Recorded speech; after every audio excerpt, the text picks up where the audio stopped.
over the fake news piece. And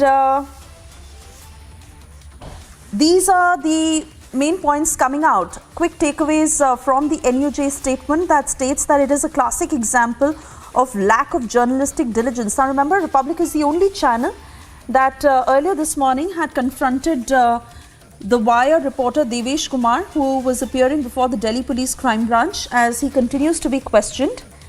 And this is in connection with the fake news piece that had been put out by the Wire. Now, as action is being taken, the National Union of Journalists India have put out this statement that reads, and I quote, with concern and a sense of agony that several statements issued by certain press associations and guilds on the developing Wire Meta story. NUJ, for the benefit of our viewers, as I put out details, is the Press Fraternity of India. And through this statement, it is raising questions on a larger ecosystem when it comes to fake news peddlers. As NUJ is stating that serial fake news peddlers should not be given any leeway. They're calling out partisan stand by certain guilds and saying that certain guilds that support organizations like The Wire seem like a partisan player. Premature endorsements will also indicate prejudiced investigation, is what the NUJ is saying. Various press organizations and guilds that had been prompt in condemning The Wire. However, they are calling out to the other associations that have not done so. Primarily, once again putting out the forged and fabricated documents and news reports by The Wire as the Delhi police is conducting an inquiry. NUJ says that this carries an imprint of unfairness. All right, Abhishek Kapoor, Senior Executive Editor, is with me on the phone line. Abhishek, that's a strong position that the NUJ has taken, and primarily calling out to all the other associations and guilds that have either maintained silence on The Wire or are supporting The Wire in any which way, with one clear motto, as the NUJ says, that serial fake news peddlers should not be given any leeway. Yeah, Suresha, so you see, the NUJ has clearly stated that the studied silence of the same guilds and associations which are making strong statements now almost got away with. What is important is, Suresha, we have to understand.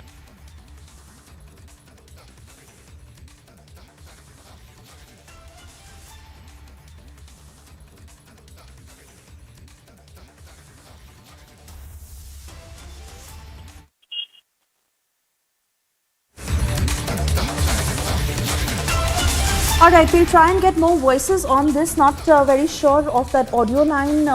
That needs to be checked with Abhishek. But remember, details of the statement that has been put out by the National Union of Journalists India, where they are primarily calling out all those guilds and associations that either support organizations like The Wire or have maintained silence over fake news that has been peddled. This even as Wire reporter Devesh Kumar is being questioned by the Delhi Police Crime Branch. Remember, Republic being the only channel to have confronted him. And details of this statement that reads, and I quote, the freedom of the press is sacrosanct and all attempts made to resist any move to muzzle the press. However, those who are serial fake news peddlers should not be given any leeway to utilize the card of freedom of press to escape the consequences of their deliberate actions. I believe Abhishek is back with us on the phone line. Abhishek, you were talking. Please continue. Yes, Suresha, so what I was saying was that these people who are now charged with forgery and fabrication of the story and to do the story of documents and even sources, in fact, because the sources to whom the story was attributed have come out publicly from within Meta and said that nobody like that exists and that we have never said what is being attributed to us. These people were essentially shown as paragons of journalistic virtue by a certain lobby which is now actually shielding them on air in that window. All the three names, all the three individuals, and of course the reporter as well. We have Mr. Raj Bihari of the NUJ joining us. Tell us, sir, about the strong position that you have taken. What prompted you to really come out with this position and the statement and the letter? के खिलाफ काम कर रहे हैं और हमने सरकार से भी ये पहले डिमांड की है कि फेक न्यूज पर रोक लगाने का कोई बंदोबस्त किया जाए।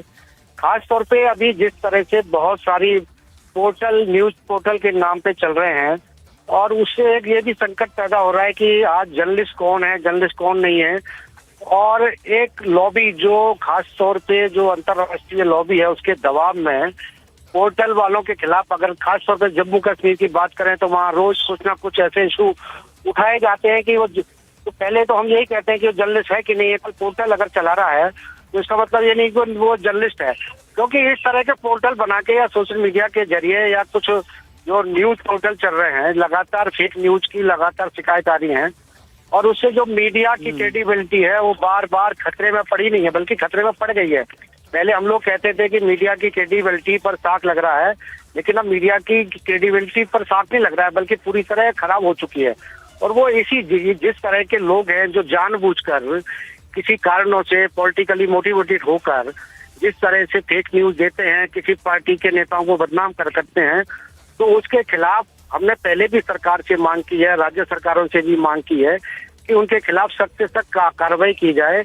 और साथ ही हम ये भी मांग कर रहे हैं कि सरकार इस तरह से, क्योंकि सरकार ने डिजिटल मीडिया को रेगुलाइज करने के लिए नियम बनाए हैं, 2021 में जारी भी किए हैं, लेकिन उसके बावजूद जो फेक न्यूज है वो इन्हीं पोर्टलों के माध्यम से ज्यादा चल रही है। तो हमारा तो मानना है कि जो भी इस तरह की फेक न्यूज करता है उस पर सरकार को कानून के हिसाब से सख्त कार्रवाई करे। राइट। तो that have you send this, आपने ये जो लेटर है वो सरकार ने किसी को भेजा है? सरकार ने हमने पीएम को भेजा है। नहीं, हमने ट्वीट किया है, फेसबुक पे भी वो पोस्ट किया है और अभी हम बाकी लोगों को, बाकी जो भी संबंधित मंत्री हैं या जो भी संबंधित अधिकारी हैं उनको भी भेज रहे हैं। All right, this is Mr. Raj, President of the National Union of Journalists, in clear position and demanding action by the government agencies against these who are secretary journalists. Social Association is happening that.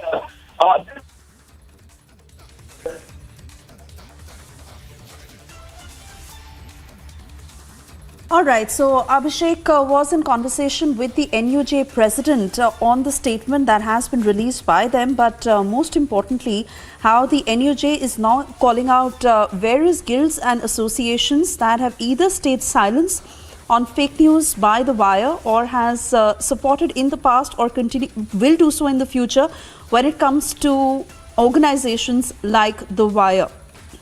This is the NUJ statement. And some of the key pointers, as Abhishek was also telling us for the benefit of our viewers, NUJ is hitting out at a larger ecosystem when it comes to fake news put out by certain news organizations, where the NUJ is stating that this is a classic example of lack of journalistic diligence and serial fake news peddlers should not be given any leeway. Now, we continue to track all the details of the action that the NUJ will take. And this as it continues to approach guilds and associations where they are calling them a partisan player, and the NUJ is saying that if they support organizations like The Wire, then they are clearly partisan in their approach. Also, as I was reading out for our viewers, the freedom of press is sacrosanct is what the NUJ says, but all attempts made to resist any move to muzzle the press, serial fake news peddlers should not be given any leeway. For the moment, it's time for us to slip into a very short commercial break, but we stay put on this story and get you more voices as media organizations and the press association coming together, calling out those who put out fake news and The Wire being in focus. Stay with us for more on the same.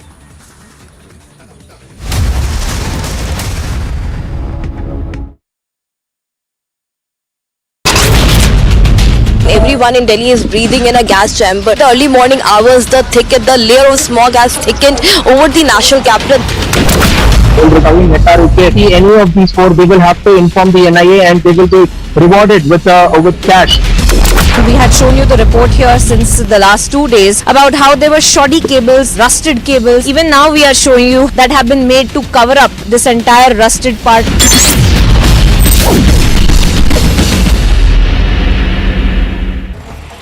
The Karnataka High Court has sent a notice to the BBMP over filling up of potholes and bad condition of roads, with the High Court further directing the NHAI to inspect potholes and submit a report in 4 weeks' time. The CID has arrested former Telangana State Minister and leader Ayanna Pathrudu and his son Rajesh on allegations that they had submitted a fake certificate to the High Court in connection with the construction of a wall in their home and was carried out on an irrigation canal. The Reserve Bank of India is scheduled to hold a policy meeting today with an off-cycle interest rate hike could be possibly discussed.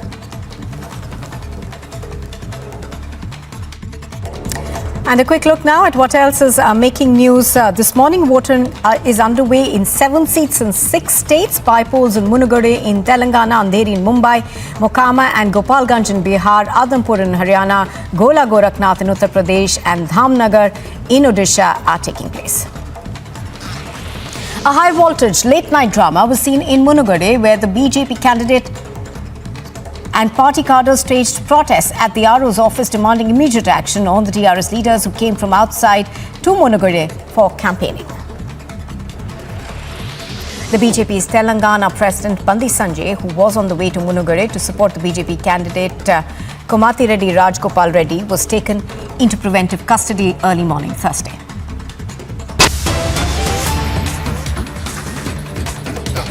Thank you for staying with Republic. We keep you on the top of the story after the NUJ statement that has been put out. We're getting you the latest as far as questioning of reporter Devesh Kumar is concerned. The latest that is coming in is that DCP Amit Goyal has reached the crime branch and he will now lead questioning for Devesh Kumar, the Wire reporter who has been under the scanner after that fake news story that was put out by the Wire. And remember, Republic was the only channel to confront Devesh Kumar this afternoon when he was making his way to the Delhi Police Crime Branch, where he is being questioned by the officers. This is in connection with the fake news piece. This as the National Union of Journalists has now taken a strong position against the Wire and all those organizations that have either kept their silence on the Wire or have not called them out. The NUJ has just released the statement as they continue to approach all those guilds and associations who are, as the NUJ puts it, seeming like a partisan player if they support the Wire. And NUJ making its position very clear that serial fake news peddlers should not be given any leeway. A lot of questions now on the Wire, especially with the kind of fake news stories that are put out.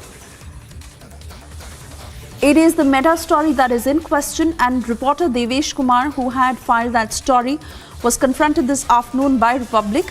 And now this is the latest as you see Devesh Kumar on your screens earlier this afternoon, questioned by Republic. DCP Amit Goyal, we hear, has just reached the crime branch. Now he will continue to question Devesh Kumar as the investigation is ongoing.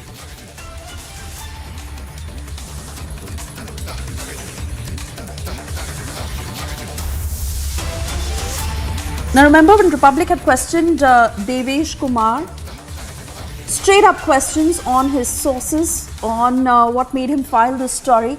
And remember, all this that will be asked of him in the investigation that is continuing. Republic keeping you on the top of this story. We are slipping into a very short commercial break for now. The other big stories we are tracking for you this evening as after Uttarakhand and Gujarat, in all likelihood, Himachal Pradesh would be the next one to implement UCC. And the battle for Gujarat intensifies as polling will be conducted in 2 phases, on the 1st of December and on the 5th of December, and the results will be announced on the 8th of December.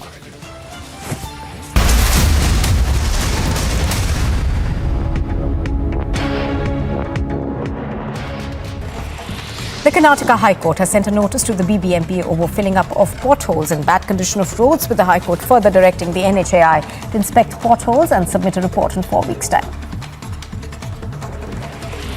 The CID has arrested former Telangana State Minister and leader Ayanna Pathrudu and his son Rajesh on allegations that they had submitted a fake certificate to the High Court in connection with the construction of a wall in their home and was carried out on an irrigation canal. The Reserve Bank of India is scheduled to hold a policy meeting today with an off-cycle interest rate hike could be possibly discussed.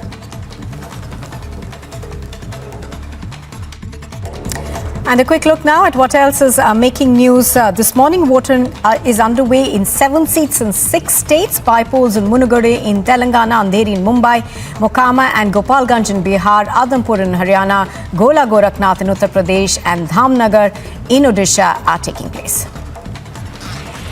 A high-voltage late-night drama was seen in Munugade, where the BJP candidate and party cadres staged protests at the RO's office demanding immediate action on the TRS leaders who came from outside to Munugade for campaigning. The BJP's Telangana President Bandi Sanjay, who was on the way to Munugade to support the BJP candidate Komati Reddy Rajgopal Reddy, was taken into preventive custody early morning Thursday. Everyone in Delhi is breathing in a gas chamber. The early morning hours, the layer of smog has thickened over the national capital. Any of these 4, they will have to inform the NIA and they will be rewarded with cash. We had shown you the report here since the last 2 days about how there were shoddy cables, rusted cables. Even now we are showing you that have been made to cover up this entire rusted part.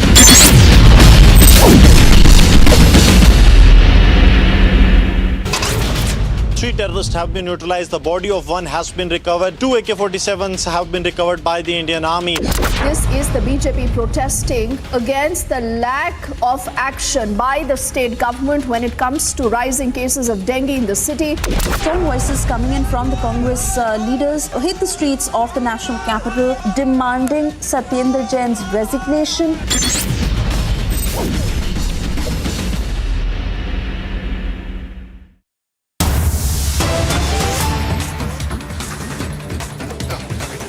And cutting across to more breaking news coming in while campaigning in poll-bound Himachal Pradesh. Defence Minister Rajnath Singh was welcomed with POK chants at a rally in Himachal, where the crowds were saying, and I quote, "We want POK."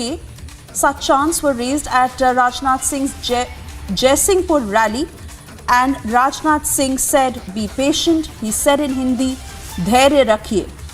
Take a look at this sequence.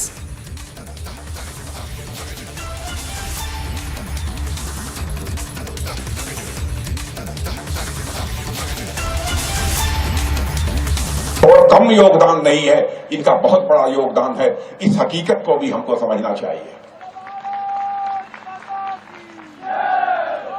और मैं दावे के साथ कह सकता हूं, आज भी यदि सीमा पर जरूरत होगी, यदि फौज को कहीं से कोई कमी दिखाई देगी, हमारे पूर्व सैनिक भी सीमाओं पर आज भी जाने के लिए तैयार रहते हैं। ऐसे ऐसे पूर्व सैनिकों को हमने देखा है।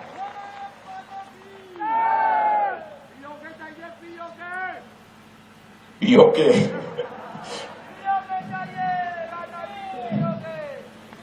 धैर्य रखिए, धैर्य रखिए। और कम योगदान नहीं है, इनका बहुत बड़ा योगदान है। इस हकीकत को भी हमको समझना चाहिए। और मैं दावे के साथ कह सकता हूं, आज भी यदि सीमा पर जरूरत होगी, यदि फौज को कहीं से कोई कमी दिखाई देगी, हमारे पूर्व सैनिक भी सीमाओं पर आज भी जाने के लिए तैयार रहते हैं। ऐसे ऐसे पूर्व सैनिकों को हमने देखा है।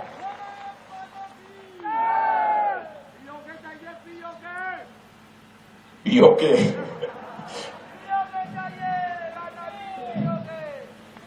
धैर्य रखिए, धैर्य रखिए।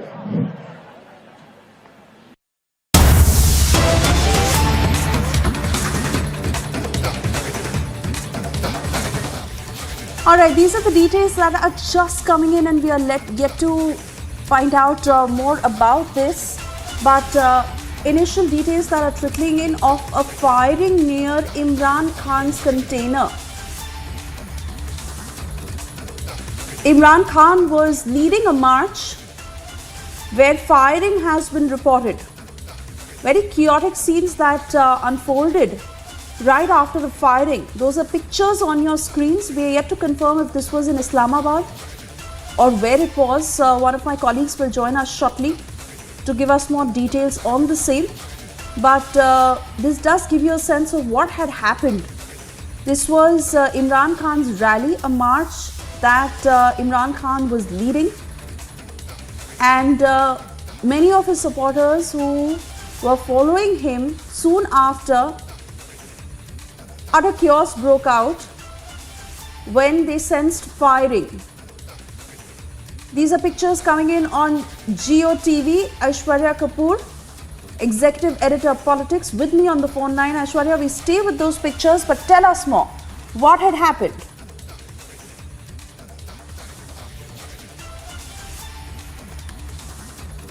Close to the container, 4 to 5 individuals, including the manager of the former Prime Minister of Pakistan, are injured. Though we are being told that Imran Khan at this point of time seems to be completely unhurt and he's safe, but it's a firing near the container of the former Prime Minister of Pakistan, Imran Khan, and the report suggests that the firing took place just minutes after Imran Khan arrived, and then 4 to 5 individuals standing close to the former Prime Minister of Pakistan, Imran Khan, are said to be really hurt.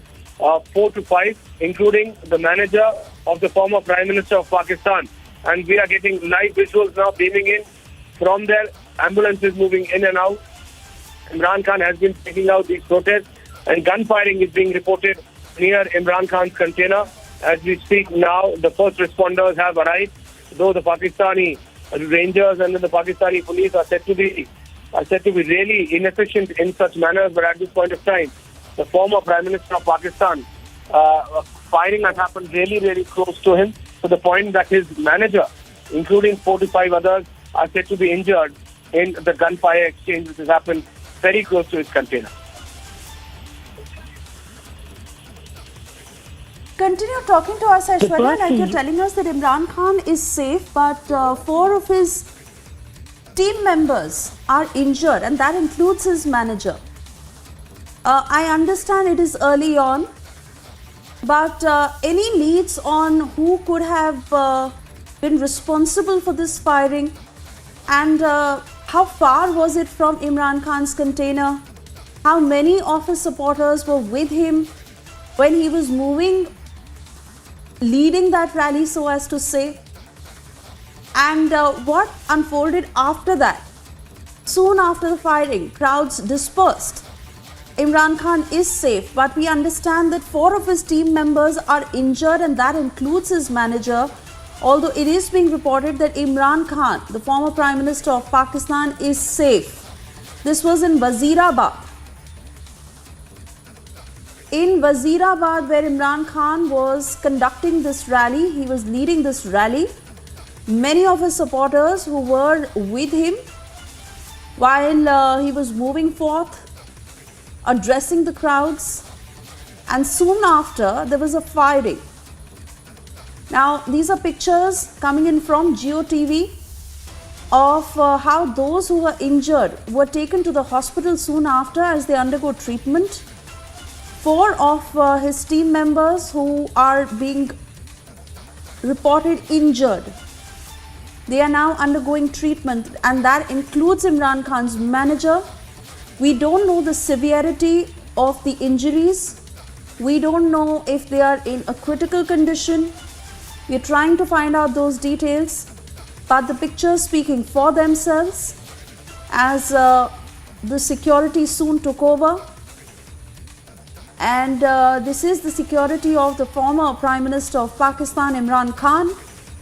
They jumped into action, and to the nearest hospital were those who were injured, were taken there as they're now receiving treatment. This was at Imran Khan's rally in Wazirabad. Pictures indicating utter chaos that broke out soon after the firing.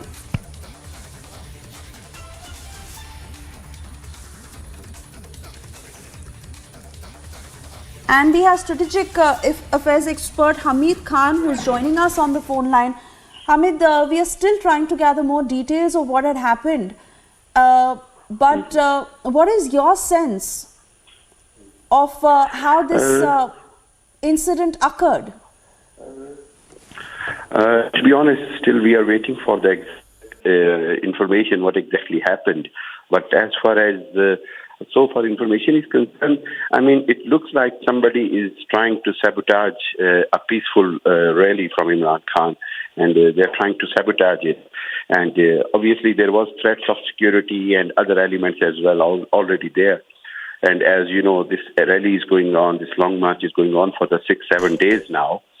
So there was lots of threats, but we need to see how, how did this happen and who's involved in it. And there needs to be a very thorough investigation of it, that who was involved in it.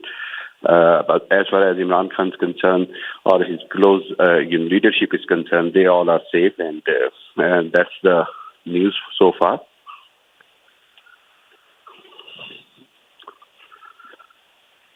All right, Hamid Khan, many thanks for joining us. And of course, we are still awaiting details of whether there are any leads of who is responsible for this firing. But Imran Khan remains safe is what is being reported. Slipping into a very short commercial break, we'll be back on the other side.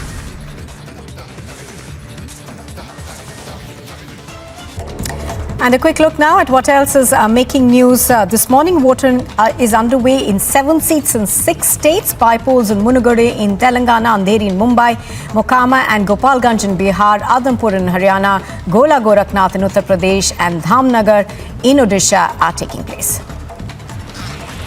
A high-voltage late-night drama was seen in Munugade, where the BJP candidate and party cadres staged protests at the RO's office demanding immediate action on the TRS leaders who came from outside to Munugade for campaigning.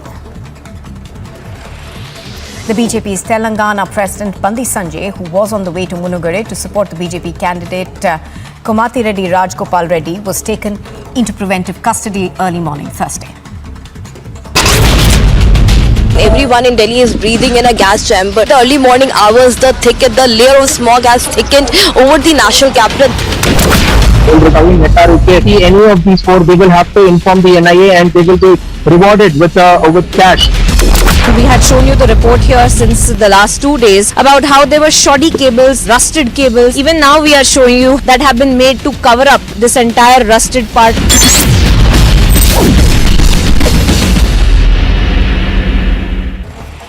The Karnataka High Court has sent a notice to the BBMP over filling up of potholes and bad condition of roads, with the High Court further directing the NHAI to inspect potholes and submit a report in 4 weeks' time.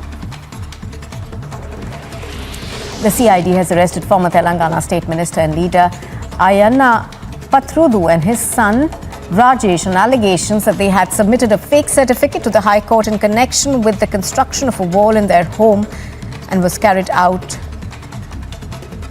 on an irrigation canal. The Reserve Bank of India is scheduled to hold a policy meeting today, with an off-cycle interest rate hike could be possibly discussed.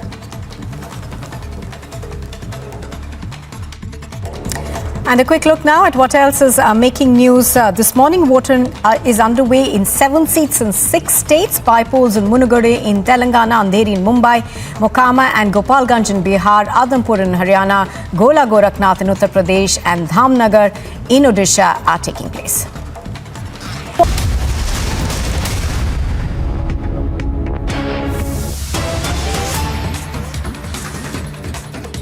Thank you for staying with Republic. We continue to put out details of what happened after a firing was reported at Imran Khan's rally. Now, latest that is coming in, and certain reports suggesting that Imran Khan was injured in that firing incident. PTI was holding a long march that was being led by the former Prime Minister of Pakistan, Imran Khan, who was in Wazirabad for over a week. He was holding the Pakistan Tehreek-e-Insaf Hakiki Azadi March, and he had been there for several days. This was against the reigning government in Pakistan, where he had started this long march from Lahore on the 20th of October. And as he was holding this march, a firing incident was reported. We're being told that 4 PTI members have been injured in this firing. Cutting back to Executive Editor Politics Aishwarya Kapoor, who's with us on the phone line. Aishwarya, certain reports suggest that Imran Khan is also among those who was injured. Well, absolutely. At this point of time, we are beaming these live visuals from Geo Exclusive, the Pakistani network, and we can see that Imran Khan has been moved out safely with a container to which. And these are the visuals of that very moment when Imran Khan was moved from that container into that bulletproof SUV and taken to the hospital. Though we are being told that the former Prime Minister of Pakistan is safe. Yes, we repeat, that's what we are being told, that Imran Khan is safe. But 4 to 5 individuals, including his manager, are said to be hurt with gunshots. They have been taken, and we're going to show you the visuals of that very moment when Imran Khan moves out of that container and into that bulletproof SUV. Though the first responders, that is the Pakistani police, the Pakistani Rangers, and then the Pakistani ambulance, which are normally said to be very late, have yet once again arrived late. And that's the very visual or very moment. We are trying to get you those visuals, a frontal shot as well of the former Prime Minister of Pakistan, Imran Khan, who has just been shot upon. And several rounds of shot have been fired upon the former Prime Minister of Pakistan and his container. Imran Khan was there when the shots were being fired. I again repeat that the former Prime Minister of Pakistan, Imran Khan, is said to be safe right now. The visuals of that very moment when he was being moved out are being live. We are trying to show our visual to our viewers. Imran Khan being moved out of the container and into that bulletproof SUV, being escorted by the police, the Pakistani Rangers now. But where were those when they were required? Because there were multiple gunshots, and Imran Khan's manager, 4 to 5 individuals very close to Imran Khan who were standing are hurt and have been taken to the nearby hospital. We are being told that even Imran Khan's manager is hurt, and Imran Khan has now been moved out, and we are beaming those live visuals once again that Imran Khan has been moved out from the container to a safe location. Now back to you in the studio.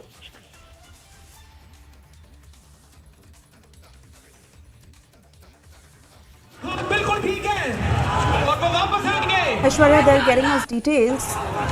Imran Khan बिल्कुल ठीक है और वो वापस आएंगे। इमरान खान बिल्कुल ठीक है और वो वापस आएंगे। इमरान खान बिल्कुल ठीक है और वो वापस आएंगे। इमरान खान बिल्कुल ठीक है और वो वापस आएंगे। इमरान खान बिल्कुल ठीक है और वो वापस आएंगे। All right, so if that is a sense of confirmation where the man is heard saying Imran Khan bilkul theek hai, and those are the details that are also coming in of how he's been moved to a safe location. So certainly some sense of confirmation that Imran Khan is safe.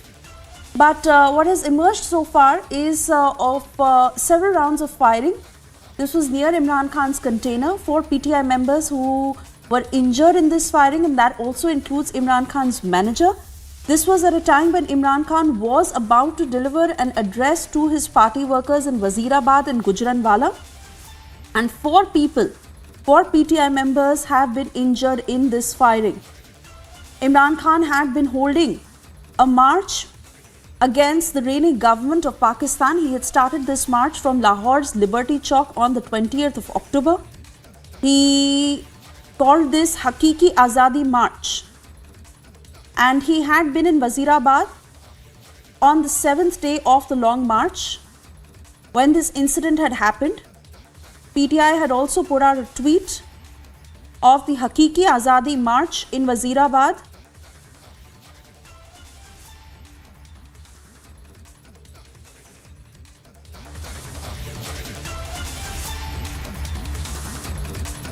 Former Minister Faisal Javed has been injured in this firing. On the left of your screens is the picture of that former minister and PTI member Faisal Javed, who was injured in this firing. 4 PTI members are reportedly injured in this firing. We don't know the severity of injuries yet and how critical they are. but we certainly understand that they are receiving treatment and Imran Khan is safe. Some sense of confirmation from that rally as well. And how Imran Khan has been moved to a safer location.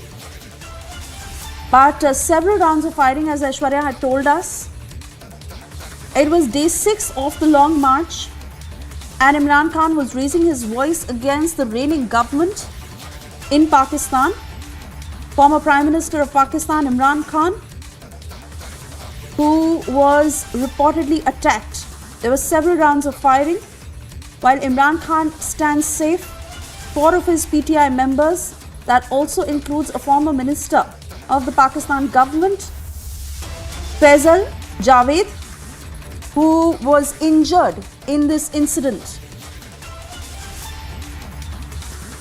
Through this march, Imran Khan had been saying that the ruling coalition was scared because PTI has won Pakistanis' hearts, and he had added that the authorities were shivering as the march was nearing Islamabad. These were strong statements that had come in from Imran Khan, who had reiterated that he would not accept the incumbent government at any cost and would rather die than bow down before thieves, as he had called them. These were statements by Imran Khan through the course of this rally, this march that was led by Imran Khan and PTI supporters. This was the Hakiki Azadi March that had entered into day 6. It had started at Lahore and it had reached Wazirabad and was soon to enter Islamabad. And he had gone on to say that he is not scared of the incumbent government. He had called them thieves. He said that they were scared of Imran Khan. He had also said that he wanted answers to some questions that he had put out to the ruling government, the ruling party in Pakistan. PTI had also put out a tweet of the Hakiki Azadi March, where they had posted several videos and highlights from the 6th day of the march. Imran Khan urging Pakistanis to stand up for their rights as he was going hammer and tongs against the reigning government. And now, as you see, firing that was reported near his container. Imran Khan is safe. The PTI chief is safe, is what is being reported. 4 PTI members, that also includes a former minister, has been injured in this firing. Unidentified armed men who had opened fire during the party's long march near Wazirabad. We are yet to understand what the latest developments are, if those men have been identified. But as Aishwarya was telling us, there were several rounds of firing. Soon after, Imran Khan was moved to a safer location, and the PTI chief is absolutely safe, is what is being reported. This as he was about to deliver an address to his party workers in Wazirabad, Gujranwala. Pakistan Tehreek-e-Insaf holding that march. Alright, even as we are trying to confirm all the latest details, remember this is a fast-paced story with more and more details coming in, while certain tweets are indicating of how Imran Khan is safe. We're also getting details of how he may have been injured. Let's get some sense of confirmation from my colleague Gursimran, who's with us on the broadcast. Gursimran, I understand it is early on. Some reports are saying that Imran Khan is safe. Some are saying that he was injured. What are the details you have at this point? Farooq Habib, who is the former minister of the Imran Khan government, has confirmed that Imran Khan is injured, but we are being told since he was being taken in a stretcher, he has a leg injury. It has to be seen how critical this injury is. But apart from him, former governor of Sindh Ismail Khan and the Faisal Javed, who is a former minister in the Imran Khan government, and also the manager of Imran Khan, Rashid, has also been injured in this firing incident that has taken place. And now we are getting to know that the number of injuries have rose risen to 8. 8 is the number of people who have been injured in this firing incident that has taken place. This is specifically in the Wazirabad city area where this incident has taken place, and the entire area was almost converted into a cantonment by the local police and the Pakistani Rangers. There was a deployment of not only the local police but also the snipers on the rooftops to ensure the security of this Hakiki Azadi March by the Imran Khan government. But what has led to this kind of a security breach of a former Prime Minister of Imran Khan? Because what the PTI is terming this is as an assassination attempt that was made on the former Pakistani Prime Minister Imran Khan, but has failed. Now they are saying that this Hakiki Azadi March will continue, but for sure this is a serious concern. One of the tallest leader of the country in the opposition right now, Imran Khan, and this kind of incident taking place within the deployment of thousands of security forces personnel. This is really very concerning, but the details that we are getting as of now, that 8 people have been injured, including the PTI chief and the former Prime Minister of Pakistan, Imran Khan, Faisal Javed, who is the former minister, and also the former governor of Sindh, Ismail Khan, along with others, have been injured. The number of injured remains at 8, and now the reinforcement has also been sent, and Imran Khan has been moved from the container. This is the confirmation we are getting. At first he was moved from upside, from the top of the container to inside the container to ensure that there is no security breach further, and then he was moved to another location. Whether it was a hospital or a safe house where Imran Khan has been moved to, this has not been shared as yet, but what the confirmation we are getting, that PTI chief Imran Khan is injured, Faisal Javed, former minister, is injured, and also the former governor of Sindh, Ismail Khan, is injured. Gursimran, we have those pictures on our screens right now, and PTI leader Azhar Mashwani had also tweeted to this effect. I quickly want to bring it to your notice that the ground teams had arrested the culprit. Pictures also indicating the same, Gursimran. And Azhar Mashwani had tweeted that the incident had happened near Allahu Chowk in Wazirabad. Although he has said that Imran Khan Sahab is safe, but according to him, he's also said that ground teams have arrested the culprit. And Gursimran, the pictures also indicating the same. Could you confirm that for us? Yes, this tweet has come from Muhammad Basharat Raza, who is the Minister of Law and Order in the Punjab. Since the incident has been reported in Punjab, he has come out with the details that Imran Khan is safe, and CM has taken the strict note of the firing incident that has taken place. IG Punjab has been asked to submit a report, and the person who was behind this firing incident has been arrested. This is what has come from the Law Minister of Punjab, where the incident has been reported. A report has been sought, and the IG Punjab will submit the report in the time-bound manner. But the person who was behind the firing incident has been now been arrested. But these are two kind of a contradictory tweets that are coming in. First, from the former Minister of State of the Imran Khan, Farooq Habib, wherein he is saying that Imran Khan is injured, and now the Minister of Law and Order in the Punjab government, he is saying that Imran Khan is all safe. So it seems that the nature of the injury to Imran Khan is a minor, and he is all fine. This is what appears as of now, as per the new development that has taken place by the Law and Order Minister of the Punjab, who confirms that the person behind this mass shooting has been arrested, and it has to be seen what was his motive, because the interrogation will take place, and more and more developments are expected in this case, because one of the tallest and the senior leader in the opposition of the Pakistan, his rally, his Hakiki Azadi March, was targeted, and a firing incident has taken place in which 8 persons have been injured. Gursimran, so certain reports are also putting out details of how the former Prime Minister's manager Rashid has been injured, former Governor of Sindh Imran Ismail has been injured. Those reports are also indicating that Imran Khan, like you're saying, has been shot in the leg. Could be a minor injury, no confirmation on that yet. The weapon used to attack is an AK-47, is what is being reported. And Wazirabad, that is situated on the banks of Chenab River, nearly 100 kilometers north of Lahore. Lahore is where the march had started. It had moved to Wazirabad. It was to enter into Islamabad. But in Wazirabad, on day 6 itself of this march, when Imran Khan was reportedly attacked, and those who are injured also include his manager Rashid and former governor of Sindh Imran Ismail. Is that right, Gursimran?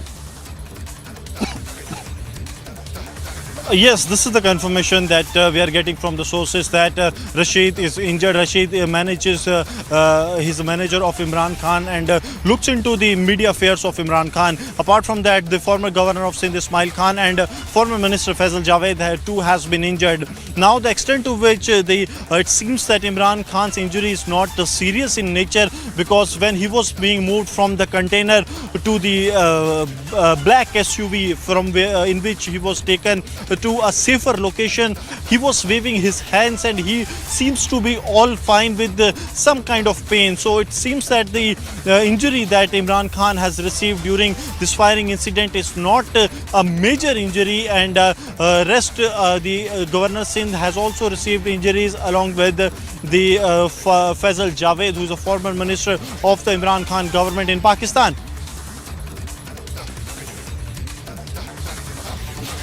Gursimran, they're getting us details of the latest developments, as we are getting to understand that Imran Khan may have been injured and he may have received a leg injury. 4 others apart from him have also been injured. That includes his manager Rashid and former governor of Sindh Imran Ismail. Although it is being said that the culprit has been arrested. The culprit was arrested by the people around, and also details coming in of how an AK-47 was used, several rounds of firing near his container when Imran Khan was holding this march that had entered into day 6 in Wazirabad, Gujranwala. He was about to deliver an address, and the march was to enter into Islamabad.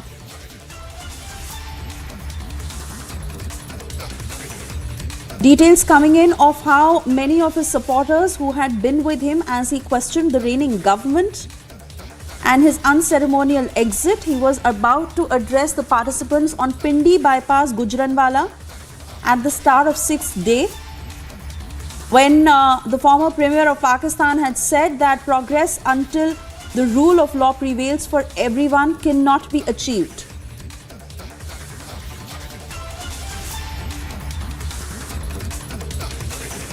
Seema Bukhari from PTI is now with us on the phone line. Thank you for speaking to Republic. Please firstly confirm for us if Imran Khan is safe and who all are injured. What is their condition now? Thank you. Actually, by the grace of God, all of the senior leadership, including our chairman Imran Khan, they are safe. And Khan have got a little bit of injury on his foot. And the rest of these some senior leaders have got some bullet injuries in their legs. But by the grace of God, I would say that there is no fatal injury as far as I know.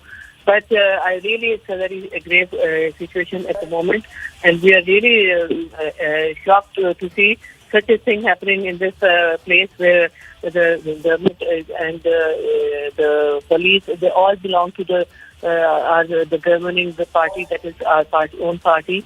So whoever has come over here, and there I think someone has been threatening they've been getting threats from everywhere that you're not going to achieve your goal. Right. So, yeah. Dr. Seema Bukhari of the PTI speaking to Republic, and also with us on the phone line Zulfikar Ali Badr, who is the PPP spokesperson. He's with us on the phone line. Zulfikar Ali, details coming in of how Imran Khan has been attacked. He may have received an injury. 4 of his members were injured. What are the details you're receiving? Bismillah ar-Rahman ar-Rahim. Thank you very much for inviting me to your show. It's just that we just recently got this news that there is a attack on Mr. Khan and few of his allies along with him. They have been injured and they have safely been shifted to the hospital. and the first aid has been started giving to them. But this is a very unfortunate incident, and our best wishes and prayers for the early recovery of Mr. Khan and his party leaders from our party. And hopefully the march is going to be off for a while, and we pray and to Almighty Allah that things are going to get normal, because this is a very unfortunate incident, as we have lost our leader, Shaheed Mohtarma Benazir Bhutto, in 2007 December. So she was assassinated during one of the procession after holding a jalsa in Rawalpindi before elections. So we pray to Almighty that things should go in the favor of Mr. Khan for his health, and we can wish him all the very best for his health, nothing else. But what is your sense of this attack? You think there was an attempt to assassinate him, harm him? Let's also understand that this has happened while he was holding a march for the last 6 days. He was raising his voice against the reigning coalition. Your thoughts on it? You see, the coalition has got nothing to do with it. The police has arrested the person who actually initiated the firing on the PTI container and on the leadership.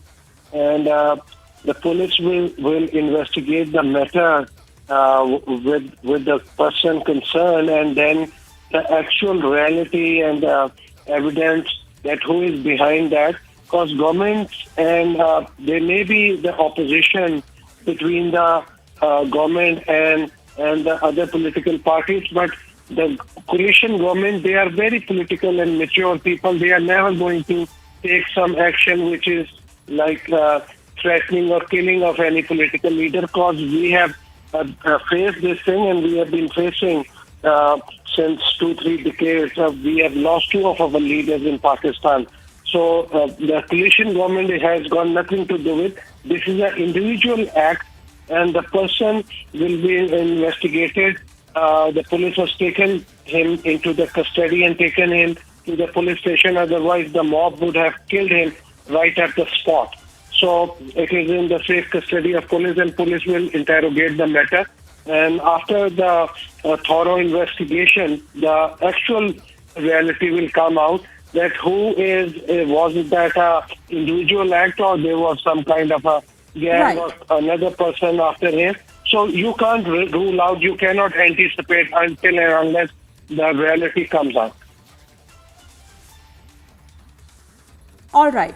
Zulfikar Ali Badar, thank you for speaking to Republic this evening. If I could also cut across to my colleague Deepthi, who's gathering more details on this. Deepthi, on the screens right now is this video of Imran Khan after the attack. Certain reports suggesting how he was transferred from the container to a bulletproof vehicle. He's waving out to the crowds, and we're getting confirmation that this is a video that was shot after the firing, after the alleged attack. So he is safe. Certain reports are also suggesting that he may have been injured in the leg. We don't know the severity of that injury, but it is certainly seeming like he's safe. This as we talk to his political rivals, who are also condemning the incident. Yes, Suesha, but we must not mince our words. This is a clear assassination attempt at Imran Khan, the former Prime Minister of Pakistan, someone who had just called out the ISI, Suesha, days ago. So this is exactly how Pakistan functions. This is the deep state actually again indicating who's calling the shots in Pakistan. And we must be absolutely clear about the facts. As I said, this is an assassination attempt at Imran Khan, an attempt that he has survived. Let's quickly recap what we know for our viewers here. The former Pakistani Prime Minister has been injured in his leg. This is the initial report that is coming in. This was a firing and assassination attempt during his Real Freedom rally in Wazirabad. Now, this incident happened at the Zafar Ali Khan Chowk. This is according to the local media reports. 4 people here, Suesha, have been injured so far, is what we can actually confirm. Soon after this incident, you have Imran Khan, who's transferred from the container to a bulletproof vehicle.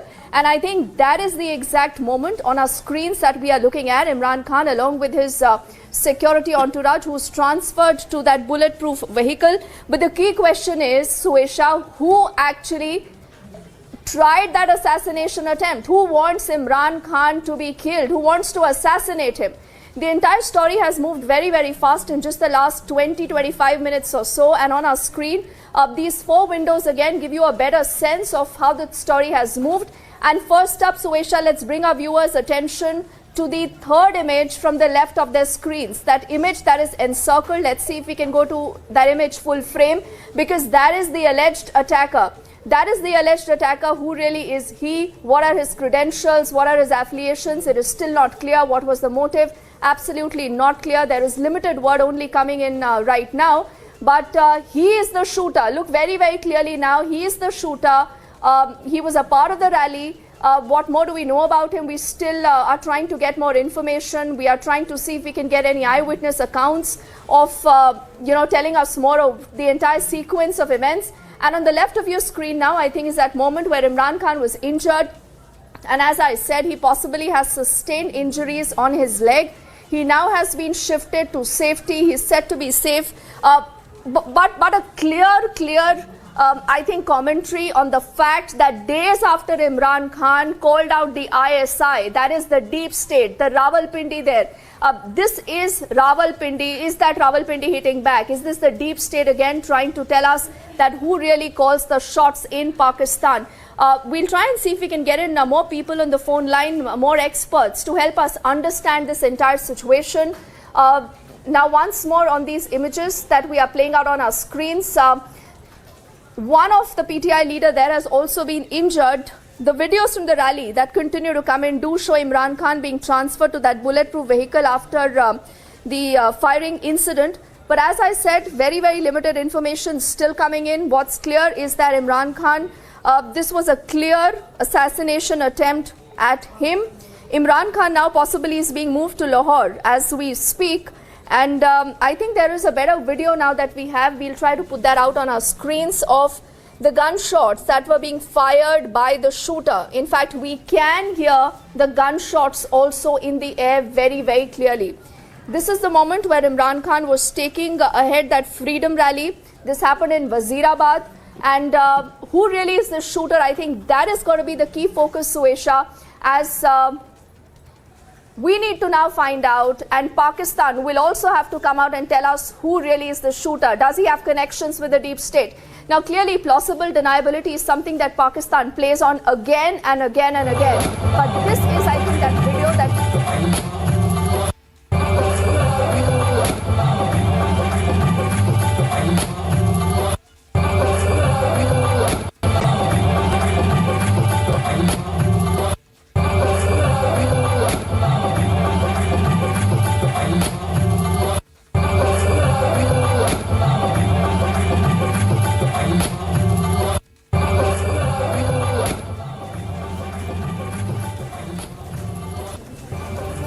So I think that's the moment you hear the gunshots being fired in the air. It's a small video of a few seconds, but again, it tells you the gravity of the entire situation, where you have this shooter who tries to assassinate Imran Khan, the former Prime Minister of Pakistan, just days after he calls out the ISI. Utter commotion is what you see in the rally, and I think this is the moment where he was captured. The shooter now has been captured, and he right now is being interrogated. This is the moment of the attack where gunshots can be heard in the video. Let's again replay this entire video for viewers just tuning into the broadcast.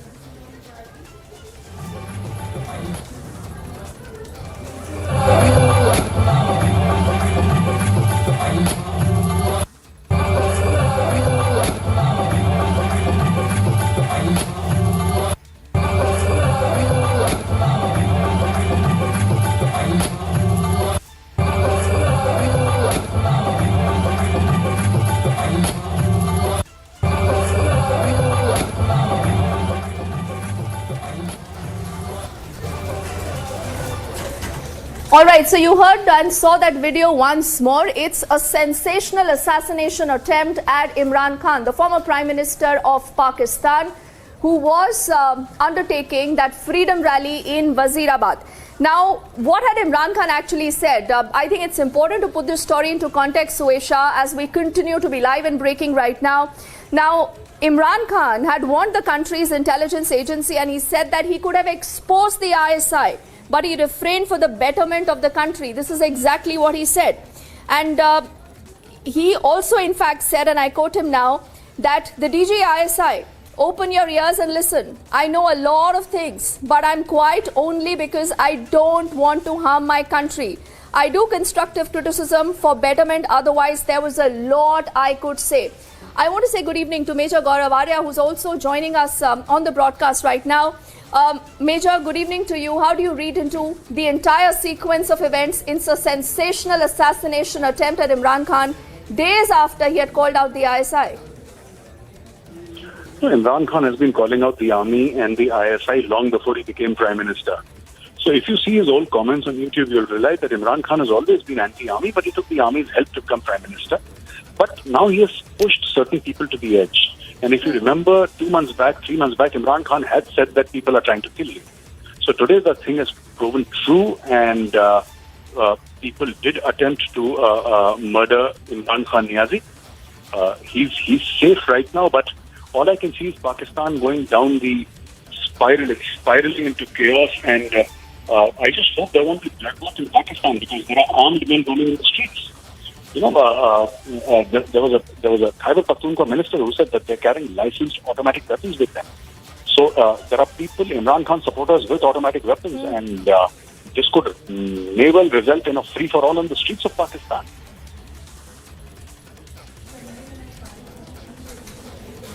You know, Gaurav, I think it's a very, very precarious situation right now. Now, we do not know more about the attacker.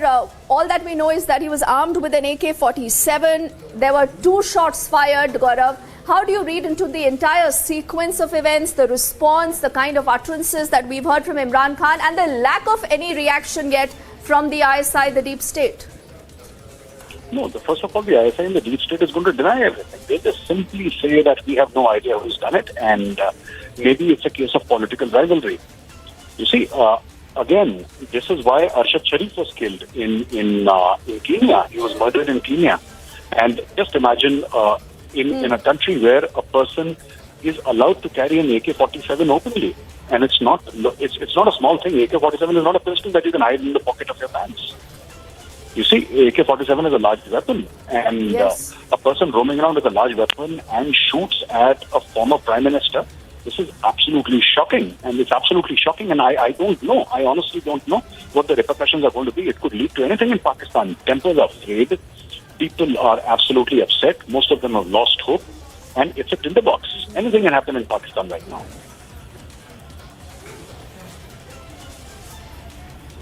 And what next? You know, Major Gaurav, I think that's a question a lot of our viewers now are asking, because considering that this is Pakistan we are talking about, considering this is the same Pakistan where you have the deep state that continues to tell you again and again that it is the one calling the shots, considering plausible deniability is what Pakistan lives by, Gaurav, how should India be looking at the entire situation?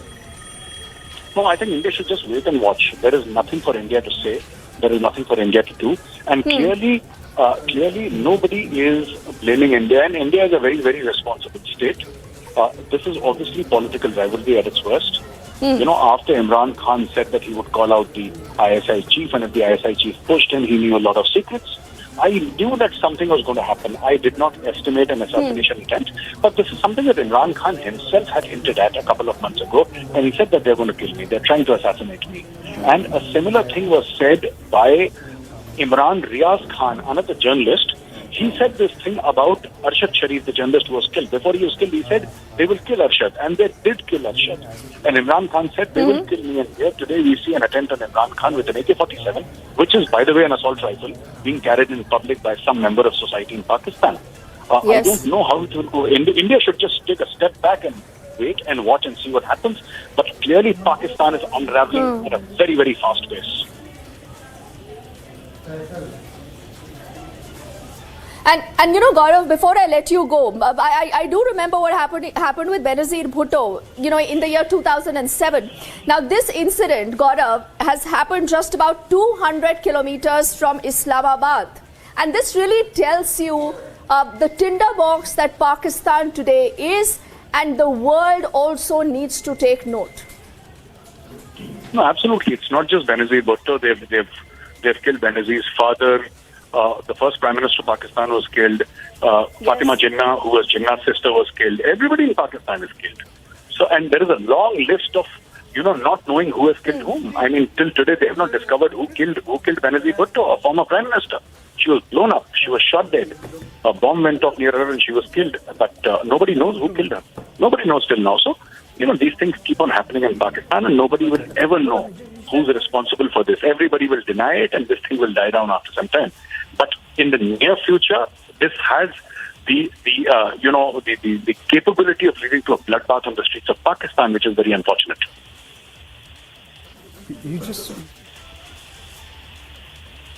Gaurav, why don't you stay with me? Abhishek also wants to go ahead and ask you a question. Yes. Major, an important question, you know, knowing Pakistan as well as you do, you think that an assassination attempt on Imran Khan would be made with a pistol? You know, they have better stuff when they want to make a go at somebody. In that sense, you think this has been done to intimidate Imran Khan, just to slow down? Or perhaps an insider's job just to get sympathy? Because it's very complicated in Pakistan, if you can explain.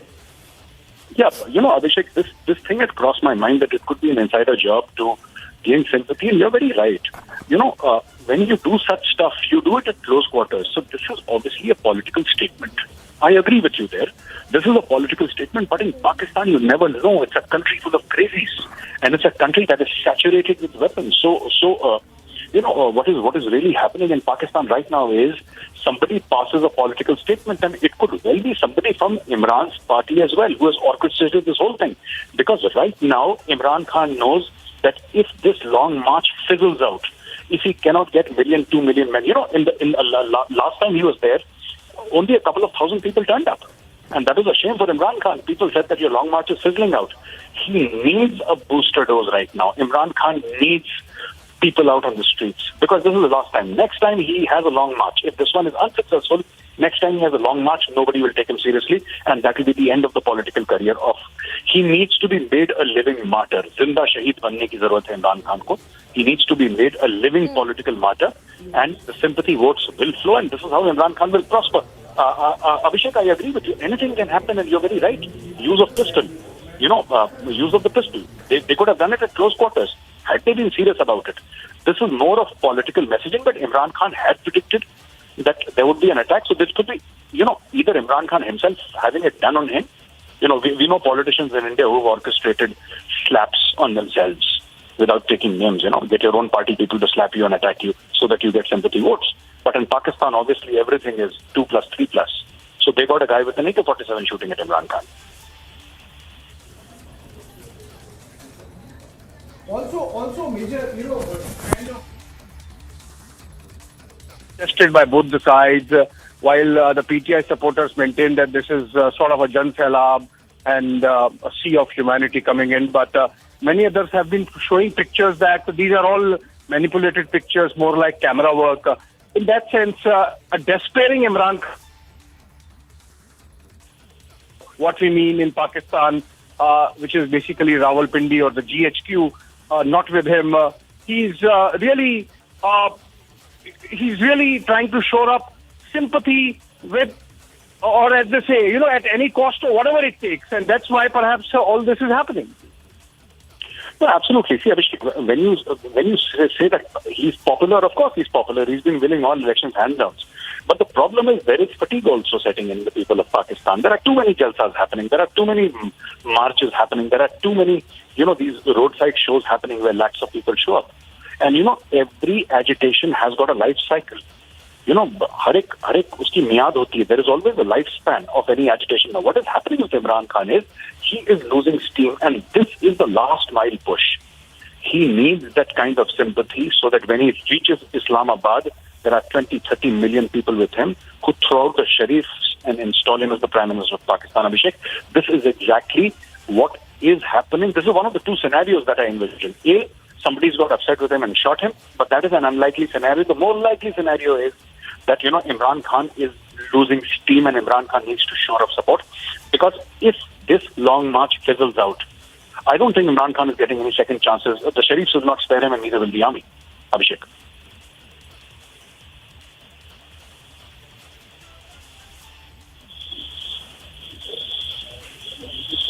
Abhishek,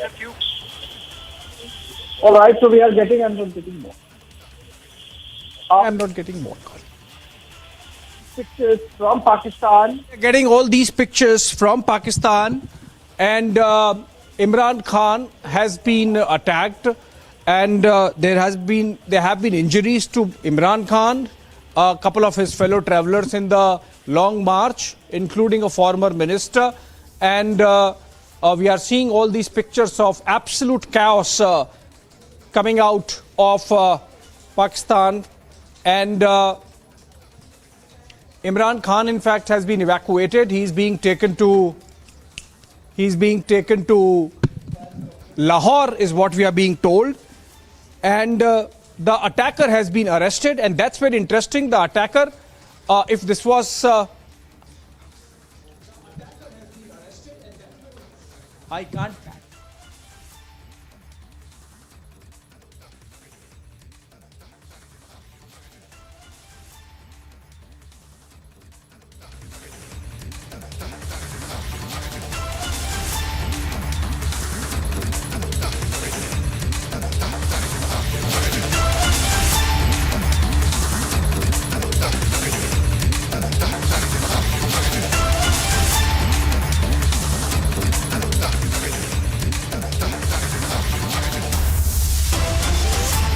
Imran Khan बिल्कुल ठीक है और वो वापस आएंगे।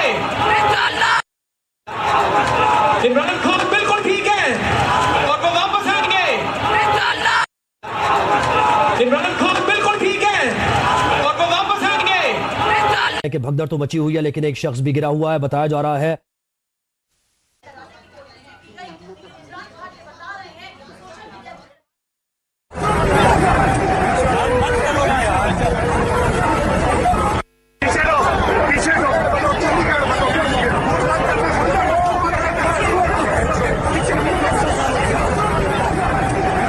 It's fine. Right, we are back to the pictures, and these are coming in from Pakistan, where the long march led by Imran Khan of the PTI, Pakistan Tehreek-e-Insaf, the former Prime Minister of Pakistan, saw an incident in which an attacker carrying a pistol opened fire, aimed at Imran Khan, who was standing on a container and making his trademark speech, and that's when he was hit. He's hit on his leg, is what the information suggests. Apart from him, four or five other people have been injured. Imran Khan has been evacuated and taken to Lahore, is what we are being told. Let's listen to Faisal Javed, a former minister and a colleague of Imran Khan who was with him, who has also got injured, and we've seen his pictures with a lot of blood on his clothes. And let's listen into what he said just a while back. सबके लिए ढेरों दुआएं, अल्लाह ताला आप सबको अपने ज़ुबान में रखे। इमरान खान साहब के लिए दुआ, अल्लाह उन्हें अपने ज़ुबान में रखे।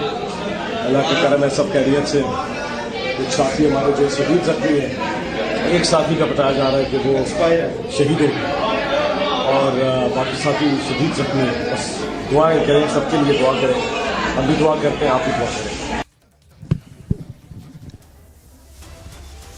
All right, that was Faisal Javed, and there is an important development, and which is that Imran Khan's first reaction has come, in which he has thanked Allah for saving his life and said that he'll come back and continue his long march. Remember, the present government has not taken kindly to this form of protest that Imran Khan has taken.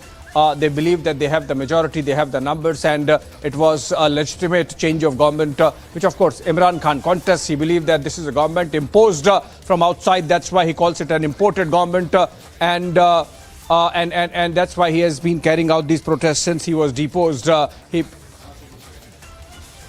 He believes... It's actually a development that just took place as I was coming to this briefing. This is something that we are closely keeping an eye on, and we'll continue to monitor the ongoing developments. But I don't have anything beyond that to say because it is just a developing story.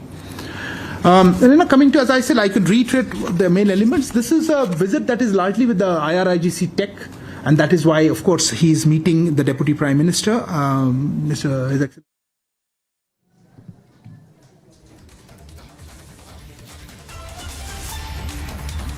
All right, that was MEA spokesperson Arindam Bakshi saying that though it's a developing story, but we are keeping a close eye. And we are going back to the pictures coming in from Pakistan. Former Minister Faisal Javed in the pictures in the middle. He has been injured, and he said that it seems it was an assassination attempt on Imran Khan. Imran Khan, of course, first reaction coming in saying that Allah has given him next second life and that he would come back with a bang. But whether this was an assassination attempt, we don't know as yet because the attacker has been arrested. So hopefully there would be clarity. He was carrying a pistol and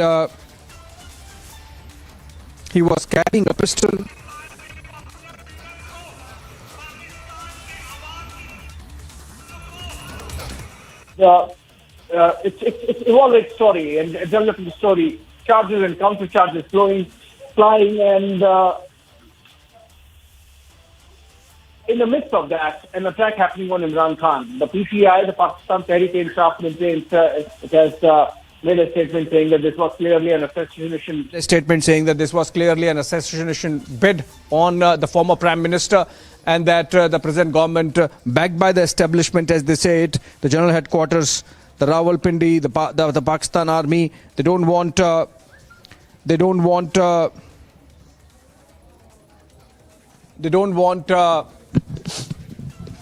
Imran Khan to continue the manner in which he is. Imran Khan, of course, believes that he has the support of the masses. It's just that the government and the establishment came together. Remember, as a build-up to him being removed from the prime ministership and his government losing its majority. And Imran Khan has always maintained that under American pressure, the Pakistan Army and these parties which were in a position then came together to dislodge him from power, and that's why he wants to reclaim it. In fact, the by-polls that took place just about a fortnight back, Imran Khan won 6 of the 7 seats he contested from. In Pakistan, it is allowed. In India, you can only contest 2 seats. But Imran Khan coming back with a bang, winning 6 of the 7 constituencies in the by-polls which were conducted. And subsequently, we saw the Punjab High Court disqualifying him on the issue of Pakistan Supreme Court, in fact, disqualifying him on the issue of the Tosha Khana case, which was taking gifts which Imran Khan did not pay for. Typically, as it happens, the top heads of government get gifts from visiting dignitaries, foreign dignitaries, and some of those gifts, including a Hublot watch, were kept by Imran Khan. And that became a case which went up to the Supreme Court, and based on whatever evidence was produced, the Supreme Court had in fact disqualified Imran Khan or barred him from being a member of the National Assembly. That really led to a situation where Imran Khan, with his back to the wall, decided to fight it out in the streets and launch the Long March, or the Hakiki Azadi, or true independence, as he calls it. We have seen how Imran Khan over the last few months has been praising Prime Minister Modi's foreign policy, and in fact played a clip of External Affairs Minister Dr. S. Jaishankar in one of his rallies, showing what a foreign policy with a spine does. Obviously, Imran Khan was taking pot shots at the present government in Islamabad, which has been bending over backwards to the Saudis, to the Americans, to the Chinese, to anyone, because they want the loans. We have seen, in fact, with the change of government in Pakistan, not only IMF loans have been coming, but Pakistan has been taken out of the grey list by the Financial Action Task Force, the FATF, and it's whitelisted now. So obviously, a section within Pakistan would believe that only good things are happening for Pakistan after Imran Khan left, because Imran Khan perhaps misunderstood the idea of having a spine, and he sort of picked up on everyone except for the Chinese, perhaps. He even started what Pakistan Army calls abuse of the only institution which should be untouched, which is ISI. In fact, we saw just about a week back how the ISI chief, the DG of ISI, General Munir addressed a press conference for about an hour and a half trying to defend itself from attacks that were made by Imran Khan. We have seen Imran Khan at different points in time calling ISI and the general headquarters beasts. Oh, these are first pictures coming in of Imran Khan at the hospital. He seems to be praying. He's lying on the bed. We don't know whether this is at the hospital or while being taken to the hospital, but he's injured in his leg. And his first statement has come where he has said that God has given him second life and they would come back with a bang. So these are pictures coming in now of Imran Khan. I believe while being taken to the hospital, because we are told that he's being flown into Lahore. Obviously, the government wants to present a picture that they are doing everything to make sure that the former Prime Minister is taken care of. And we also have a bite which shows Fawad Chaudhry, a former minister in the Imran Khan cabinet, immediately taking over the mic and addressing the people and saying that we will take revenge. All these pictures would play out.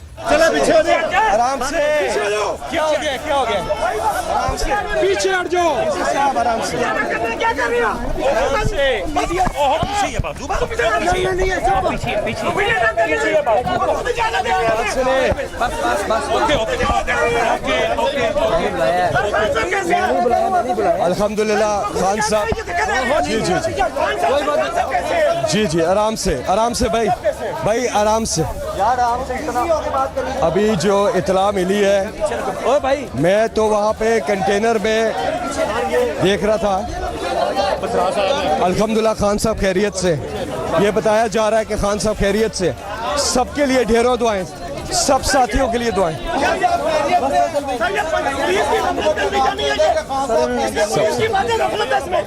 ये तो अभी देखेंगे इसमें बहरहाल Faisal stampede हो जाएगा जी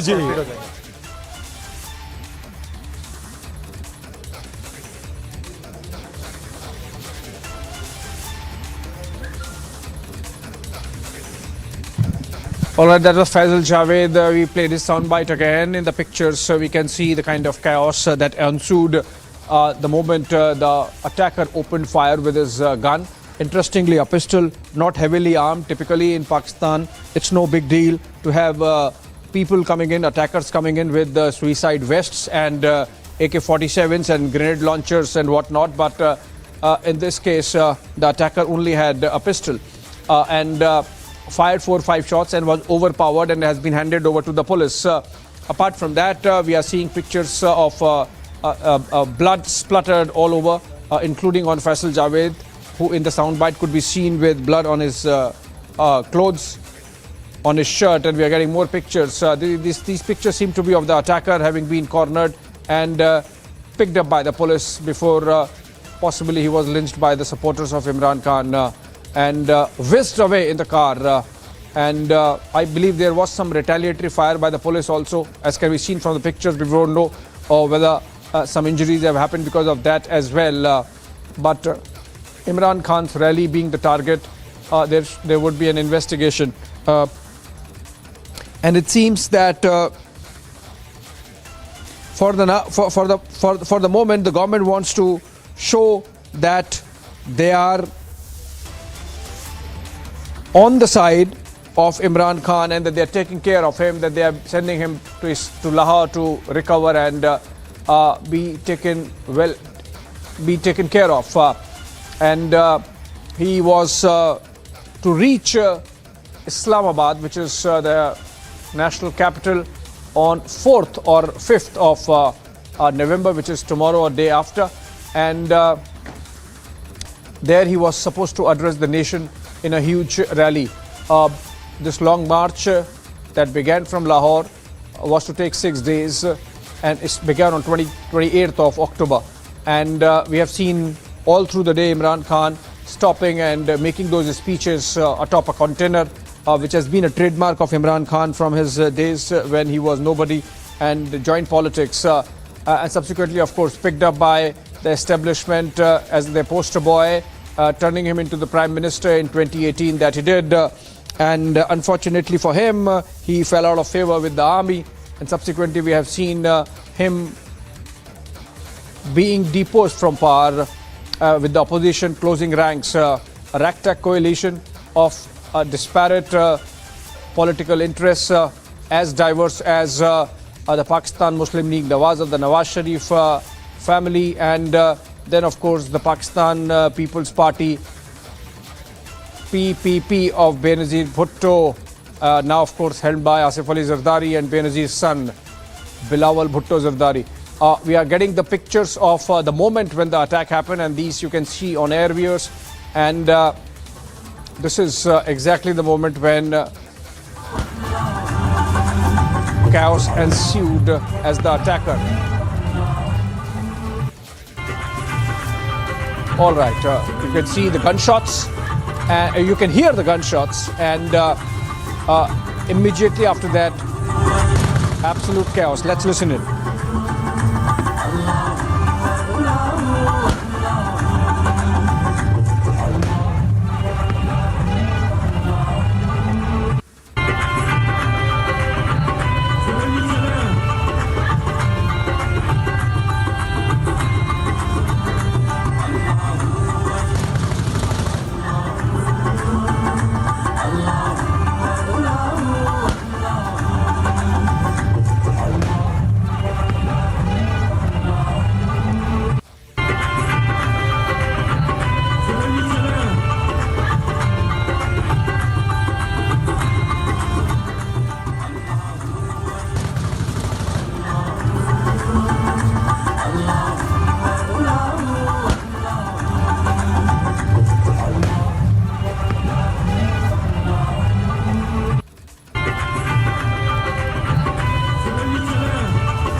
All right, those were some net sounds from the moment when the attack took place. But it's interesting that while the attacker in the pictures can be seen only carrying a pistol, there is a rat-tat-tat of some kind of machine gun. So machine gun fire can also be heard. So whether there was a counter fire, whether the police got involved, whether there was some other attacker as well, because with the kind of machine gun sounds that we are hearing in this audio, it's not clear, because that can really lead to fatalities, which has not been reported as yet, only injuries. All right, let's go back to some net sounds again. हमारे साथ मौजूद हैं वजीराबाद में खान साहब के ऊपर firing हुई और इन्होंने उस लड़के को पकड़ा है जो फायरिंग कर रहा था। पहले ही देख लिया था कि वो गोली उसने निकाले, मुझे नहीं लगता ऊपर किसी को लगा हो, लेकिन वो तैयारी में नहीं था, उसने निकालते साथ ही ऐसे करके फायर मारा। मतलब एक फायर उसने किया है, दूसरा फायर करने लगा था, आपने पकड़ लिया। उसकी ना पिस्टल भी आउट थी मेरे हाथ से। जब मैंने उसको पकड़ा है ना, वो तरतर ही नीचे आई है, वो एक बंदे को लग भी गई। अच्छा, नीचे जो बंदा था उसको लगी है। हाँ। और आपको भी लग सकती थी? लग जाती तो लग जाती। खान साहब को जब देखा कि वो गोली उधर उस तरफ मारा, खान साहब के साथ बाईपास से पैदल आ रहा था दौड़ता हुआ, तो साथ था बस। वो मैंने देखा है, मैंने कहा ये क्या पिस्टल, तो उसने जब सीधा किया मैं उसको पकड़ लिया उसको मैंने। इब्तिसाम हमारे साथ मौजूद हैं वजीराबाद में खान साहब के ऊपर फायरिंग हुई और इन्होंने उस लड़के को पकड़ा है जो फायरिंग कर रहा था। पहले ही देख लिया था कि वो गोली उसने निकाले, मुझे नहीं लगता ऊपर किसी को लगा हो, लेकिन वो तैयारी में नहीं था, उसने निकालते साथ ही ऐसे करके फायर मारा। मतलब एक फायर उसने किया है, दूसरा फायर करने लगा था, आपने पकड़ लिया। उसकी ना पिस्टल भी आउट थी मेरे हाथ से। जब मैंने उसको पकड़ा है ना, वो तरतर ही नीचे आई है, वो एक बंदे को लग भी गई। अच्छा, नीचे जो बंदा था उसको लगी है। हाँ। और आपको भी लग सकती थी? लग जाती तो लग जाती। खान साहब को जब देखा कि वो गोली उधर उस तरफ मारा, खान साहब के साथ बाईपास से पैदल आ रहा था दौड़ता हुआ, तो साथ था बस। वो मैंने देखा है, मैंने कहा ये क्या पिस्टल, तो उसने जब सीधा किया मैंने उसको पकड़ लिया उसको मैंने। Wazirabad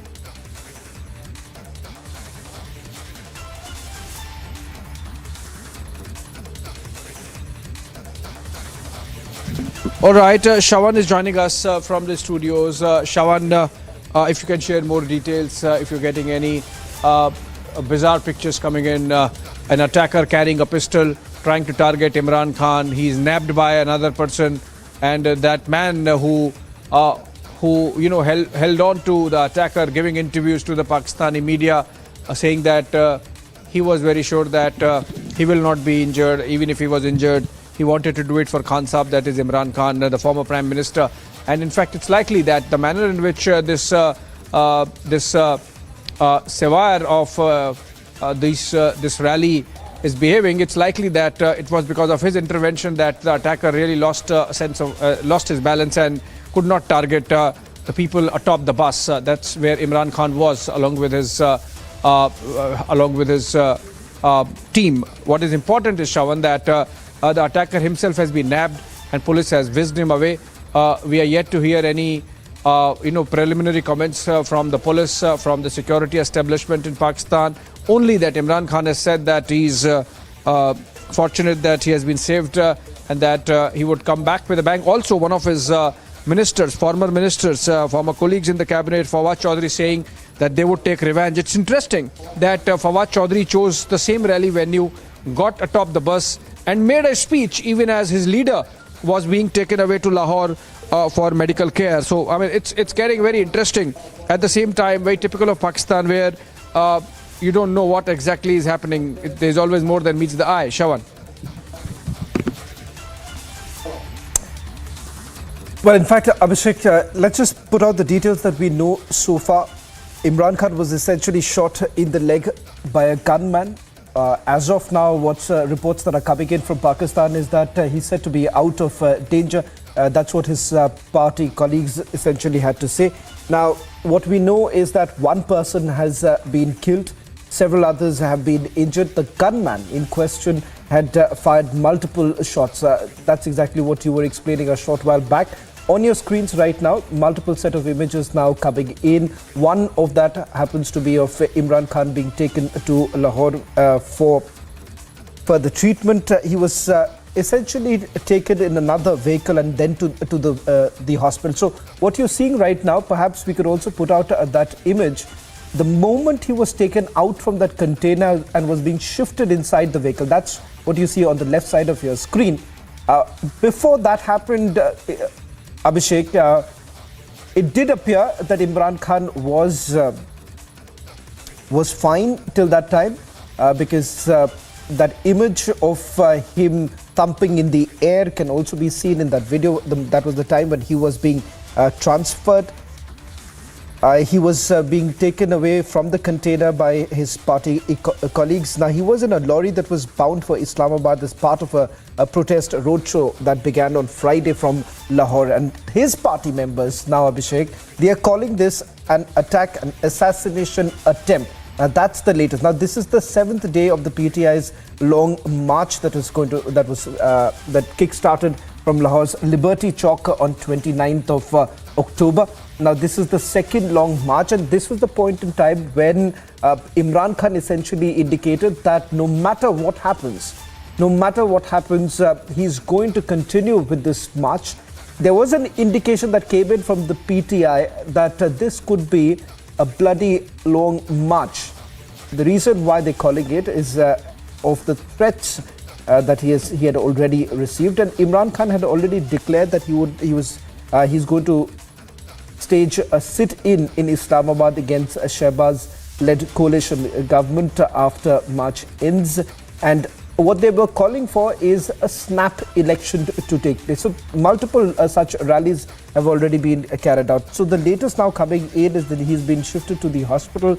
There are reactions that are coming in. In fact, let's just now play out that video that has been accessed by Republic TV. This was the exact moment, Abhishek, when the firing took place. So multiple firing shots can be heard in this particular video that has been accessed. Viewers, you perhaps may not get a full view, but you'll get a sense of that very moment when the gunshots took place. Let's just play that out.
कि पाकिस्तान के popular leaders को, पाकिस्तान के अवाम की क़यादत करने वालों को हटा दिया जाए, उनके ऊपर कातिलाना हमले किए जाए और उनको मिटा दिया जाए। ये पहला मौका नहीं है पाकिस्तान में।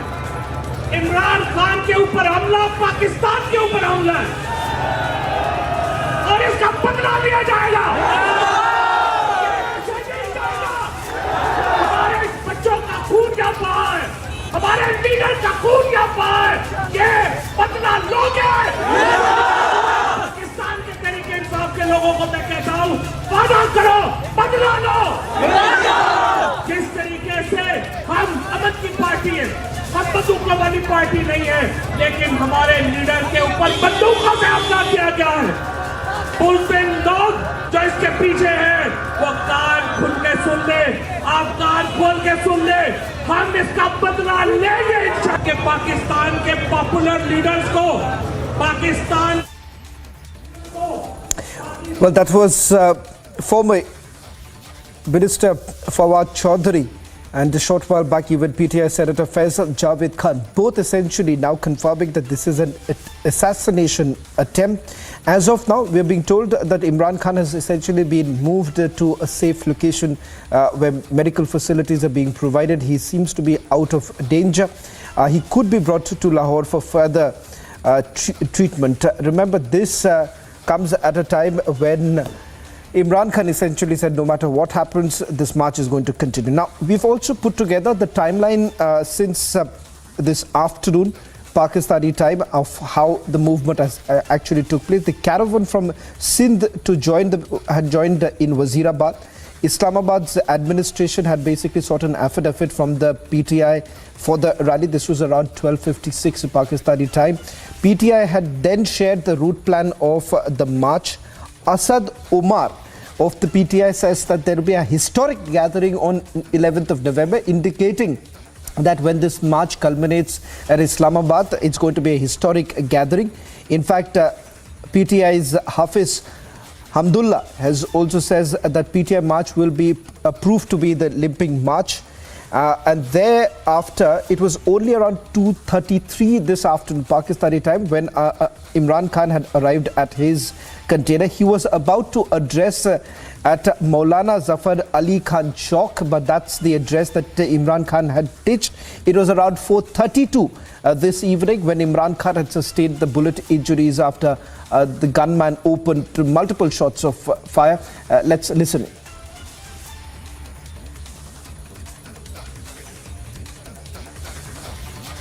Well, in fact, we've also got a reaction of the person who nabbed the gunman. Listen in to what really transpired, what was the condition, and now there are also reports that are coming in about who this person is, who the alleged attacker is. We're going to put out the details of the alleged attacker in a short while from now, but first listen in to the very person who had nabbed this gunman. Wazirabad में खान साहब के ऊपर firing हुई और इन्होंने उस लड़के को पकड़ा है जो फायरिंग कर रहा था। पहले ही देख लिया था कि वो गोली उसने निकाले, मुझे नहीं लगता ऊपर किसी को लगा हो, लेकिन वो तैयारी में नहीं था, उसने निकालते साथ ही ऐसे करके फायर मारा। मतलब एक फायर उसने किया है, दूसरा फायर करने लगा था, आपने पकड़ लिया। उसकी ना पिस्टल भी आटो थी मेरे हाथ से, जब मैंने उसको पकड़ा है ना, वो तर ही नीचे आई है, वो एक बंदे को लग भी गई। अच्छा, नीचे जो बंदा था उसको लगी है? हाँ। और आपको भी लग सकती थी? लग जाती तो लग जाती। खान साहब को जब देखा कि वो गोली उस तरफ मारा, खान साहब के साथ बाईपास से पैदल आ रहा था दौड़ता हुआ, तो साथ था, बस वो मैंने देखा है, मैंने कहा ये क्या पिस्टल, तो उसने जब सीधा किया मैंने उसको पकड़ लिया। वजीराबाद में खान साहब के ऊपर फायरिंग हुई और इन्होंने उस लड़के को पकड़ा है जो फायरिंग कर रहा था। पहले ही देख लिया था कि वो गोली उसने निकाले, मुझे नहीं लगता ऊपर किसी को लगा हो, लेकिन वो तैयारी में नहीं था, उसने निकालते साथ ही ऐसे करके फायर मारा। मतलब एक फायर उसने किया है, दूसरा फायर करने लगा था, आपने पकड़ लिया। उसकी ना पिस्टल भी आटो थी मेरे हाथ से, जब मैंने उसको पकड़ा है ना, वो तर ही नीचे आई है, वो एक बंदे को लग भी गई। अच्छा, नीचे जो बंदा था उसको लगी है? हाँ। और आपको भी लग सकती थी? लग जाती तो लग जाती। खान साहब को जब देखा कि वो गोली उस तरफ मारा, खान साहब के साथ बाईपास से पैदल आ रहा था दौड़ता हुआ, तो साथ था, बस वो मैंने देखा है, मैंने कहा ये क्या पिस्टल, तो उसने जब सीधा किया मैंने उसको पकड़ लिया। Well, that was one of the person who nabbed the gunman. In fact, we were putting out the details of the timeline that we've been able to piece together. So it was around 3:47 in this afternoon when Imran Khan essentially ditched his address at the Maulana Zafar Ali Khan Chowk. It was around 4:32 when the first bout of firing actually took place. And around 4:40 this evening, PTI chairman Imran Khan was shifted to a hospital following the bullet injury. On your screens, multiple sets of images that we have put out right now to just give you a sense of what's really happened. Absolute pandemonium right now in Pakistan, especially given the fact that Imran Khan is now trying to challenge the army, the ISI there. Now, eerie reminders of the kind of political assassinations that have taken place in Pakistan, starting from Zulfikar to Benazir Bhutto. Now, as far as Imran Khan is concerned, remember he had taken on the army, the ISI, and essentially said that he had to leave his position only because this was a conspiracy that was hatched by the United States of America. Allegations were also leveled against them that this was a government that was in place because the West wanted him, and also not to forget that that was the time when Imran Khan was essentially praising the foreign policy of India. Now, what you see on your screens is that very container, the overcrowded container which was used by Imran Khan. And we'll also show you one image that you can see. Those were moments after this firing took place. And then you can see Imran Khan being shifted from the container to the vehicle. Now that was roughly around 4:35, between 4:35 and 4:40 p.m. Pakistani time is when he was being shifted, and he was thumping in the air, which essentially indicated that he had only sustained injuries on his leg, and he was then carried forward, taken inside the vehicle, and then now taken to a location where he's being provided with he's been taken to the hospital, is what we're being told, where medical facilities are being provided, and thereafter plans are also to take him to Lahore. Remember, they had provided, the party essentially said that they had provided the entire route map to the local administration. Now, there is also a report that is emerging that the attacker happens to be someone from within the party itself, a party leader's guard, in fact, who had opened the fire. Now, that's what is coming in, but Imran Khan's own colleagues has dubbed this as an assassination attempt. In fact, Pakistan's Prime Minister Shehbaz Sharif has also reacted. He's put out a tweet. We'll also put that out as to what Shehbaz Sharif has to say with regards to the incident that has just taken place. That's the latest coming in. We'll also try and bring in our reporters. In fact, this is what the Prime Minister has to say. He says that condemning the incident of firing on Imran Khan in the strongest words. In fact, also details coming in that Faisal Javed, who happens to be a former minister in Imran Khan's cabinet, he says that he is better now. Remember, he too had sustained injuries. One party worker is reportedly killed in this incident that has taken place. More and more reactions now coming in from PTI. In fact, party leader Shehbaz Gill has now also spoken. He says that Imran Khan is a red line and an attempt has been made to cross that red line. He also said that Imran Khan will fight till his last breath. Well, what you see right now on your screens is the tweet that has been put out by Shehbaz Sharif, where he says that the incident should be condemned in the strongest words. Now, the allegation that has already been leveled by Imran Khan's colleagues indicating that the government in place, along with the army as well as the ISI, has tried to hatch this entire conspiracy. But the fact of the matter is that if you take a look at what has happened in the past, the political assassinations that have taken place in the past, the only difference essentially here you are looking at gunfiring that has taken place. In the past it was completely different. So one will have to wait and watch to find out what really is the plan. Is there something than what meets more than... Is there something more than what meets the eye is something that we'll have to wait and watch. In fact, Abhishek, our senior executive editor, is joining us on this broadcast. Abhishek, Yeah, eerie reminders of what we have seen in the past, Benazir Bhutto, Zulfikar, but the assassination was carried out in a different manner altogether. In this particular case, multiple gunshots can be heard. Pistol was actually used. If you see that image of the attacker holding the pistol in his right hand, what does it look like to you?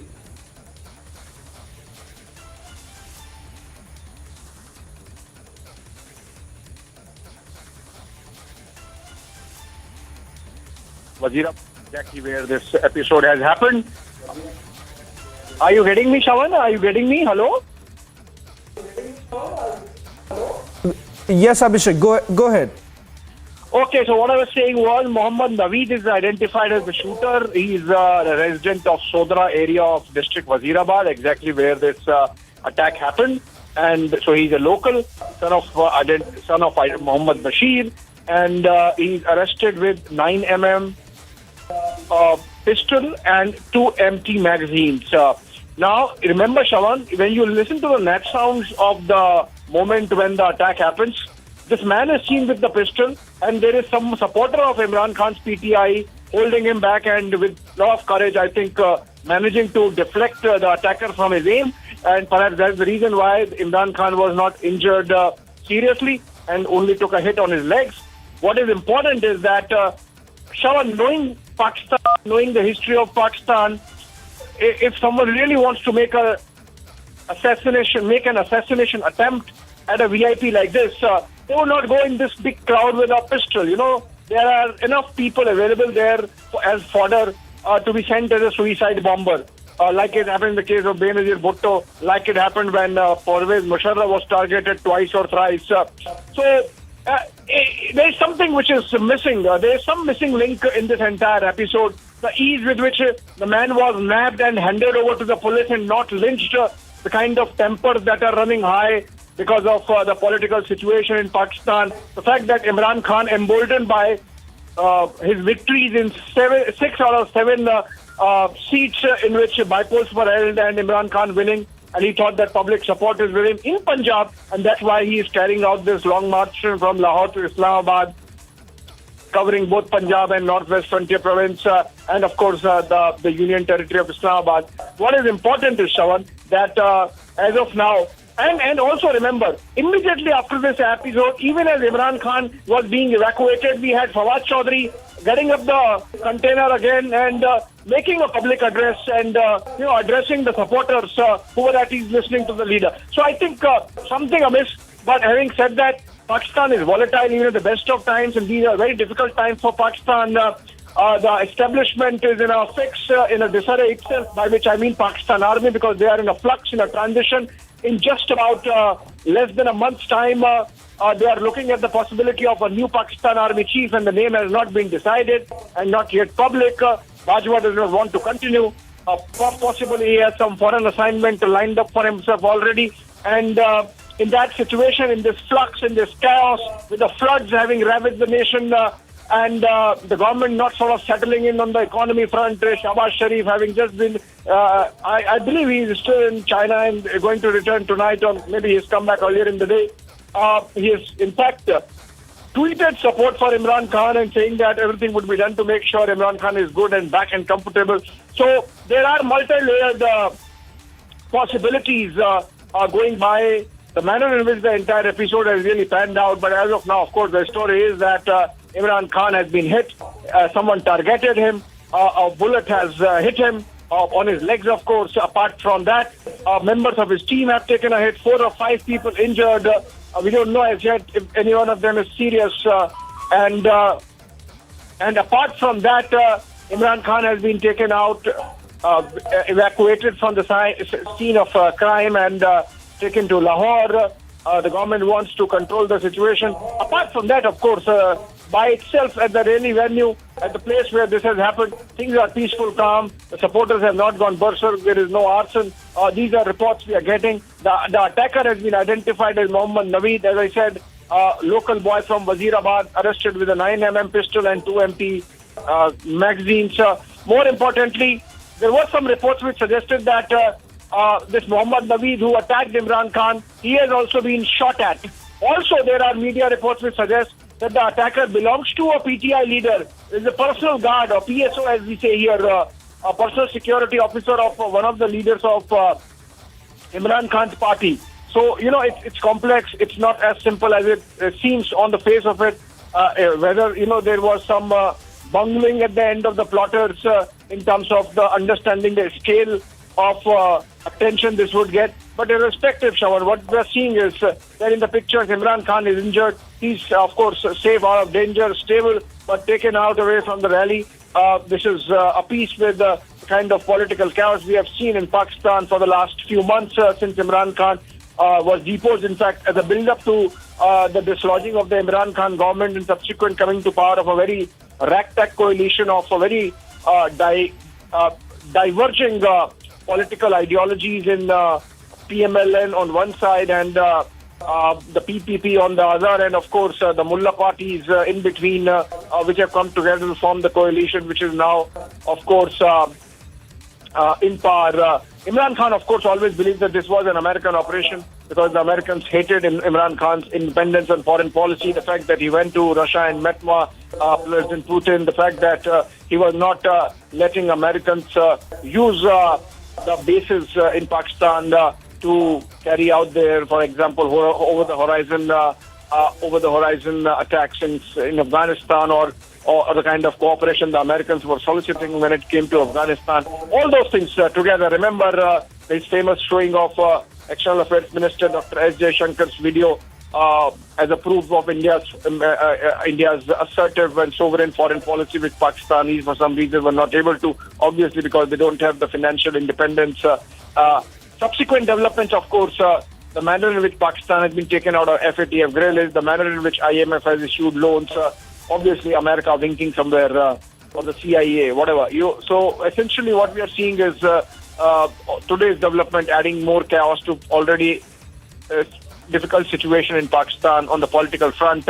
How much destabilizing this would be, how much this would embolden the criminal elements, the jihadi elements, the political Islamist elements, and how much would this make army rethink about whether they have to withdraw in the manner they have been withdrawing from public space under the Bajwa doctrine. All those important issues, but as of now, pictures focused entirely on the violent act where an attacker with a gun aimed at Imran Khan, missed him, hit Imran Khan's leg, but injured 4 or 5 others, leading to absolute pandemonium and chaos during the Long March rally in this place where we are getting these pictures from Wazirabad on route to Islamabad. Shravan.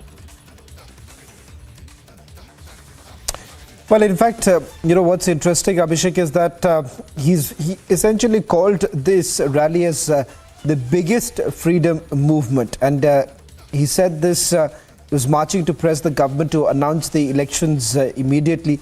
This also comes days after Pakistan's election commission had disqualified Imran Khan from holding the public office for 5 years on the charge of hiding proceeds from the sale of gifts he had received from the foreign leaders.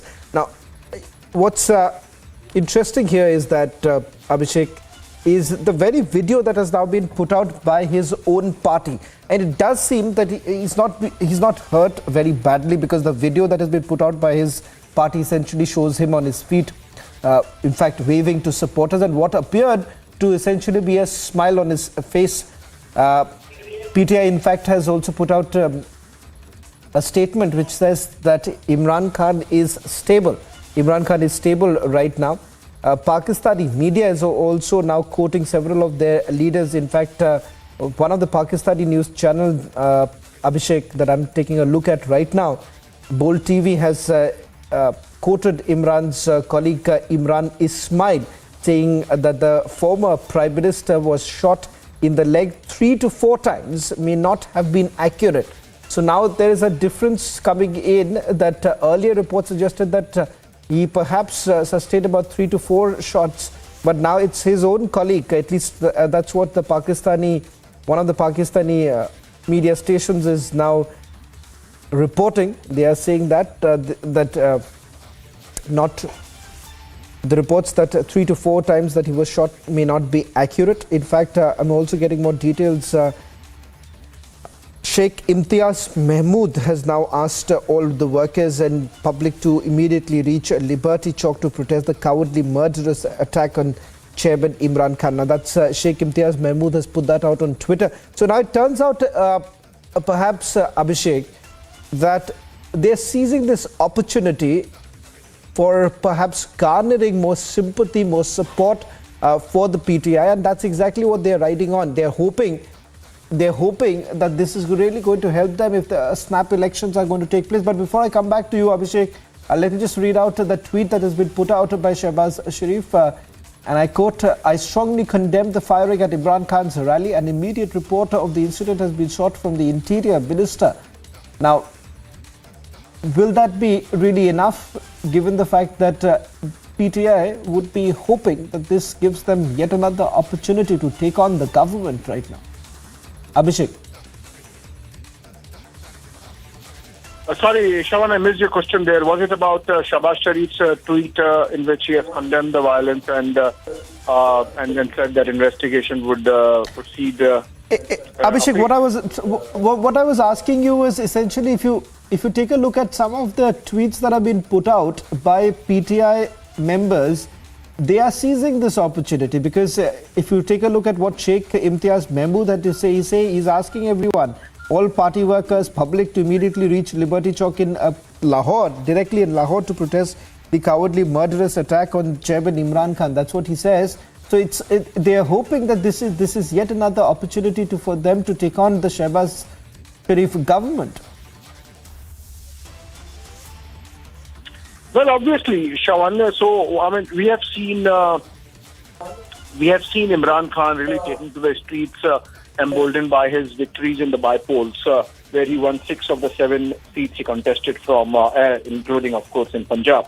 But what is important is, Shawan, all 6 of them in Punjab. So, despite the fact that Punjab has a PMLN government, Pakistan Muslim League Nawaz, Imran winning in the den of Nawaz family clearly emboldened him into coming out on the streets and continuing with his protests. He's really turned it into an ego battle. He has turned it into a prestige issue, and he believes that with the masses with him because of his election victories, he still can really turn the tables on the ragtag coalition. And given the fact that the Pakistan army does not seem to be high muck to take any public role vis-a-vis government, because they anyway control things behind the scenes, Imran Khan fancies his chances of really dislodging the government again and coming back to power. Remember, it's just less than a year before elections happen in Pakistan. But Imran Khan really building the momentum or not wanting to let the momentum go out of his hands. And that's why we have seen from the time that he has been deposed and dislodged, he has not effectively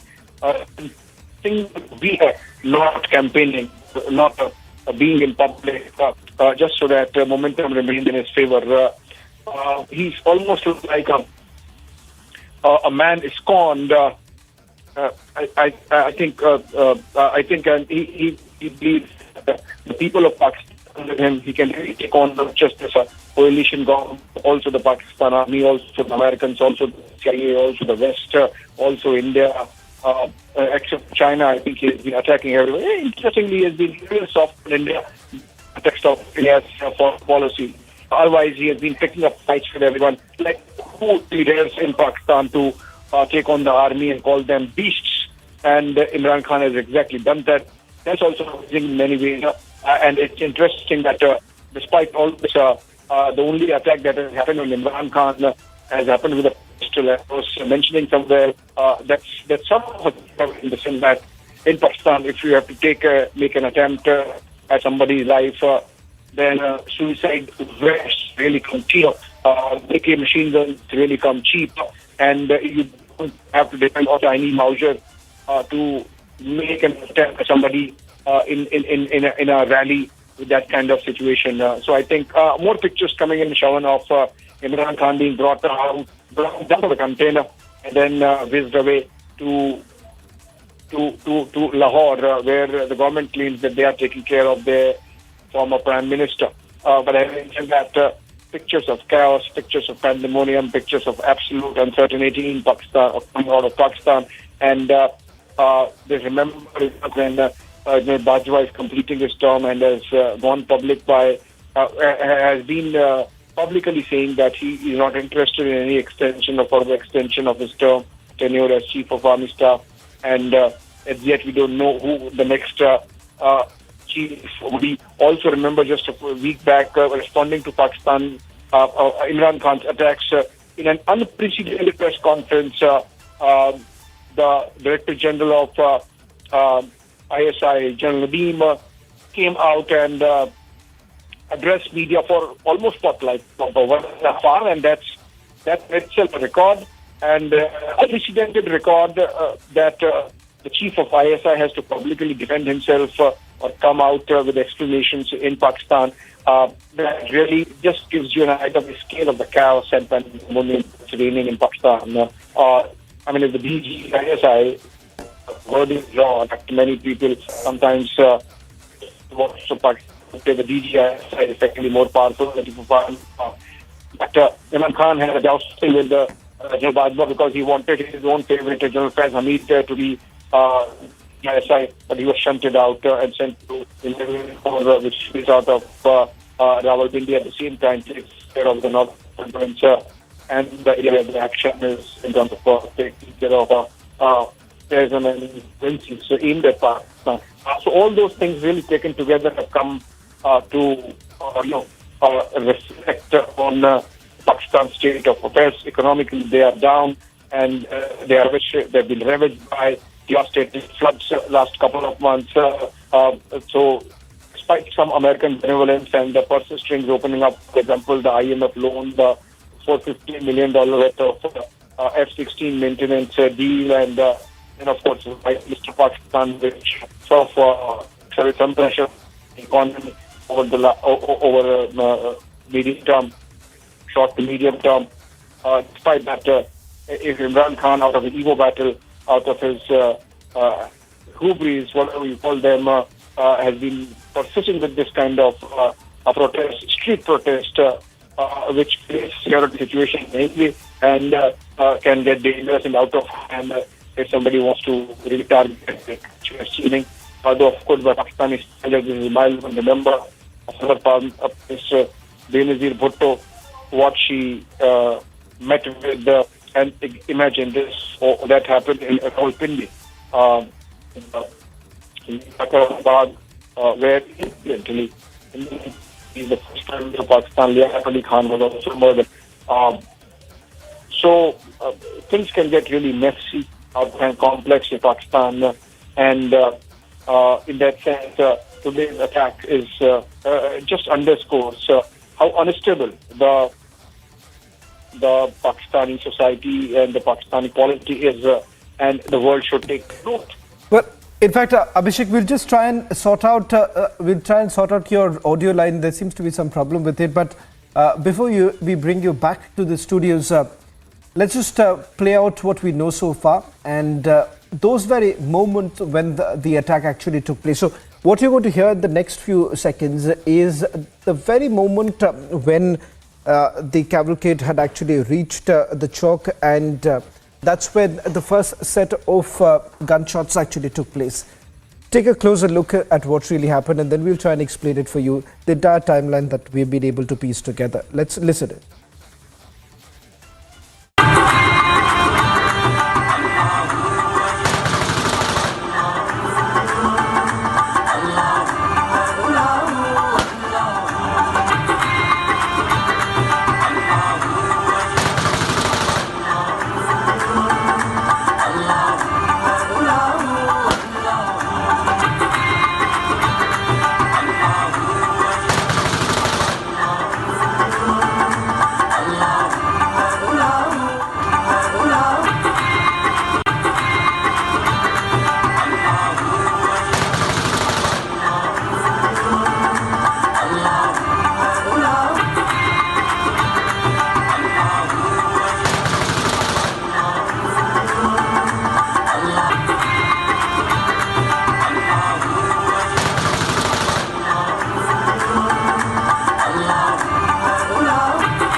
Well, in fact, we're getting in multiple reactions on a story that is fast developing. What we can confirm right now is that former Prime Minister of Pakistan, Imran Khan, is said to be stable. That's what his party colleagues also had to say. Let's listen into some of the reactions that are coming in.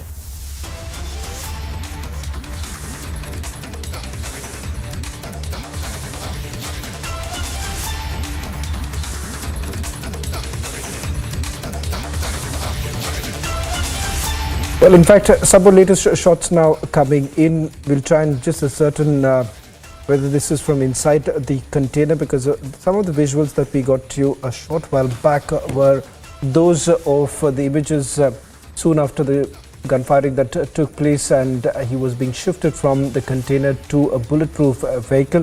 Remember, along with PTI chairman, there are several other PTI workers and also former ministers who've also been attacked.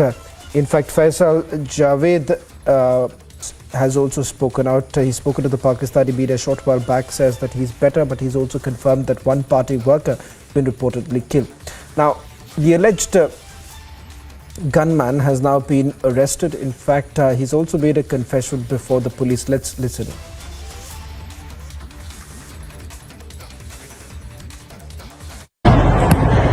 मैंने इसलिए किया है कि ये लोगों को गुमराह कर रहा था इमरान और मुझसे ये चीज़ देखी नहीं गई, तो मैंने इसको मारने की कोशिश की, पूरी मारने की कोशिश की कि मैं इसको मारूंगा, सिर्फ इमरान खान को और किसी को नहीं। ये तुमने क्यों ये सोचा? ये मैंने सोचा उधर अजान हो रही है, उधर डेक लगा के शोर कर, नहीं, ये तुमने अचानक को सोच के मेरे जमीन में ये चीज़ अच्छा नहीं माना। अचानक फैसले किए या पहले फैसला किया? दिन से सुबह से, जिस दिन का ये लाहौर से चला है उस दिन से मैंने ये सारी ये सोची, जिस दिन से लाहौर से चला कि मैंने इसको छोड़ना नहीं। तुम्हारे पीछे कौन है जिसने ये चला? मेरे पीछे कोई नहीं, तुम्हारे साथ कितने लोग थे? कोई भी नहीं, अकेला। जब तुम घर से आए हो तो कौन था तुम्हारे साथ? बाइक अपनी कह रहा हूँ, अपनी बाइक। बाइक कहाँ है तुम्हारी? बाइक मैंने मामू की दुकान पे खड़ी। मामू की दुकान पे खड़ी। मामू तुम्हारा क्या करते हैं? वो मोटरसाइकिल की दुकान है। ठीक, बस हो गया सर। अच्छा, ये बताओ कि ये तुमने काम क्यों किया है?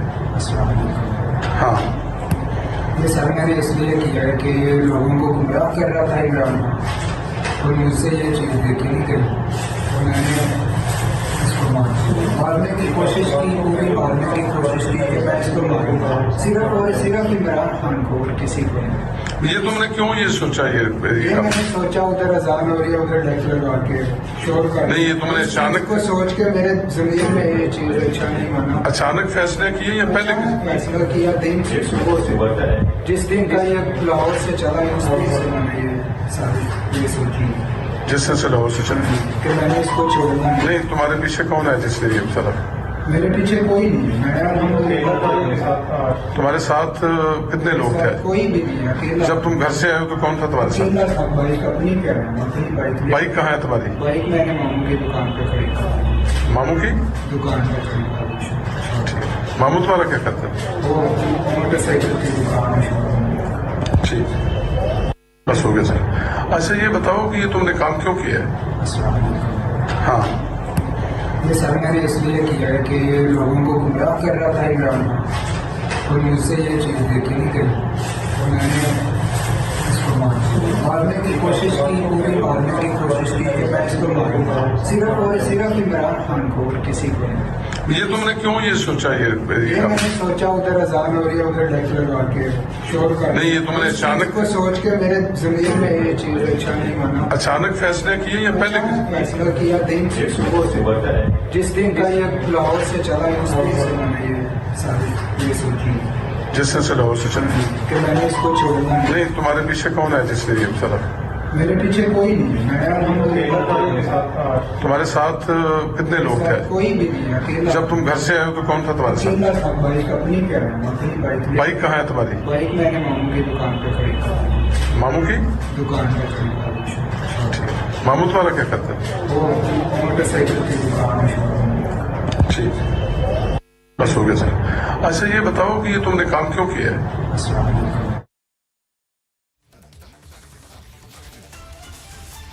All right, that was Mohammad Nadeem, the attacker of Imran Khan, making a confession before the security agencies in Pakistan. The police, interestingly, he was nabbed by a very volatile supporter crowd of PTI and their leader Imran Khan, and not hurt at all. He was handed over to the police, which whisked him away, and now a confession coming on camera, on tape, where he's saying that he was very unhappy that Imran Khan was misleading the nation, and that's why he personally decided to target him, that there was nobody behind him, that he did it on his own, picked up a bike and reached the place, parked his bike next to his uncle's shop, and came with the gun and aimed at Imran Khan. He in fact said that he wanted to kill him and only him, not anyone else, but then he did not succeed. That's Mohammad Nadeem, the attacker of Imran Khan, on tape. Confession on tape with the police. On that note, let's take a short break, and we are back with the same story on the other side.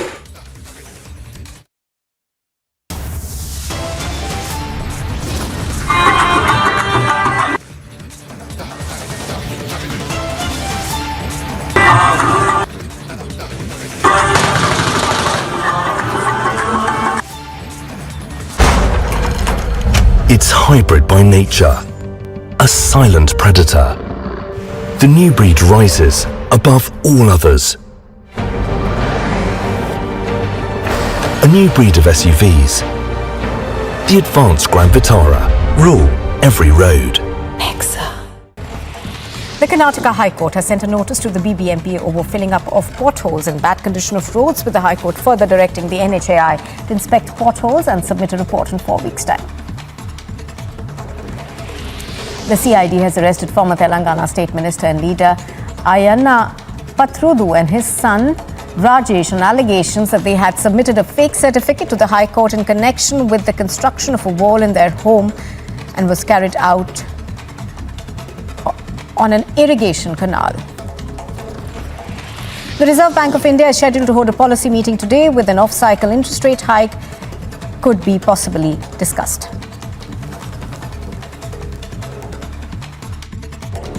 And a quick look now at what else is making news this morning. Voting is underway in 7 seats in 6 states. By polls in Munugade in Telangana, Andheri in Mumbai, Mokama and Gopalganj in Bihar, Adhampur in Haryana, Gola Gorakhnath in Uttar Pradesh and Dhamnagar in Odisha are taking place. A high-voltage late-night drama was seen in Munugade, where the BJP candidate and party cadres staged protests at the RO's office, demanding immediate action on the TRS leaders who came from outside to Munugade for campaigning. The BJP's Telangana President Bandi Sanjay, who was on the way to Munugade to support the BJP candidate Komati Reddy Rajgopal Reddy, was taken into preventive custody early morning Thursday. Everyone.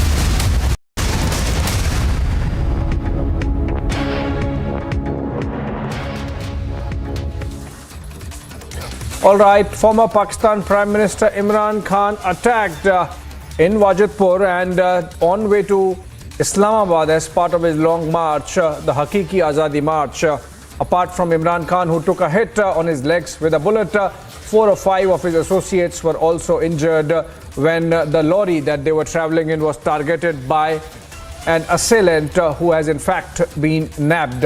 Who was nabbed there at the spot itself and handed over to police. Now, in fact, a confession has come out in which Mohammad Nadeem, the said attacker, has said that he was unhappy with Imran Khan misleading the nation, and that's why he decided to target him. He wanted to kill him, did not succeed, but that nobody is behind him. Let's listen into the confession on tape given to Pakistan security agencies by the attacker. ये sir मैंने इसलिए किया है कि ये लोगों को गुमराह कर रहा था इमरान खान, और मुझसे ये चीज़ देखी नहीं गई, और मैंने इसको मार दिया। मारने की कोशिश की, पूरी मारने की कोशिश की कि मैं इसको मारूं, सिर्फ और सिर्फ इमरान खान को और किसी को नहीं। ये तुमने क्यों ये सोचा? ये मैंने सोचा, उधर अजान हो रही है, उधर डेक लगा के शोर कर, नहीं, ये तुमने अचानक को सोच के मेरे जमीर ने ये चीज अच्छा नहीं माना। अचानक फैसले किए या पहले? अचानक फैसला किया, दिन से, सुबह से, जिस दिन का ये लाहौर से चला है उस दिन से मैंने ये साजिश ये सोची जिसने से लाहौर से चली कि मैंने इसको छोड़ना है। नहीं, तुम्हारे पीछे कौन है जिसने ये उतारा? मेरे पीछे कोई नहीं है, मैं अल्हम्दुलिल्लाह तुम्हारे साथ कितने लोग थे? कोई भी नहीं है, अकेला। जब तुम घर से आए हो तो कौन था तुम्हारे साथ? अकेला था, बाइक अपनी पे आया हूँ, अपनी बाइक। बाइक कहाँ है तुम्हारी? बाइक मैंने मामू की दुकान पे खड़ी कर दी थी। मामू की दुकान पे खड़ी कर दी शॉप। मामू तुम्हारा क्या करता है? वो मोटरसाइकिल की दुकान है शोरूम में।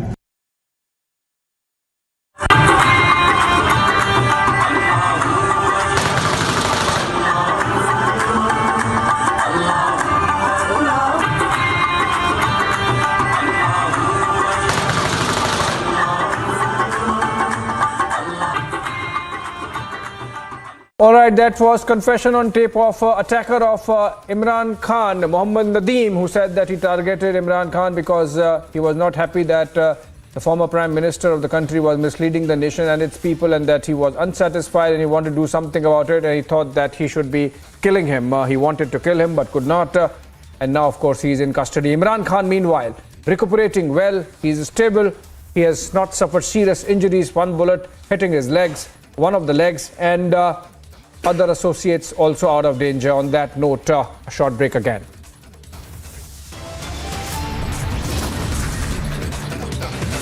तुम ब्रेक पूरे कर लो.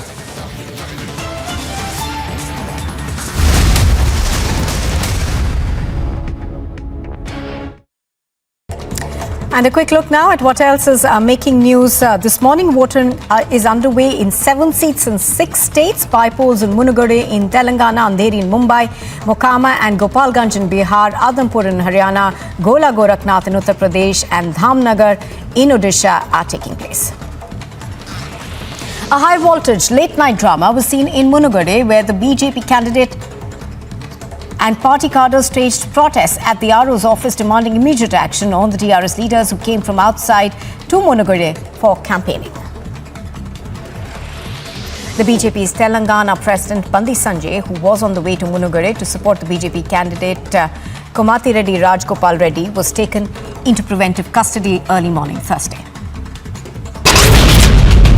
Everyone in Delhi is breathing in a gas chamber. The early morning hours, the layer of smog has thickened over the national capital. Any of these 4, they will have to inform the NIA and they will be rewarded with cash.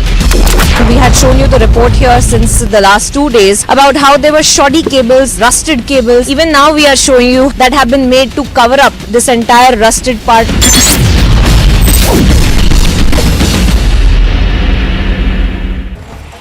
The Karnataka High Court has sent a notice to the BBMP over filling up of potholes and bad condition of roads, with the High Court further directing the NHAI to inspect potholes and submit a report in 4 weeks' time. The CID has arrested former...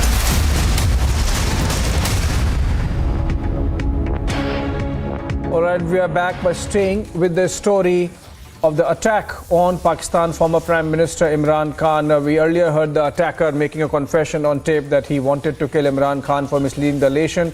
Now let's go back to the moment when the attack took place. Let's listen into the net sounds, the audio of the moment when the rat-tat-tat of the gun disturbed the rally and all hell broke loose.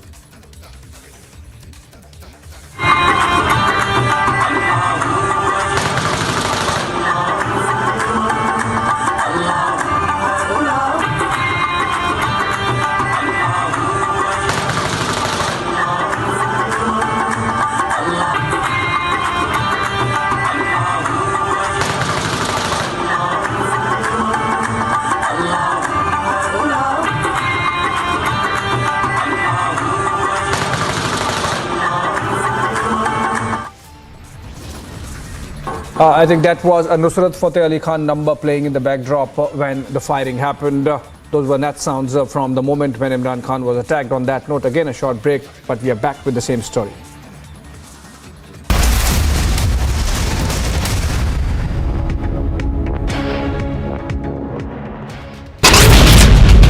Everyone in Delhi is breathing in a gas chamber. The early morning hours, the layer of smog has thickened over the national capital. Any of these 4, they will have to inform the NIA and they will be rewarded with cash. We had shown you the report here since the last 2 days about how there were shoddy cables, rusted cables. Even now we are showing you that have been made to cover up this entire rusted part.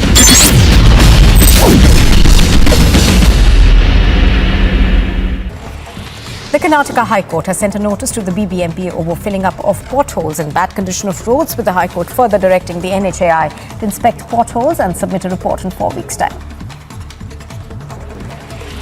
The CID has arrested former Telangana State Minister and leader Ayanna Pathrudu and his son Rajesh on allegations that they had submitted a fake certificate to the High Court in connection with the construction of a wall in their home and was carried out on an irrigation canal. The Reserve Bank of India is scheduled to hold a policy meeting today, with an off-cycle interest rate hike could be possibly discussed.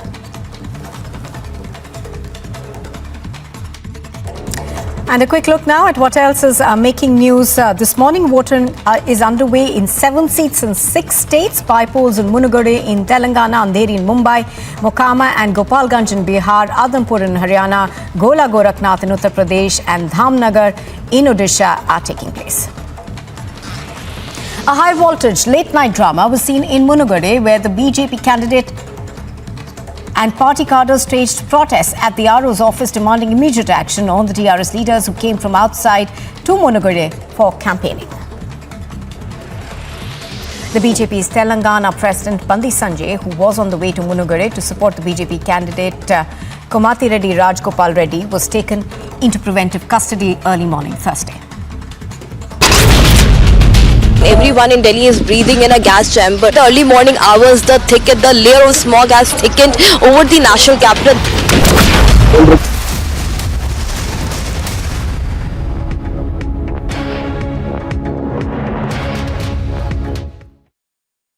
ये sir मैंने इसलिए किया है कि ये लोगों को गुमराह कर रहा था इमरान खान, और मुझसे ये चीज़ देखी नहीं गई और मैंने इसको मार दिया। मारने की कोशिश की, पूरी मारने की कोशिश की कि मैं इसको मारूं, सिर्फ और सिर्फ इमरान खान को और किसी को नहीं। ये तुमने क्यों ये सोचा? ये मैंने सोचा उधर अजान हो रही है, उधर डेक लगा के शोर कर, नहीं ये तुमने अचानक को सोच के मेरे जमीर में ये चीज अच्छा नहीं माना। अचानक फैसले किए या पहले? अचानक फैसला किया, दिन से, सुबह से, जिस दिन का ये लाहौर से चला है उस दिन से मैंने ये साजिश ये सोची, जिस दिन से लाहौर से चला।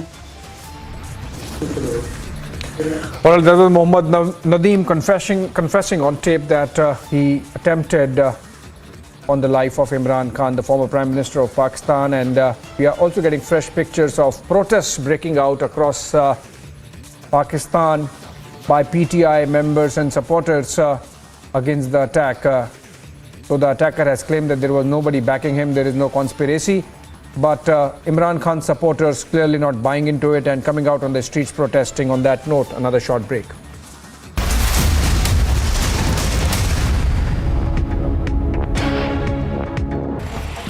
The Karnataka High Court has sent a notice to the BBMP over filling up of potholes and bad condition of roads, with the High Court further directing the NHAI to inspect potholes and submit a report in 4 weeks' time. The CID has arrested former Telangana State Minister and leader Ayanna Pathrudu and his son Rajesh on allegations that they had submitted a fake certificate to the High Court in connection with the construction of a wall in their home and was carried out on an irrigation canal. The Reserve Bank of India is scheduled to hold a policy meeting today, with an off-cycle interest rate hike could be possibly discussed.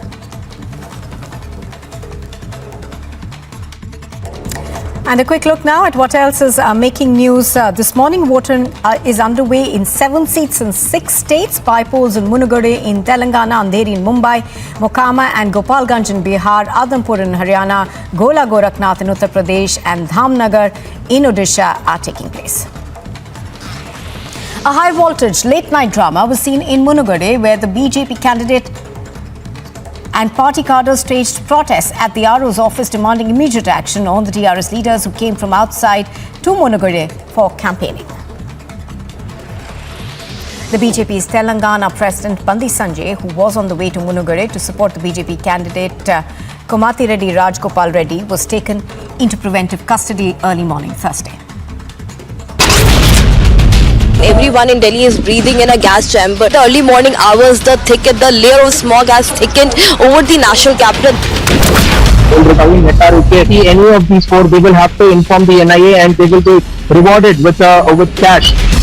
We had shown you the report here since the last 2 days about how there were shoddy cables, rusted cables. Even now we are showing you that have been made to cover up this entire rusted part.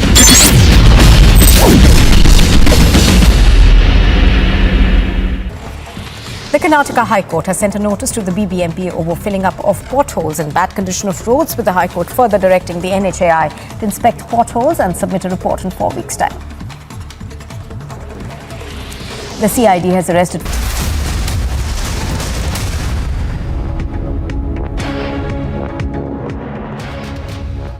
Wazirabad में खान साहब के ऊपर firing हुई और इन्होंने उस लड़के को पकड़ा है जो फायरिंग कर रहा था। पहले ही देख लिया था कि वो गोली उसने निकाले, मुझे नहीं लगता ऊपर किसी को लगा हो, लेकिन वो तैयारी में नहीं था, उसने निकालते साथ ही ऐसे करके फायर मारा। मतलब एक फायर उसने किया है, दूसरा फायर करने लगा था, आपने पकड़ लिया। उसकी ना पिस्टल भी आटो थी मेरे हाथ से, जब मैंने उसको पकड़ा है ना वो तर ही नीचे आई है, वो एक बंदे को लग भी गई। अच्छा, नीचे जो बंदा था उसको लगी है? हाँ। और आपको भी लग सकती थी? लग जाती तो लग जाती। खान साहब को जब देखा कि वो गोली उधर उस तरफ मारा, खान साहब के साथ बाईपास से पैदल आ रहा था दौड़ता हुआ, तो साथ था, बस वो मैंने देखा है, मैंने कहा ये क्या पिस्टल, तो उसने जब सीधा किया मैंने उसको पकड़ लिया।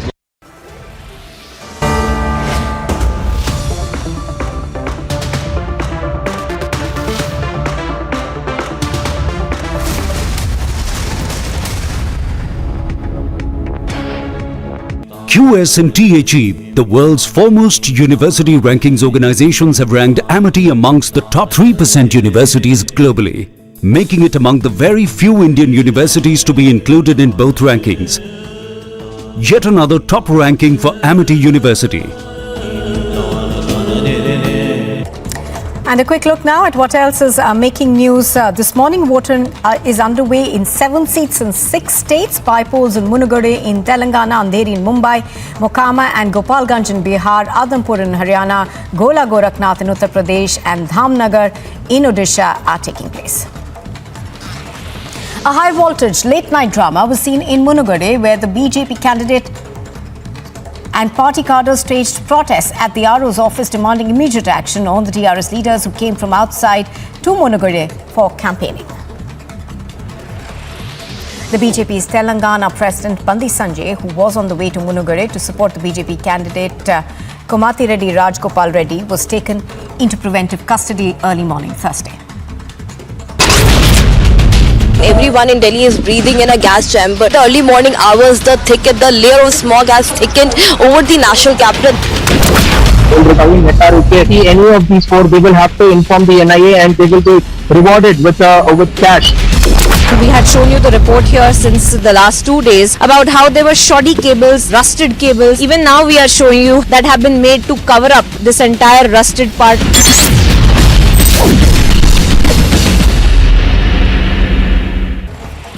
The Karnataka High Court has sent a notice to the BBMP over filling up of potholes and bad condition of roads, with the High Court further directing the NHAI to inspect potholes and submit a report in 4 weeks' time.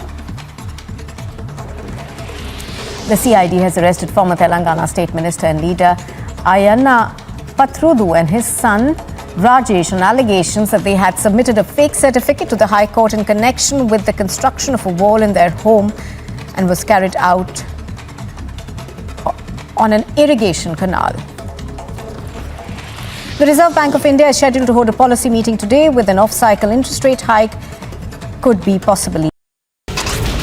The Aam Aadmi Party versus the BJP blame game intensifying even as citizens in Delhi and the NCR region continue to choke.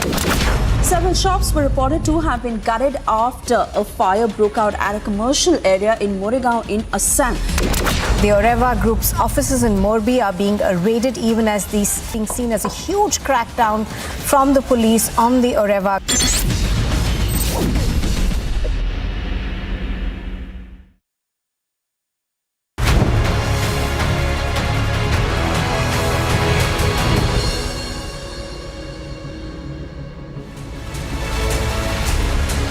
Hello and a very good evening. The show is called The Biggest Story Tonight, and I'm Deepthi Sachdeva with you. Non-stop breaking updates coming in right now from Pakistan.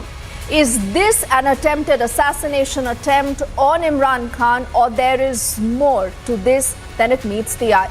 We'll get you non-stop live updates. We'll also get you guests helping to understand the big picture here. First up, the headlines. The assassination attempt on the former Pakistani Prime Minister Imran Khan is foiled. Firing at a rally, Imran Khan is wounded in his leg. Attacker is confessing on tape. He says tried to kill Imran Khan because he was misleading the people of Pakistan.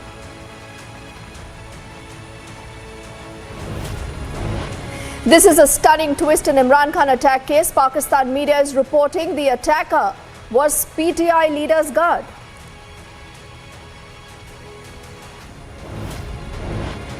Former employee of The Wire, who they tried to pin blame on, confronted by Republic, he says, "I will speak up."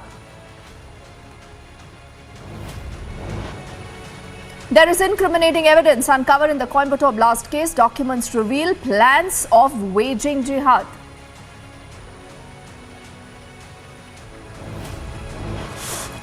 Republic accesses shocking audio recordings between the arrested accused in the Coimbatore blast case.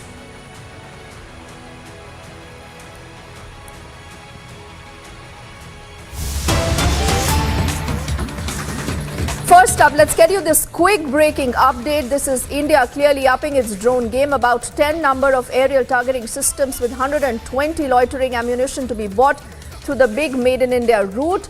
Now do remember, it was just about last fortnight that we reported that the army has ordered 1,000 drone weapon systems. Drone, remember, is the weapon of the future. Abhishek has more details on this. Abhishek, first up, what really does this news mean and what really are going to be the implications?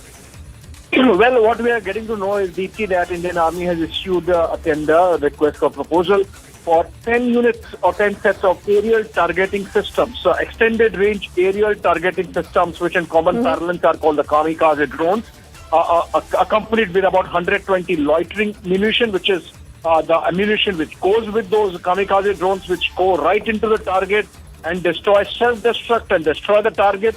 This would be done by the Buy Indian Atmanirbharta route. But what is important is that this procurement is meant to augment Indian Army's overall drone architecture, which is really taking shape with a lot of live real-time lessons being taken from the ongoing war in Europe. That's a significant aspect. And these aerial targeting systems, or the kamikaze drones, would have a control system, a control station, a forward control station, and antenna for long-range communication, which has a range of 100 kilometers. So these kamikaze drones have to have a range of 100 kilometers, a launcher vehicle, forward control station, all the paraphernalia. What is interesting is that all this has to be integrated and be made available by Indian manufacturers as part of the overall Make in India Atmanirbharta plan in our defense security architecture. So that's a significant development. And remember, as you were rightly mentioning, just fortnight back there was a plan of another of Indian Army's proposal to buy 1,000 drone systems, weapon systems, and now this kamikaze drone. So essentially what we are seeing is a big boost coming in to the overall drone system architecture within the Indian Army. And I think this is evolving into a situation where perhaps there might be a separate vertical within the Indian Army to have, drones as part, or integrating drone systems into Indian Army's evolving modern warfare philosophy. Okay.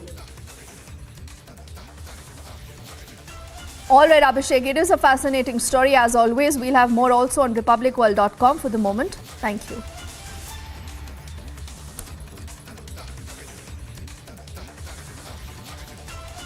And now let's quickly deep dive to understand what's happened in Pakistan in the last 2 hours or so.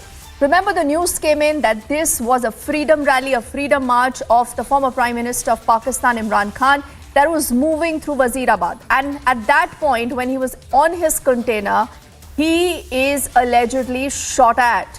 Now, what we are given to understand that possibly 2 to 3 shots were fired at Imran Khan when he was on his container. He has sustained injuries on his leg. He's said to be out of danger. He's safe. He's been moved to Lahore. But the man that you see on the third window on your screens from the left is the attacker who was captured. Now, there have been conflicting reports emerging also about the identity of this attacker. The attacker has spoken up. There are reports saying he possibly has been shot dead. Do remember again, because this is a developing story, there isn't much of a confirmation yet coming in to that effect. But what we do know is that he possibly is linked to the PTI itself.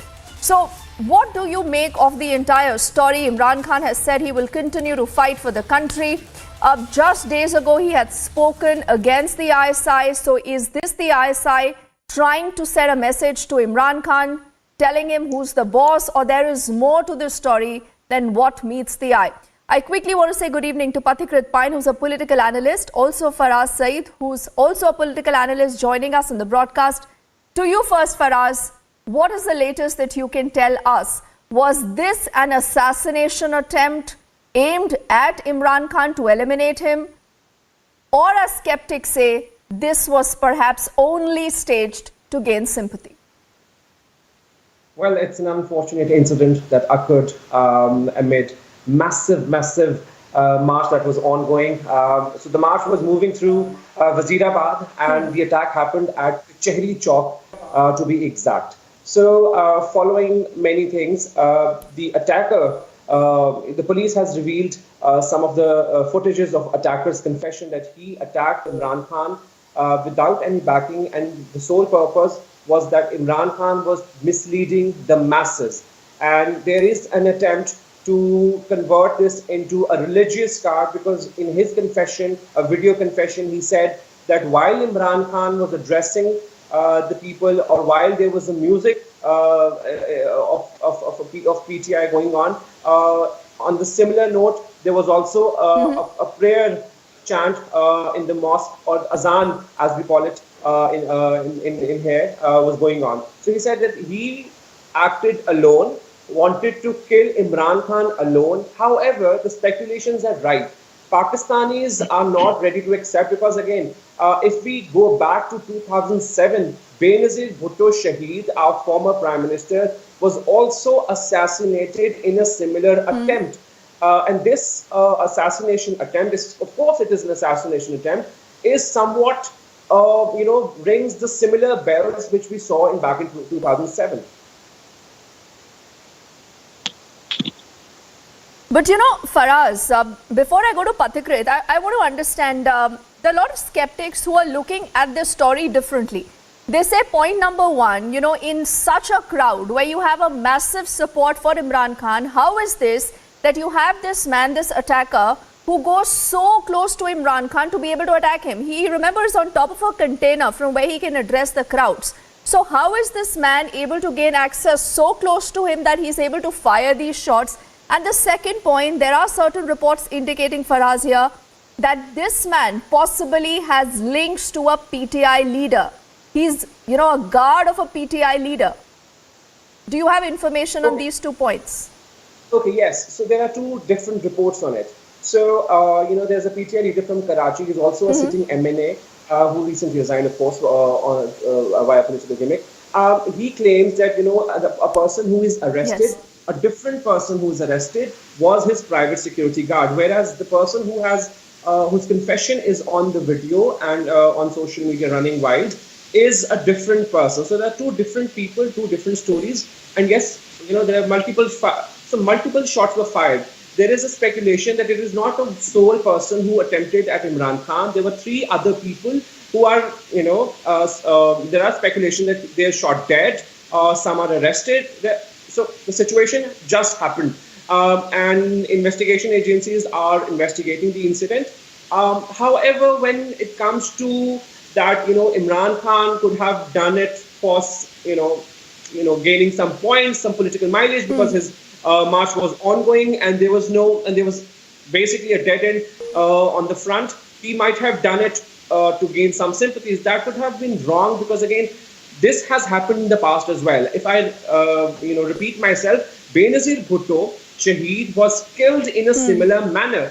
this attempt is somewhat similar. Same glimpse, same attacks. The difference is that Benazir Bhutto was standing on a jeep, which is somewhat at an accessible range, whereas Imran Khan was standing on a truck, on a container, which is which is difficult for the attacker to reach. Therefore, Imran Khan, the attacker missed his chance to kill Imran Khan, of course, because had there been a slighter different angle of a shot, Imran Khan could have been taken a hit at a different body part, which could have been lethal for him. So yeah, the story is developing, but a lot of stories are there. That who's the attacker? Did the attacker? Then Faraz, very briefly, I will also then get in Dr. Sriram Cholia, and I quickly want to say good evening to him. But Sriram, with your permission, I want to take one more question with Faraz.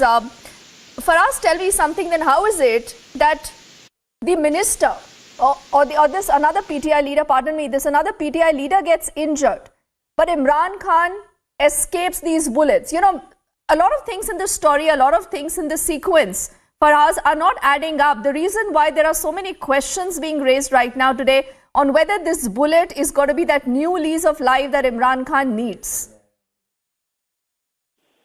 It could be. Again, Imran Khan injured gains a lot of sympathies. Imran Khan was already gaining a lot of sympathies, and people were actually very emotional when it comes to Imran Khan. So anything that happens to Imran Khan will allow him to get a lot of sympathies from the people. And as we speak, a lot of our major cities, roads are blocked by PTI supporters in reaction to what has happened. So the story is yet to be clear as to what happened. Was the attacker alone? And yes, when it comes to some people are injured, and there is reportedly one death as well, because there were a lot of fires. There was a bluster, to be precise, and because there were a lot of shots, some were missed, some were hit either to the journalists who were standing on the container, and the others on the PTI container. But the story is still blurred. But it is a perfect recipe of an assassination attempt. As an earlier analysis, it is a perfect recipe for an assassination attempt. We can't think of anything other than this. Absolutely, Faraz. When it's Pakistan, anything is possible and everything is possible. Pratikrit, how do you read into what has happened so far, Pratikrit? Does this entire episode raise a lot more questions? How do you read into this? India, for the moment, has said we are, carefully watching the situation unfold. But let's not forget what happened in the, last fortnight or so. You had Imran Khan raising questions at the ISI. Could this be a message from the ISI telling Imran and the rest of Pakistan that who the real boss is? Well, first of all, good evening. Mr. Faraz mentioned rightly about Benazir Bhutto. But otherwise also, if you look at a series of assassination or attempts to assassination that has happened in Pakistan in general, specifically, and probably in certain other parts of the subcontinent as a whole as well. So if it is an attempt of assassination, it should not be surprising. Secondly, yes, you rightly mentioned about the tiff that today Imran Khan has with the deep state of Pakistan. Let's understand. The whole issue, the crux of the issue is this. Imran Khan perhaps would not have been able to come to power had it not been for the support that he got from the deep state of Pakistan, and which is otherwise called the establishment as well. Today, what has happened is that Imran Khan is trying to bite the same, perhaps the organization which actually built him up. And secondly, probably he's one of the first politician and somebody who has been a prime minister who is directly accusing the deep state of Pakistan, the Pakistan army, the ISI of corruption. And let me tell you, the hierarchy in Pakistan is very, very clear-cut. It is at the top, the Pakistan army or the establishment, Rawalpindi, and then it is probably the radical organizations. The democratically elected government may not have that kind of leverage. So for somebody who is a politician, is not even a seasoned politician with generational background, but who is somebody who has become very popular in the recent past because of his stand, which is anti-US as well. Saying it actually rattles a lot of things. Number one is this. Number two, because there is a lot of anti-US sentiment in Pakistan, and because in general the economic condition is terribly bad, So he has been able to garner that popularity. And there is also a reality. Shahbaz Sharif today doesn't want the election to happen. So a combination of lot of things today, even though it is too premature to say whether it is actually an assassination attempt or not, but it is a classic case. And generally, as Mr. Faraz was also mentioning, probably there are multiple people who are involved in it, because what happens if in a case like this, one person will be trying to shoot, there will be a couple of other people as a backup. And of course, they will never come up and admit. So it would invariably be somebody's bodyguard or somebody who has been close to the person, like somebody's security guard or anybody else. And that is how the penetration is done. It has happened in other cases in other countries as well.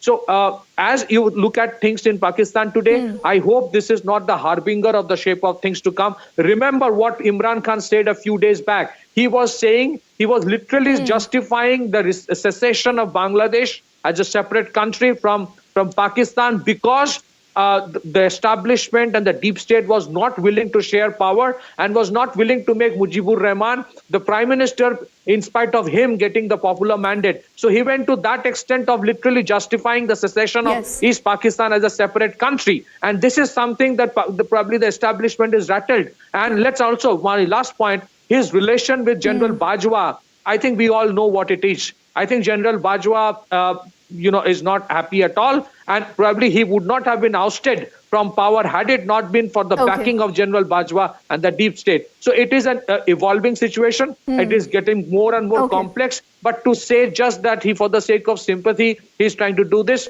well, if you look at the history, as is also Mr. Faraz mentioned, it is highly unlikely. And if it is so, either way, Imran Khan is going to get a lot of popularity. It might result in massive civil disobedience within the country, a country which has a large amount of floating arms and ammunition. It might lead to a civil war kind of a situation in a country which is already having a lot of violence. Pakistan is in a state of free fall. Yes, Pakistan is in a state of free fall. Sriram is also with us. Absolutely. Sriram, what is your reading of the entire sequence of events? How do you see this?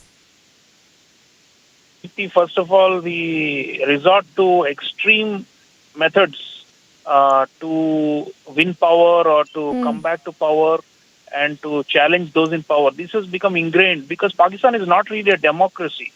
And that's the fundamental problem. I mean, these mass rallies that Imran has been doing for last several days, this long march, and he promised that it will go on for 10 more months or something like that. It was actually a kind of already an invitation to open a civil unrest and to revolution, as he called it. So I think वो जो असर करते हैं और वही जो आपकी अब मैं सुन रही थी कि एक बहुत ही जिम्मेदार खातून जो है गैर जिम्मेदाराना स्टेटमेंट दे रही थी। वैसे तो वो अमूमन देती रहती हैं, लेकिन जिम्मेदारी की स्टेटमेंट दें। वो कह रही थी कि राना सनाउल्लाह साहब ने ये कातलाना हमला किया है।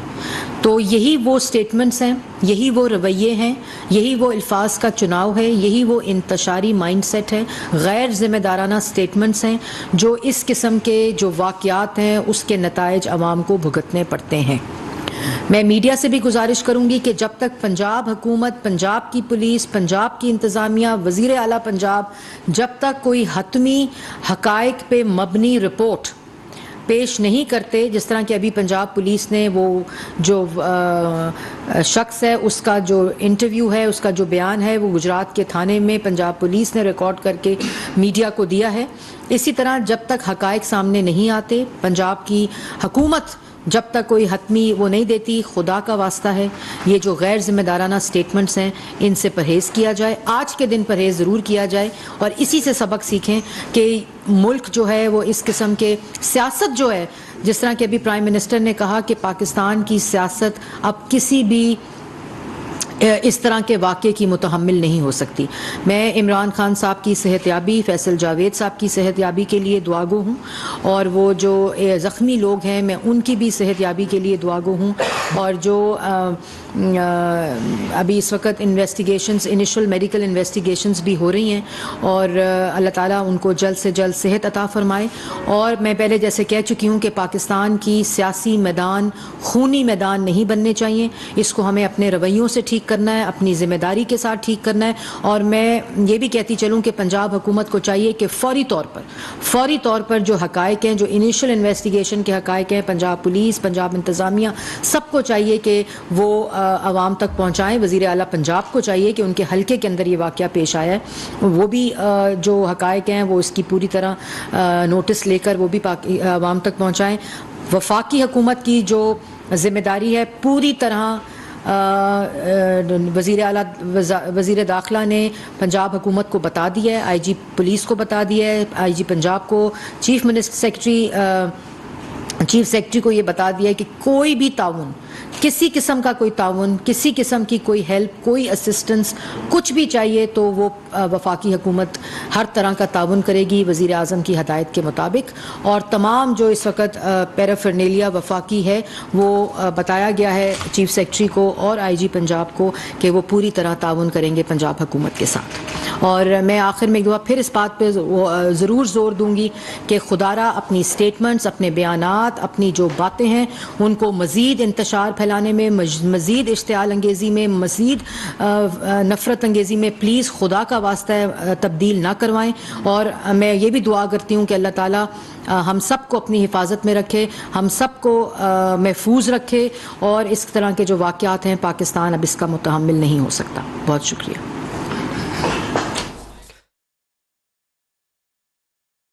So the very first detailed response that's coming in from the Federal Information and Broadcasting Minister, this is Maryam Aurangzeb, who remember is hitting back at the charges that have been made by the PTI, saying it's the Pak Home Minister behind this alleged assassination attempt at Imran Khan. So you do see a lot of domestic politics that will take precedence. Sriram, apologies, I just had to cut you short because of this live briefing coming in from Pakistan. Why don't you comment on the kind of politics you're looking at? You know, clearly New Delhi has reasons to be worried because a Pakistan in free fall, a Pakistan in a chaos and turmoil like this, Sriram, is absolutely not wanted. It is injurious to India. Yeah, Deepthi, what happens is this vacuum due to the infighting and the extreme volatility on the streets and the complete instability of the government, the jihadist groups, you know, they are the most organized because they've got the blessings of the establishment and of the military, and they can take advantage of it. There could be suicide attacks, you know, there could be inside the country, also in the neighboring countries. Afghanistan border has also been very, very chaotic in last few months. There have been multiple exchanges of fire, and of course in Kashmir Valley also. So I think from now until the next general election in Pakistan, which is some time away, we are going to see all kinds of so-called lawless elements running amok. And what this incident, this attack on Imran Khan suggests is that now the gates are open for many more such, you know, attempted assassinations and such things. So yes, it is a kind of a symptom of a failing state, and that is the cause of worry. And this failure goes very deep, and the ones who are ruling the country de facto are responsible for it. And ultimately, it's going to be very hard for any kind of normalcy to be restored in this kind of situation, because now Imran's party men are going to be in war footing now. For them, it's like an open attack, and it's a very cult-like party, PTI, Tehreek-e-Insaf. You know, they almost worshipped Imran and they've glorified him like a god. So I think they are going to now want to exact revenge also. So this is going to be a slippery slope to more and more anarchy and failure and state failure. And their economic collapse, of course, is well known. They have just been bailed out again by IMF. So this is the time to watch out for if the establishment will unleash the most dangerous and most violent and most brutal elements that they have been using as proxies for a long time. So we have to be on the watch out. We would hope that they will have stability. But frankly speaking, we have no say or actually ability to determine what happens inside. So we have to be very strong with our border security, with checking infiltration, and of course, frankly, people of Kashmir who have been misguided and told that Pakistan is paradise and that, you know, it is the true Islamic homeland and all, let them see for their own eyes. We have to make sure youth of Kashmir see the reality of Pakistan. How can, you know, former prime minister be shot like this in public? You know, what kind of country are they aspiring for in the name of Azadi? You're right. If they go, if you secede to Pakistan or if you create a so-called independent Kashmir, just imagine what kind of future you're going to have. So I think this is a big lesson for them. So we have to make sure. But you know, Sriram, tell me something, Sriram. I think the crucial question this evening, Sriram, is whether this was high drama or this was really an assassination attempt. You think that's a valid question? Until we do not know everything on this story, till you do not have the players like the deep state, the Prime Minister there, Imran Khan, more details about this shooter allegedly come out in the open, we do not know what the real story is. Very briefly, Sriram, just in 10 seconds. Make headlines in Pakistan. Pakistanis are prone to conspiracy theories, and sometimes the truth can be stranger than fiction, so we can't rule out anything. But if they've done it deliberately, they're shooting themselves in the foot because, like I said... All right, but we'll watch that story closely only for what of time. Sriram, Pathikrit, Faraz, thank you so much. We are heading into a quick and a big breaking update coming in right now.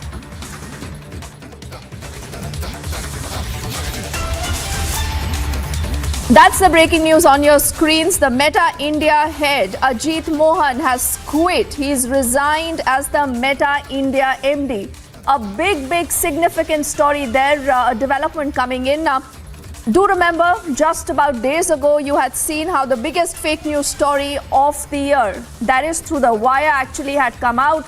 Meta had called out wire for the many lies. Now we need to stand by to get you more details on this story and see if we can have Abhishek, Shravan or Niranjan with us to get you more details. But what we do know is the Meta India head has now quit. He's put his papers. On the other side of this quick break, we get you more details of that and also the investigation right now that is underway against the wire and the reporter who was questioned.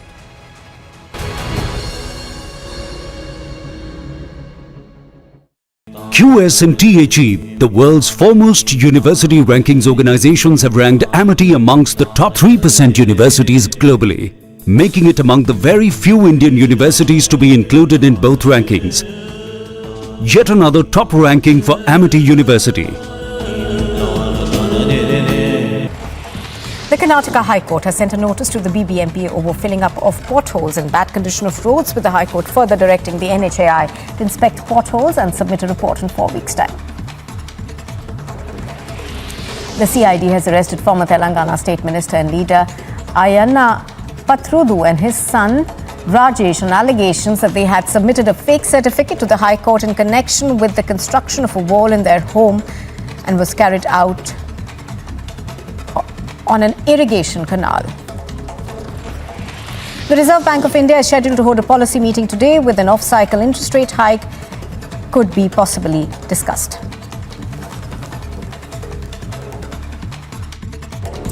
And a quick look now at what else is making news this morning. Voting is underway in 7 seats in 6 states. By polls in Munugade in Telangana, Andheri in Mumbai, Mokama and Gopalganj in Bihar, Adhampur in Haryana, Gola Gorakhnath in Uttar Pradesh and Dhamnagar in Odisha are taking place.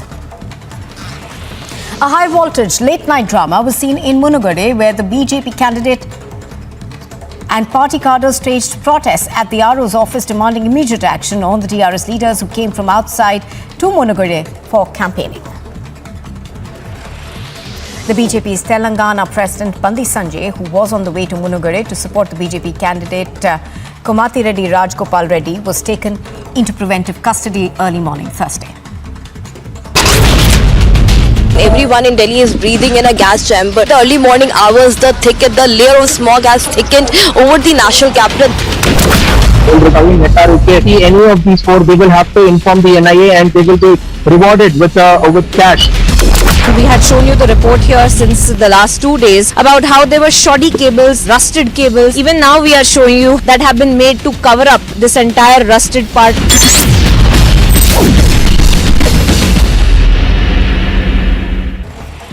The Karnataka High Court has sent a notice to the BBMP over filling up of potholes and bad condition of roads, with the High Court further directing the NHAI to inspect potholes and submit a report in 4 weeks' time. The CID has arrested. Major debate on the complete mayhem in Pakistan. Pakistan in chaos after assassination attempt on Imran.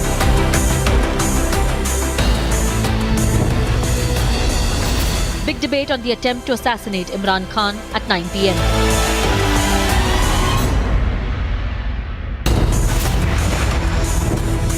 Delhi police questions ex-staff. Will Wire be investigated? After massive misinformation, can the Wire get away? And the fabricators evade responsibility. Arnab debates at 10:30 p.m.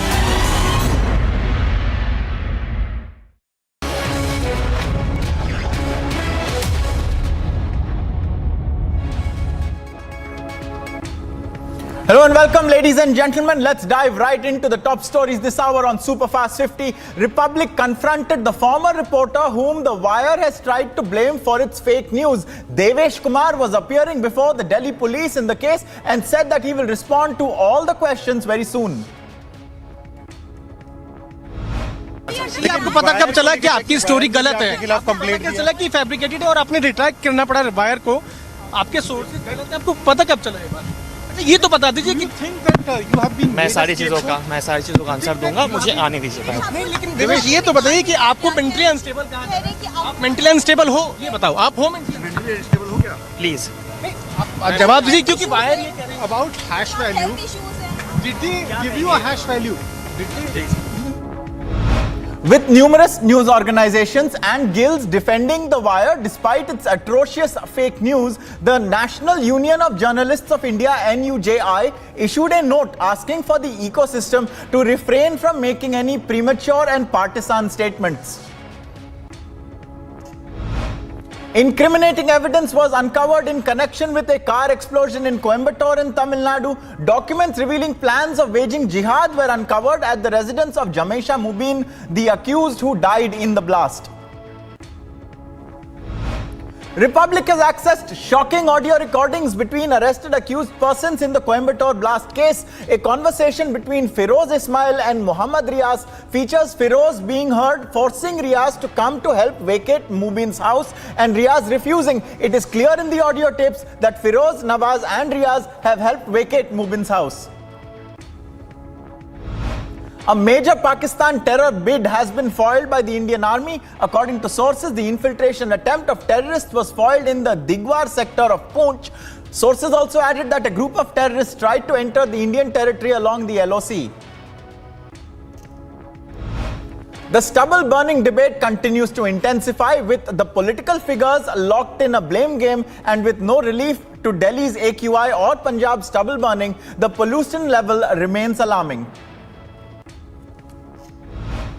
The Election Commission announced the dates for the Gujarat polls today. The polls will be held in two phases, phase 1 on December the 1st and the second phase on December the 5th. Meanwhile, the election result will be out on December the 8th. Himachal Pradesh Chief Minister Jairam Thakur said his government is moving in the direction of implementing the Uniform Civil Code in the state. He added that the process of the UCC has already begun and it will be implemented after deliberations. Defence Minister Rajnath Singh garnered cheer from the crowd, which asked him a question on Pakistan-occupied Kashmir. Addressing a rally in Jaisinghpur in Himachal Pradesh, Defence Minister said, "Dhairya rakhiye," as some people in the rally asserted that they want POK. Just before the announcement of the dates of the Gujarat Assembly elections that was made today, an important meeting of the State Core Committee of the BJP was held in Gandhinagar. State BJP President C.R. Patil and Union Home Minister Amit Shah, along with many big leaders including Purushottam Rupala and Health Minister Mansukh Mandavia, were present in the planning meeting. With the Munugode by-poll being held today, the TRS moved the Election Commission and submitted a memorandum stating that illegal money was being distributed by the BJP. The TRS demanded action against the culprits. The BJP Telangana President Bandi Kumar Sanjay, who was on the way to Manugode to support the BJP candidate there, Komati Reddy Rajgopal Reddy, was taken into preventive custody in the early morning and released later. As the face-off between the TRS and the BJP continued through the day amid polling, in Bangarigadda, Munugode BJP supporters caught a person near a polling station who was seen carrying cash along with TRS tags and a voters list. The BJP supporters alleged that he was influencing the voters by bribing them, and so he was handed over to the police along with the cash. Jharkhand Chief Minister Hemant Soren, after skipping the summons issued to him by the Enforcement Directorate in connection with the illegal mining scam in Jharkhand, spoke about a conspiracy against the Jharkhand government that was being fought against, according to him. जिस तरीके से सुखाड़ को लेकर और जिस तरीके से आज सरकार राज्य के गांव-गांव, कोने-कोने में ग्रामीण, किसान, गरीब, मजदूर, मूलवासी, आदिवासी के बीच में सरकार के अधिकार उन तक पहुंचा रही है, इसको लेकर हमारे विपक्ष में जबरदस्त खलबली मची हुई है और एक प्रकार वो अपने षड्यंत्र को अंजाम देने पे लगे। The Karnataka High Court has sent a notice to the BBMP over filling up of potholes and bad condition of roads, with the High Court further directing the NHAI to inspect the potholes and submit a report in 4 weeks.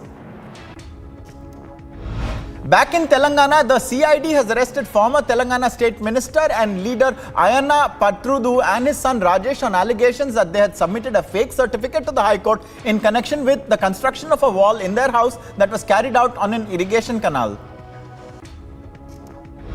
3 terrorists were intercepted by the Jammu and Kashmir police near Khandipura following specific inputs of their presence in the area. The terrorists were later neutralized after they opened fire. The terrorists were believed to be a part of the LET, including one of whom was from Pakistan.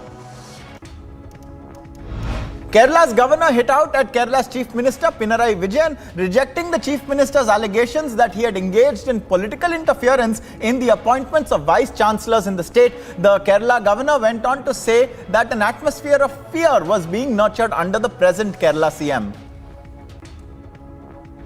Secretary of the Government of India wanted to come and meet me. And then he suddenly came to know that Chief Minister is also staying here. He called my staff and he said, I won't come today. Otherwise they will report to you. We are having a, people go to the public meeting wearing black shirt, they are arrested. Are you not aware? Are you aware or you are not aware? Is that not a fear regime? We reported that. Then is that not? Kerala Governor Arif Muhammad Khan went on to say that he would resign as governor if the Kerala Chief Minister could prove that he had engaged in making illegal appointments. Jammu and Kashmir found mention in a joint statement by Pakistan and China on the occasion of Pakistan Prime Minister Shehbaz Sharif's visit to China, though, of course, Pakistan could not find a way to stick up for the Uyghur Muslims against whom China continues to perpetrate atrocities at a mass level. Ex-Pakistan Prime Minister Imran Khan has been injured in a firing incident near his container during a long march that he was carrying out to protest against the ruling coalition in the country. The assassination bid on ex-Pakistan Prime Minister Imran Khan took place when the Hakiki March entered Wazirabad. Imran Khan allegedly sustained bullet injuries on his leg during the attack, but he is safe according to the Pakistani media reports. As per Pak media, about 8 people were injured in the assassination bid on Imran Khan, while 1 person was killed. Those injured in the firing were shifted to the hospital in ambulances. The alleged shooter has been caught by supporters of Imran Khan. In a twist, as per Pakistani media reports, the alleged shooter is a guard of Imran Khan's Pakistan PTI party leader Alamgir Khan. Imran Khan's PTI party leader Shireen Mazari has called the attack on him cowardly and said string pullers and the establishment will be held responsible by the nation for this murderous attack on Imran Khan.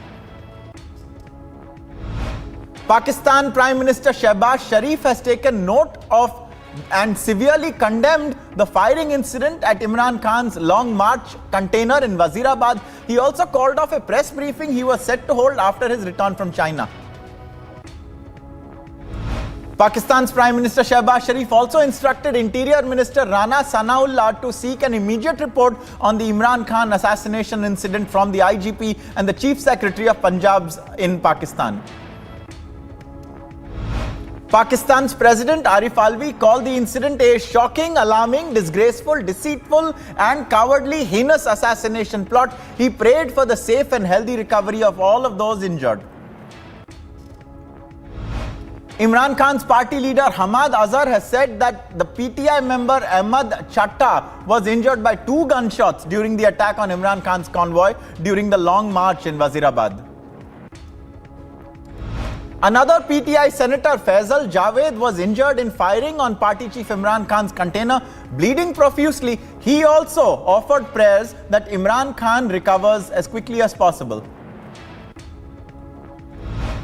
German Chancellor Olaf Scholz met with the leaders of the 6 Balkan nations in Berlin to sign agreements on easing regional travel arrangements and mutual recognition of academic qualifications.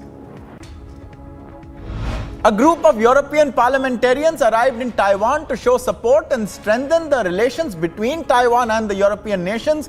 The lawmakers met to promote greater parliamentary exchange and increase cooperation in trade, investment and technology.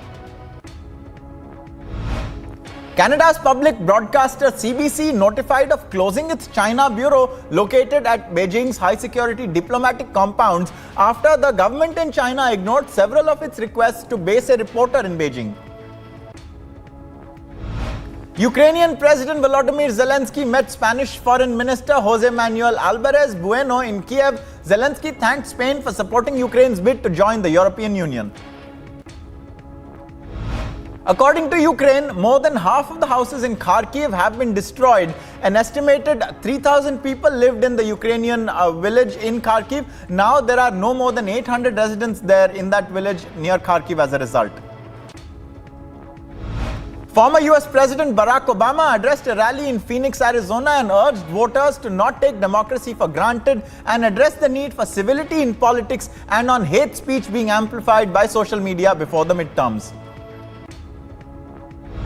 South Korea's Joint Chiefs of Staff labeled North Korea's recent barrage of missile launches a serious provocation that threatens the security and stability of not only the Korean peninsula but also the entire world. The ground was observed shaking and swelling at Mauna Loa. Scientists say they don't expect that there will be an explosion in the Hawaiian island right now, but the officials are on standby and they've asked the residents there also to be careful.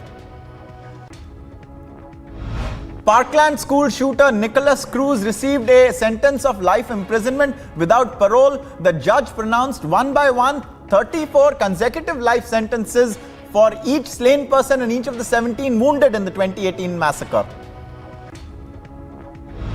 The former presidents of Argentina and Chile clashed about World Cup performances during a climate summit in Buenos Aires. Former Argentine President Macri responded when asked over how many World Cup Chile had won, because the Chilean former president had spoken about how many World Cups Brazil and Argentina had not managed to win recently.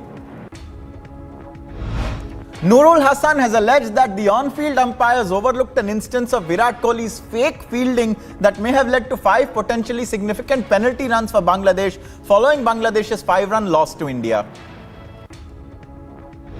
Indian star batter Virat Kohli has been nominated for the ICC Men's Player of the Month award, while Jemima Rodriguez and Deepti Sharma made the cut in the Women's Player of the Month category. Indian men's badminton duo of Satwik Sairaj, Ranki Reddy and Chirag Shetty continued their winning juggernaut at the Hilo Open, defeating Chinese Taipei's Yang Li and Cheng Lu. Former Australia captain Ricky Ponting has said that the T20 World Cup tournament hosts Australia have been a little bit off, while one of the pre-tournament favourites, India, are missing their ace bowler Jasprit Bumrah. Rafael Nadal was defeated by Tommy Paul at the Rolex Paris Masters, giving him his biggest career victory. The Spaniard's title run and Carlos Alcaraz's exit in the third round would have allowed Rafael Nadal to surpass his compatriot at the top of the rankings. Pakistan have somehow managed to keep their hopes alive after beating South Africa at the T20 World Cup by the Duckworth-Lewis method. Indian Grandmaster R. Pragnananda's staggering run in 2022 continues as the 17-year-old accomplished another stunning feat. The Indian chess prodigy finished on top at the Asian Continental Chess Championship 2022 and in the process also qualified for the World Cup. Cristiano Ronaldo says he is fully focused on helping Manchester United take the top spot in their Europa League group and wrote, "Back to Spain with the mind always set on winning" before the club's match with Real Sociedad tonight. After the drama of saving 3 match points against Stanislaus Wawrinka in the previous round, Holger Rune had an easier time of it at the Paris Masters. Tennis world number 1 Iga Swiatek got her into the WTA final campaign off with an emphatic victory over Daria Katsakina at the Dickens Arena in Texas.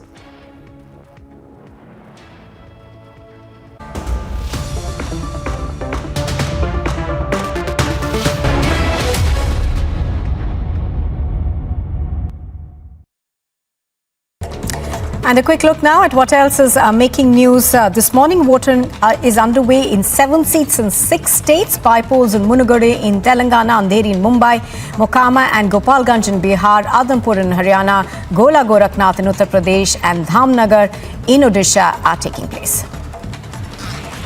A high-voltage late-night drama was seen in Munugode, where the BJP candidate and party cadres staged protests at the RO's office demanding immediate action on the TRS leaders who came from outside to Munugode for campaigning. The BJP's Telangana President Bandi Sanjay, who was on the way to Munugode to support the BJP candidate Komati Reddy Rajgopal Reddy, was taken into preventive custody early morning Thursday. Everyone in Delhi is breathing in a gas chamber. The early morning hours, the layer of smog has thickened over the national capital. Any of these 4, they will have to inform the NIA and they will be rewarded with cash. We had shown you the report here since the last 2 days about how there were shoddy cables, rusted cables. Even now we are showing you that have been made to cover up this entire rusted part.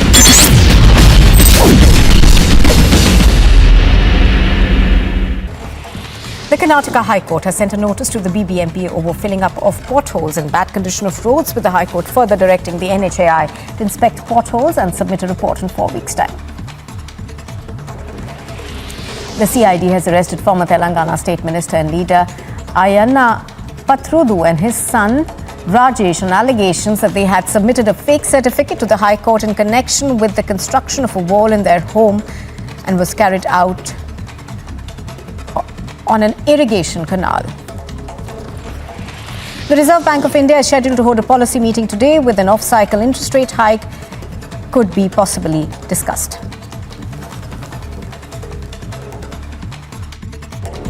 And a quick look now at what else is making news this morning. Voting is underway in 7 seats in 6 states. By polls in Munugode in Telangana, Andheri in Mumbai, Mokama and Gopalganj in Bihar, Adampur in Haryana, Gola Gorakhnath in Uttar Pradesh and Dhamnagar in Odisha are taking place. A high-voltage late-night drama was seen in Munugode, where the BJP candidate and party cadres staged protests at the RO's office demanding immediate action on the TRS leaders who came from outside to Munugode for campaigning. The BJP's Telangana President Bandi Sanjay, who was on the way to Munugode to support the BJP candidate Komati Reddy Rajgopal Reddy, was taken into preventive custody early morning Thursday. Everyone in Delhi is breathing in a gas chamber. The early morning hours, the layer of smog has thickened over the national capital.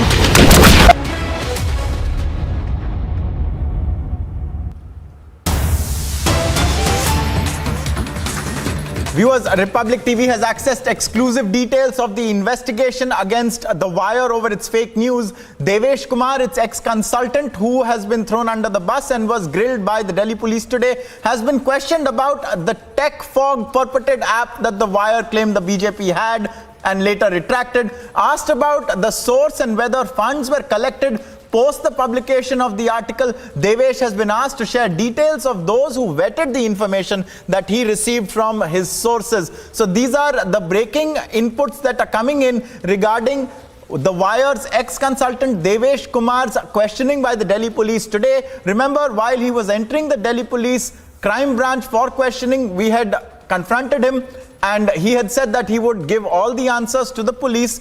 The Wire has accused him of, among other things, being of unsound mind.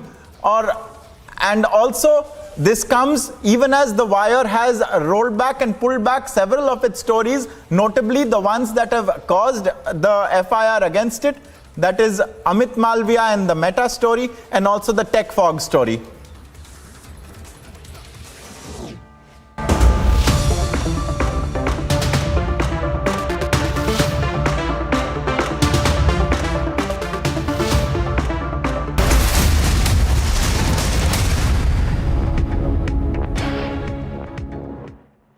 आग को फैलने से रोकना मुश्किल है, पर नामुमकिन नहीं। अब फायरवॉल टेक्नोलॉजी के साथ सेंचुरी प्लाई क्लब प्राइम आग से बचाए। Everyone in Delhi is breathing in a gas chamber. The early morning hours, the layer of smog has thickened over the national capital. Any of these four, they will have to inform the NIA and they will be rewarded with cash. We had shown you the report here since the last 2 days about how there were shoddy cables, rusted cables. Even now we are showing you that have been made to cover up this entire rusted part.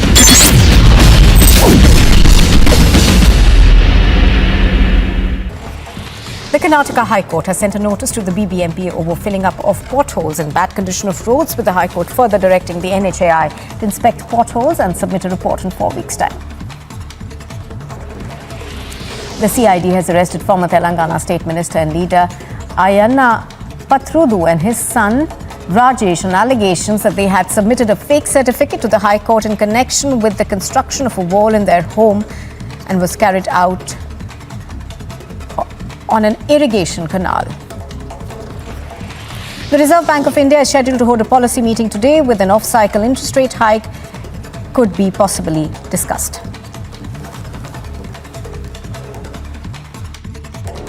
And a quick look now at what else is making news this morning. Voting is underway in 7 seats in 6 states. By polls in Munugade in Telangana, Andheri in Mumbai, Mokama and Gopalganj in Bihar, Adhampur in Haryana, Gola Gorakhnath in Uttar Pradesh and Dhamnagar in Odisha are taking place.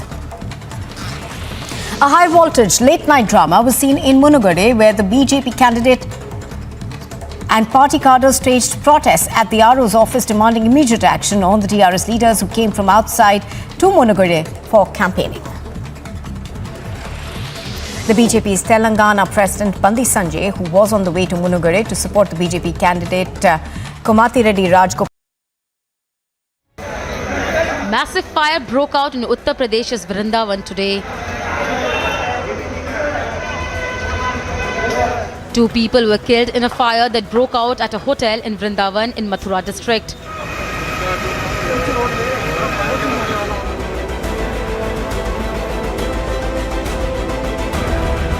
Meanwhile, one critically injured person has been shifted to the hospital in Agra. The fire broke out in the early hours of Thursday on the top floor in Vrindavan Hotel. According to officials, at least 100 guests were in the hotel when the fire broke out. However, after 2 long hours, the firefighters doused the blaze. Bureau Report, Republic TV.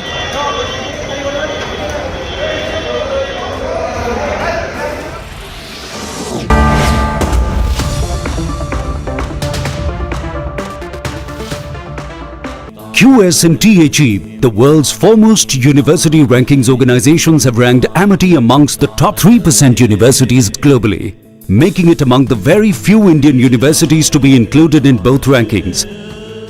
Yet another top ranking for Amity University.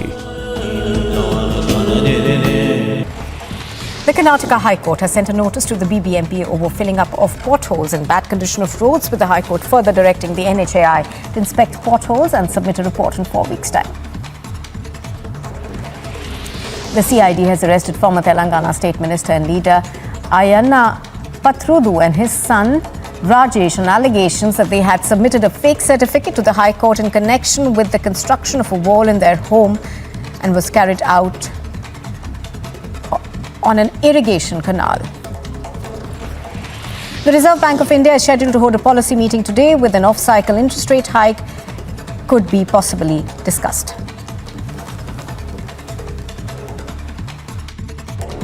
And a quick look now at what else is making news. This morning, voting is underway in 7 seats in 6 states. By-polls in Munugade in Telangana, Andheri in Mumbai, Mokama and Gopalganj in Bihar, Adhampur in Haryana, Gola Gorakhnath in Uttar Pradesh and Dhamnagar in Odisha are taking place. A high-voltage late-night drama was seen in Munugade, where the BJP candidate and party cadres staged protests at the RO's office demanding immediate action on the TRS leaders who came from outside to Munugade for campaigning. The BJP's Telangana President Bandi Sanjay, who was on the way to Munugade to support the BJP candidate Komati Reddy Rajgopal Reddy, was taken into preventive custody early morning Thursday. Everyone in Delhi is breathing in a gas chamber. The early morning hours, the layer of smog has thickened over the national capital. Any of these 4, they will have to inform the NIA and they will be rewarded with cash. We had shown you the report here since the last 2 days about how there were shoddy cables, rusted cables. Even now we are showing you that have been made to cover up this entire rusted part.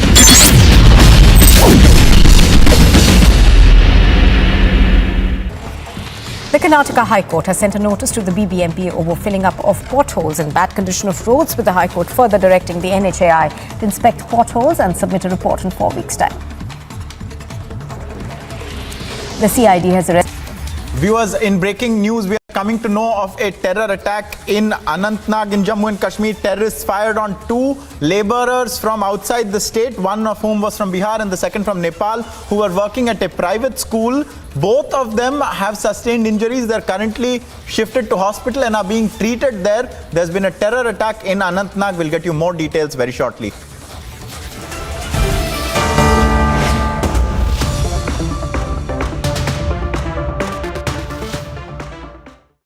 It's raring for adventure. A fierce hunter. The new breed rises above all others. A new breed of SUVs, the advanced Grand Vitara, rule every road.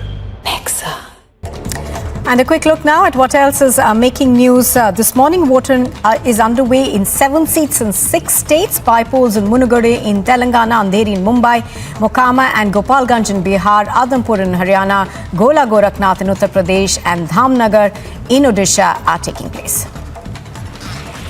A high-voltage late-night drama was seen in Munugade, where the BJP candidate and party cadres staged protests at the RO's office demanding immediate action on the TRS leaders who came from outside to Munugade for campaigning. The BJP's Telangana President Bandi Sanjay, who was on the way to Munugade to support the BJP candidate Komati Reddy Rajgopal Reddy, was taken into preventive custody early morning Thursday.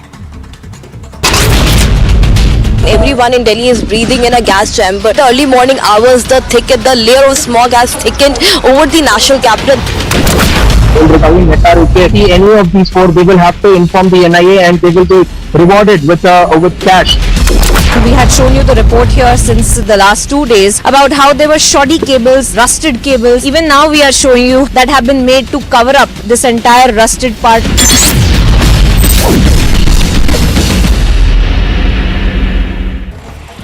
The Karnataka High Court has sent a notice to the BBMP over filling up of potholes and bad condition of roads, with the High Court further directing the NHAI to inspect potholes and submit a report in 4 weeks' time. The CID has arrested former Telangana State Minister and leader Ayanna Pathrudu and his son Rajesh on allegations that they had submitted a fake certificate to the High Court in connection with the construction of a wall in their home and was carried out on an irrigation canal.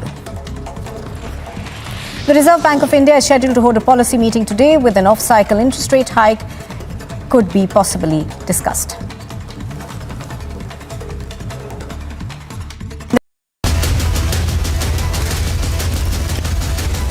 Burning Question, powered by LG OLED and Tata Motors.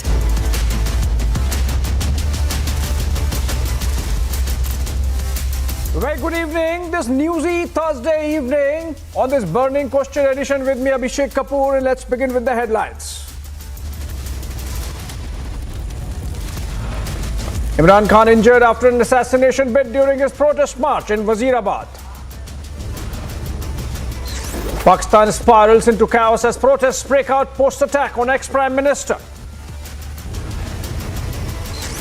Wire ex-employee Devesh interrogated by Delhi police over fake news reports.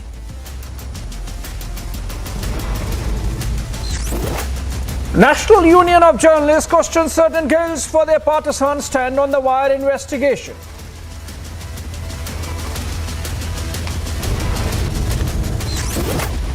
NIA investigate jihadi notes found at Coimbatore accused Mobin's residence that reveal the extent of radicalization.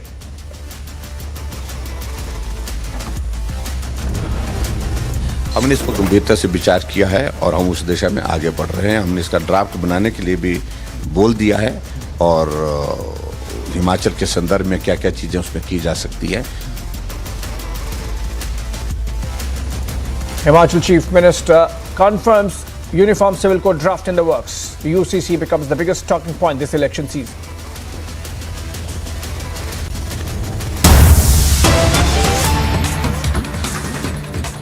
All right, let's begin with breaking news development coming in from Kashmir. Terrorists have fired upon two outside laborers, one from Bihar and second from Nepal, who were working at a private school at Bondia Gam in Anantnag district. Both of them are being shifted to a hospital. Further details shall follow, but then let's go to Zina Zishan Fazil, our Srinagar bureau chief, and she will have more details. Zina, over to you. Another attack on outsiders, on migrant laborers. What are these terrorists up to?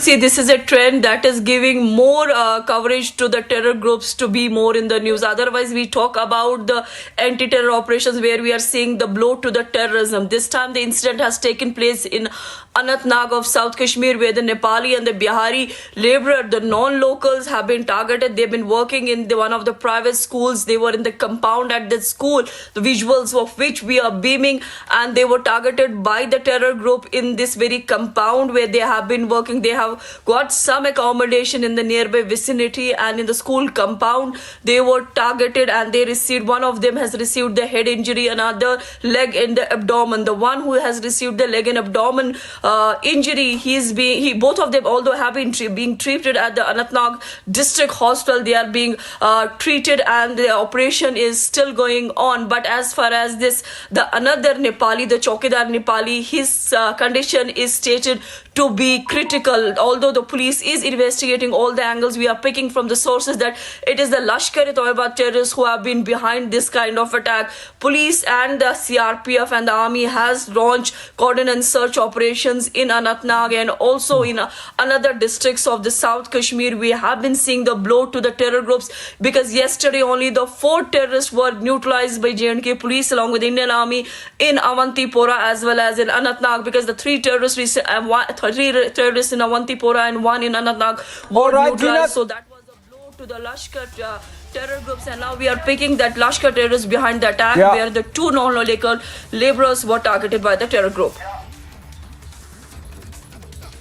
All right, Lashkar behind the terror attacks, of course, the security forces would go after them. Thank you, Zenith, for joining us there. And moving on to our debate, which is trending across the country, though, of course, the event is in Pakistan. Former Pakistani Prime Minister Imran Khan has survived an assassination attempt in Wazirabad during his long march. The man who attacked Imran Khan during the Hakiki march in Punjab province said he tried to assassinate the former Pakistan PM because he was misleading the nation and could not tolerate it. This attack has revealed the state of affairs in Pakistan, a state of complete chaos and anarchy.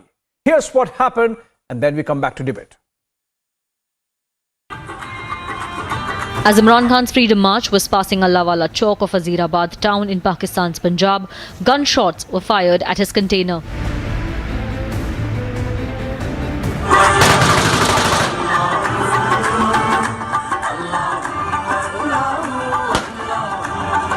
Imran Khan suffered gunshot wounds on his leg and was soon shifted from the container and headed to Lahore. The accused, who was caught by PTI supporters, has confessed to the crime. ये sir मैंने इसलिए किया है कि ये लोगों को गुमराह कर रहा था इमरान खान और मुझसे ये चीज़ देखी नहीं गई और मैंने इसको मार दिया मारने की कोशिश की पूरी मारने की कोशिश की कि मैं इसको मारूंगा सिर्फ और सिर्फ इमरान खान को और किसी को नहीं ये तुमने क्यों ये सोचा ये मैंने सोचा उधर अजान हो रही है उधर डेक लगा के शोर कर नहीं ये तुमने अचानक को सोच के मेरे ज़मीर में ये चीज़ अच्छा नहीं माना अचानक फैसले किए या पहले फैसला किया दिन से सुबह से जिस दिन का ये लाहौर से चला है उस दिन से मैंने ये साजिश ये सोची Several PTI leaders have been injured in the deadly attack and one person has died. And Imran's party has called for revenge.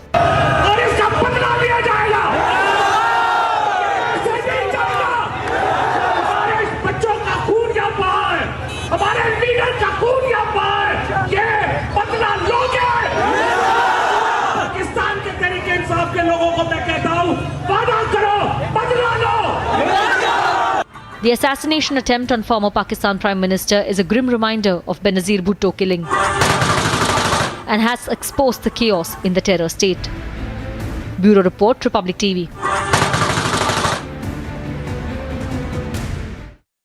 All right, was that a real assassination bid on Imran Khan? And if yes, who was really backing it? Let's try to understand. Joining me, Major General Rajan Kochar, defense expert live from Delhi, Group Captain Augustine Vinod, defense analyst live from Kolkata, and my Pakistani guest Faraz Saeed, political analyst live from Lahore, and Omar Altaf, journalist live from Islamabad. Let me begin with Omar. Omar, was this a serious assassination attempt on Imran Khan? I mean, PTI is saying obviously that their leader was the target, but if you look at the confession, if you listen to the man, it seems that he's on his own. You can't really blame the deep state, Pakistani deep state, ISI for that.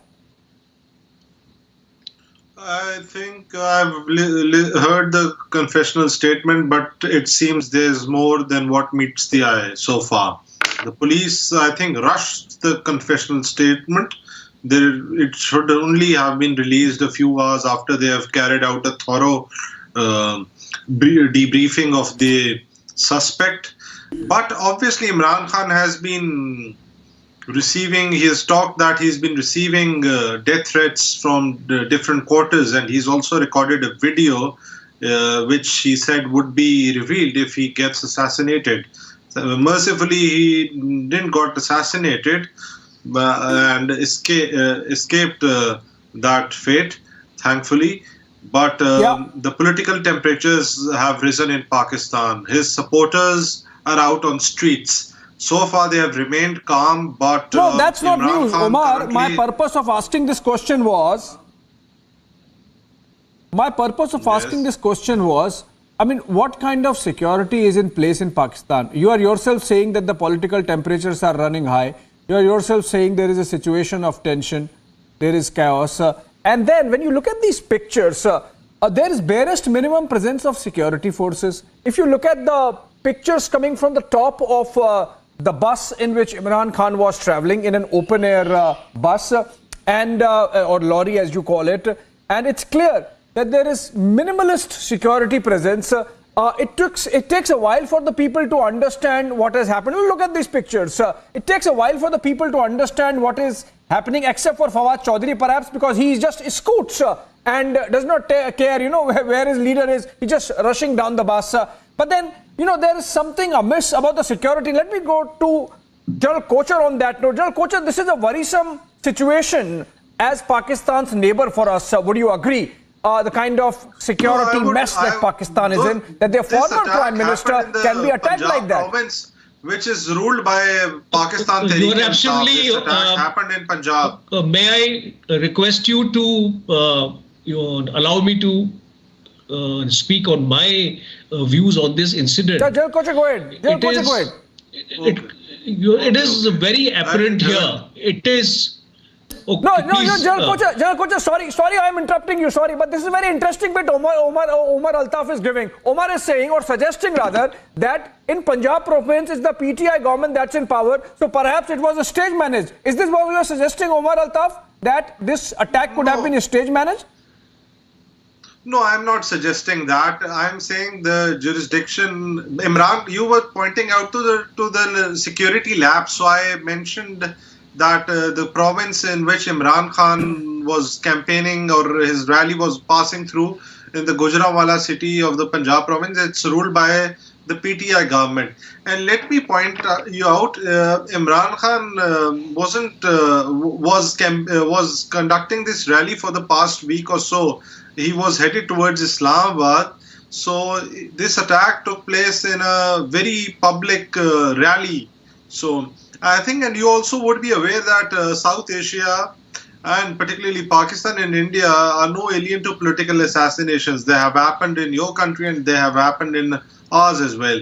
And don't compare apples and oranges. Don't compare apples and oranges, Omar Altaf. You made your point. Let me go to your question on that. Sorry, sir, I interrupted you, but I'm back to you. What I can gather. Sir, my question remains same. My question remains same. Omar Altaf, hold on. My question to General Kocher remains same. Irrespective of whether this was stage managed or not, or whether security was compromised or not, pictures suggest that security was not foolproof, and in that sense, General Kocher, it's a matter of worry for India as well, given the fact that Pakistan is our neighbor, and if this is the level of security they can provide to their VIPs, I worry and wonder and fear what happens to the apparatus which takes care of nuclear stockpile, for example. You are absolutely right. If in a state which is governed by the PTI, which is the party to which Imran Khan belongs to, and from the visuals, what I can see is there is no ring of security around him. And considering this importance of this rally and the dangers involved in moving to Islamabad, I think he should have taken his precautions. And the second aspect, what we are trying to debate here is that is it an orchestrated attack by the ruling party or by the deep state? According to me, it does not seem so, because the person who has shot him does not seem to be a professional guy. Because if it was a professional job, I am sure he wouldn't have missed his target and wouldn't have actually fired on his legs. It is a clear indicator when a fire takes place on the legs or otherwise, it leads to a doubt in the minds of everybody, including the public, that what was the intention of carrying out this attack. If it was an assassination attempt, I'm sure it would have been done in a more professional manner. A second aspect is that the advantages which will accrue out of the attack now would be more towards Imran Khan than the ruling party as such. Because in any case, Imran Khan would have been allowed to reach Islamabad, so it would become a very good reason for him to incite passions now. And what I can read in Pakistan and see the actual visuals, the passions have been ignited in Pakistan, and Pakistan, I'm sure, is going in a self-destruct mode right now. It is not good for the country where the economy is already reeling. It has gone into a self-destruct mode, and responsible leaders like Imran Khan should understand that this is not the right time to take out this kind of a rally, especially when the Pakistani government is doing its bit to resurrect the economy of Pakistan. Right, sir. Right, sir. Faraz Saeed has joined us back. There was some audio issue earlier. Faraz, if I could come to you. Omar Altaf, in fact, very obliquely, he's not owning it up, but suggested that if at all, in Punjab, it's PTI government, so they should have taken care of security. But, for example, in our country, Faraz, a former Prime Minister gets full SPG cover, the Special Protection Group cover, for 1 year after demitting office. A former Prime Minister gets security cover at par with the new Prime Minister for at least 1 year after demitting office. In the backdrop of that, you see the kind of lax security that is there around Imran Khan. It's almost, even if it's somebody who's not a trained professional who took an aim at Imran Khan, it's inviting trouble, the kind of security that has been provided to Imran Khan. And in that sense, perhaps there is an element of involvement of deep state. Faraz? Absolutely. The first analysis or the knee-jerk reaction to what happened today is that there is a security lapse. But when you are in the middle of a long, a freedom march where thousands of people are around you, it's very difficult to handle security, even if it's highly beefed up. That's a problem. And, the subcontinent, and not just subcontinent, across the world, leaders have been killed. Indira Gandhi was killed. Rajiv Gandhi was killed. Benazir Bhutto was assassinated. Kennedy was killed. So, these kind of incidents do happen in public places, and there are security lapses that do happen more or less. But, I would want to come to one major issue that a lot of people are, misleading, is that the confession video that has been out there, where the attacker is saying that, because he wanted to kill Imran Khan alone, is because he was misleading the entire nation, and then he's also giving this religious card to his attempt. Now, I personally feel, as a political analyst, observing the situation, this cannot be the work of the deep state, which Imran Khan was calling out, because again, deep states do not act like this. However, this could be a black swan event, or could have become a black swan event. And yes, security agencies and the state must come to reckon how grave the scenario is, where a popular leader who is out there on the roads claiming to overthrow the government is attacked, and the security, the kind of security lapses, short of high-sounding words, it still remains a worrisome situation. And please do not generalize, like in the case of Omar, so in the case of Faraz, we are seeing generalizations coming in that, this is a South Asia situation, this is a subcontinent situation. Group Captain, if I could come to you, this kind of generalization that I'm seeing from the Pakistani guests earlier in the Hindi debate and now on our show as well, of this is a subcontinent problem, this is a South Asia problem, this is a world problem, giving examples as disparate, as varied as Indira Gandhi on one side and John F. Kennedy on the other. You think this really cuts ice with the world community? The problem is that Pakistan is the sick man of South Asia, and that is the area of concern we should be discussing, and not what happened in 1984 and 1962.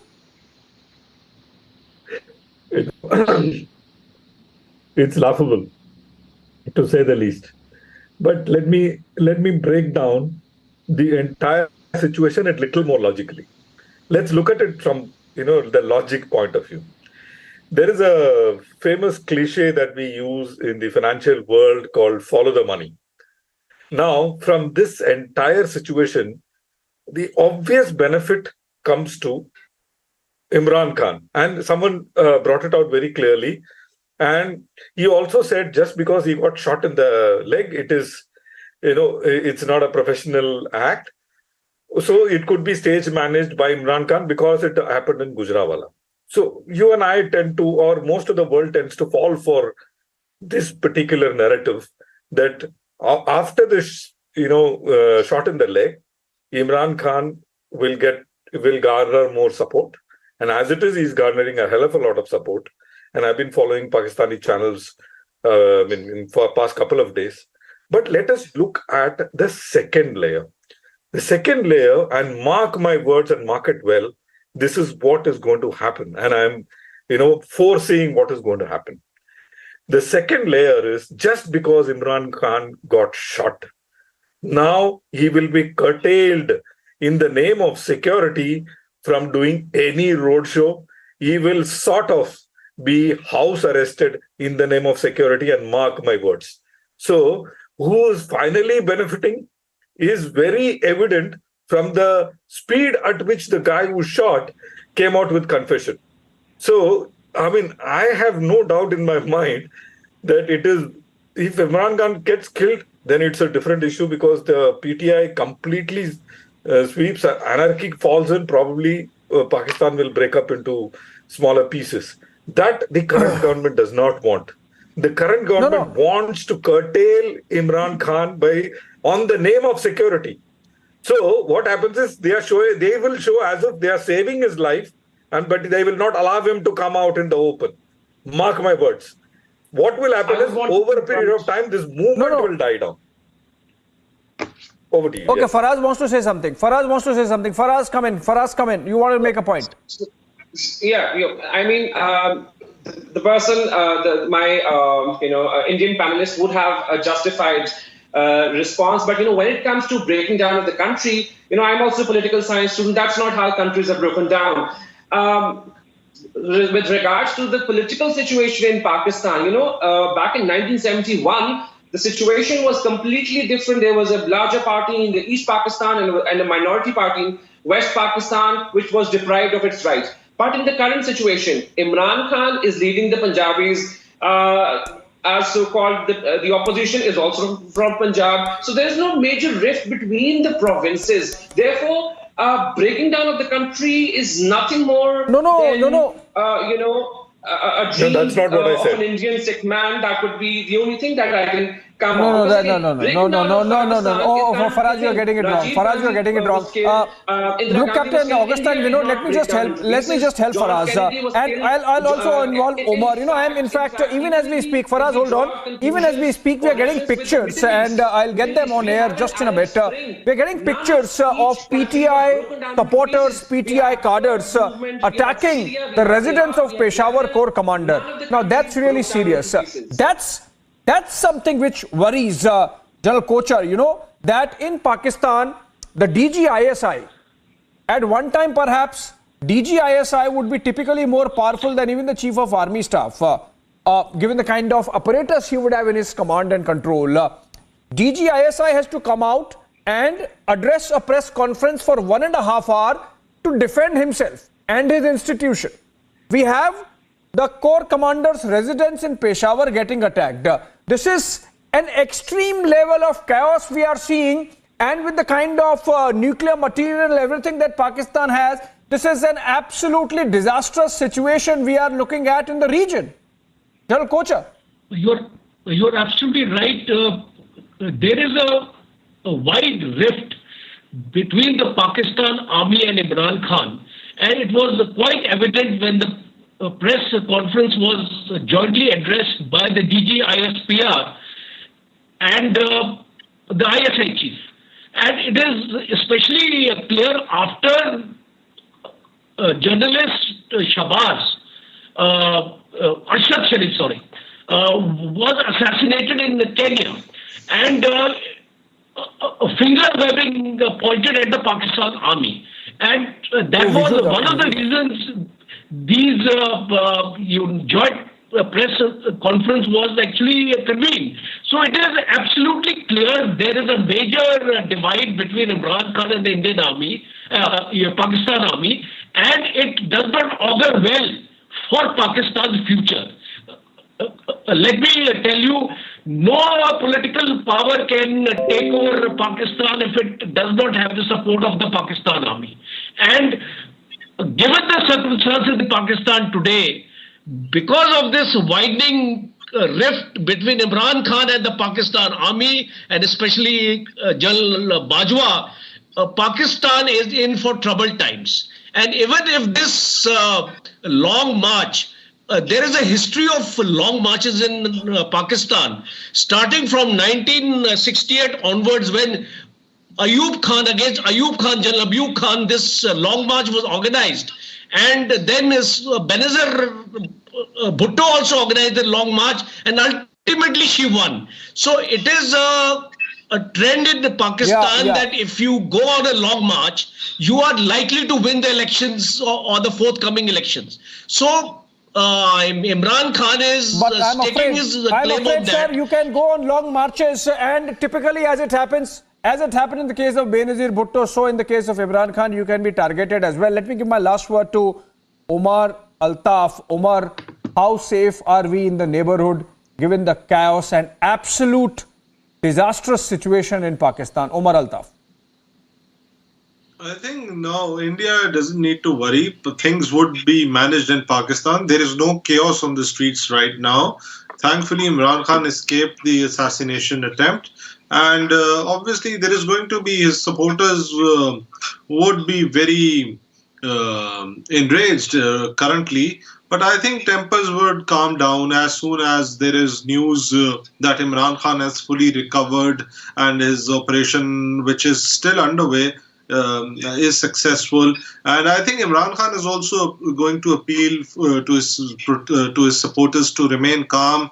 And he is a believer in democracy, and he would like to achieve his political goals through ballot and wouldn't want to create anarchy on the streets because I think national interest should reign supreme. That is how Imran Khan would deal with the situation. All right. All right, fingers crossed. We hope what Omar Altaf says about Pakistan being in control is true, but then pictures are grim. We are seeing pictures coming in, and we'll get them on air in a bit, of Peshawar Corps commanders' residence having been targeted by PTI supporters and cadres of Imran Khan's party. It is clear that the situation is volatile in Pakistan, and earlier it is brought under control with a lot of transparency. Remember, in the investigation, in the firing episode on the former Prime Minister of Pakistan. On that note, I hand it over to Shawan with a breaking news development first on the wire story. Shawan, is the investigation or the questioning of Devesh Kumar over, and do we have some information on that? Well, in fact, that's the latest breaking news coming in on the criminal investigation against the wire. Devesh Kumar, the scapegoat in this entire matter, was questioned by the Delhi Police Crime Branch. In fact, we're getting at the latest visuals. Let's put that out. After being questioned for several hours put together at in the national capital, Devesh Kumar was finally let off. We're getting at details with regards to what has really transpired over the last few hours. We give it to understand, one, he was essentially questioned whether at all the information that he got from his primary source was vetted by the editorial team. That was one aspect. Second was, who exactly is the source who had provided him with the post-incident report and the internal communications of Meta. Details about that was also taken by the Delhi Police Crime Branch. Let's just play out the visuals of Devesh Kumar, who left from the crime branch a short while ago.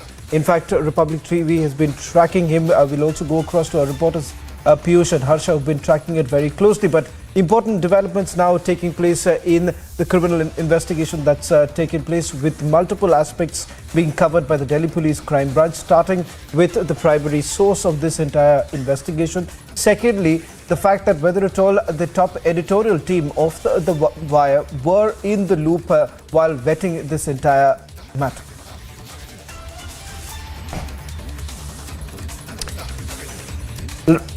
In fact, Devesh Kumar was questioned for almost 8 hours. He's left the crime branch a short while back. Now, what has really occurred in the last few days is that an attempt that has been made by the Wire to put the entire blame on Devesh Kumar. Wire essentially says that it is Devesh Kumar who had misled them as far as getting the post-incident report is concerned, or for that matter, even the internal Meta communication, the alleged internal Meta communication. Let's take a look at the report that our colleagues have been filing. That's the latest image of Devesh Kumar leaving the crime branch. Devesh the Wire has accused that there was a malintent.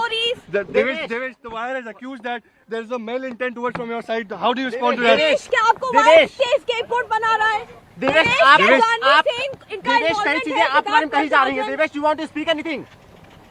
The Wire is also accused that the work has been done on the behest of someone else. How do you see that? How were you working on someone else's BS?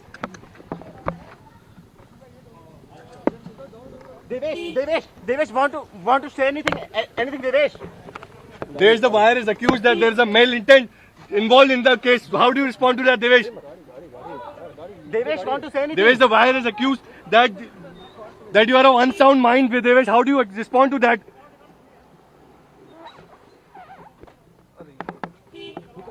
Devesh, how do you respond to that? Devesh क्या आपको scapegoat बनाया जा रहा है? Devesh, the wire has accused that there was a male intent. Devesh, the wire has accused that there is a male intent towards from your side. How do you respond to that? Devesh क्या आपको wire से scapegoat बना रहा है? देवेश कई चीजें आप madam कही जा रही है. Devesh, you want to speak anything? The wire is also accused that the work has been done on the behest of someone else. How do you see that? How were you working on someone else's behest? Devesh, want to say anything? Devesh? There's the wire is accused that there's a male intent involved in the case. How do you respond to that, Devesh? Devesh, want to say anything? Devesh, the wire is accused that you are of unsound mind with Devesh. How do you respond to that?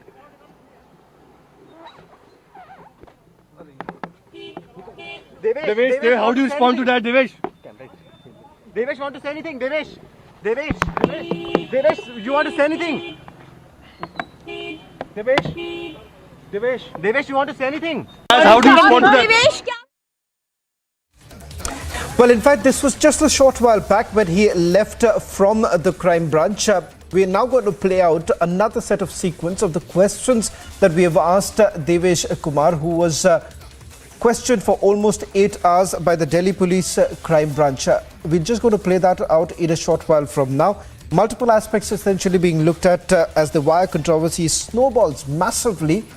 Republic has asked a set of questions to Devesh Kumar, who appears to have now been made a scapegoat in this entire case, with wire shifting the entire blame on Devesh Kumar. Can that really be possible, ladies and gentlemen? Because what's important to point out here is the fact that those reports that were published, they were published in the name of Janvi Sen, who happens to be the reporter. And let's not forget the founding editor of The Wire. The first report that was actually published, that was published in the name of Siddharth Vardarajan, the founding editor of Wire, and Janvi Sen. And in fact, at a later stage, if you take a look at the timeline, the Twitter timeline of Siddharth Vardarajan, he goes on to defend the story and also says that they have verified this story by meeting the sources physically. Now, this entire attempt that has now been made by The Wire to deflect has now completely snowballed. We're just trying to check if we have our feed ready.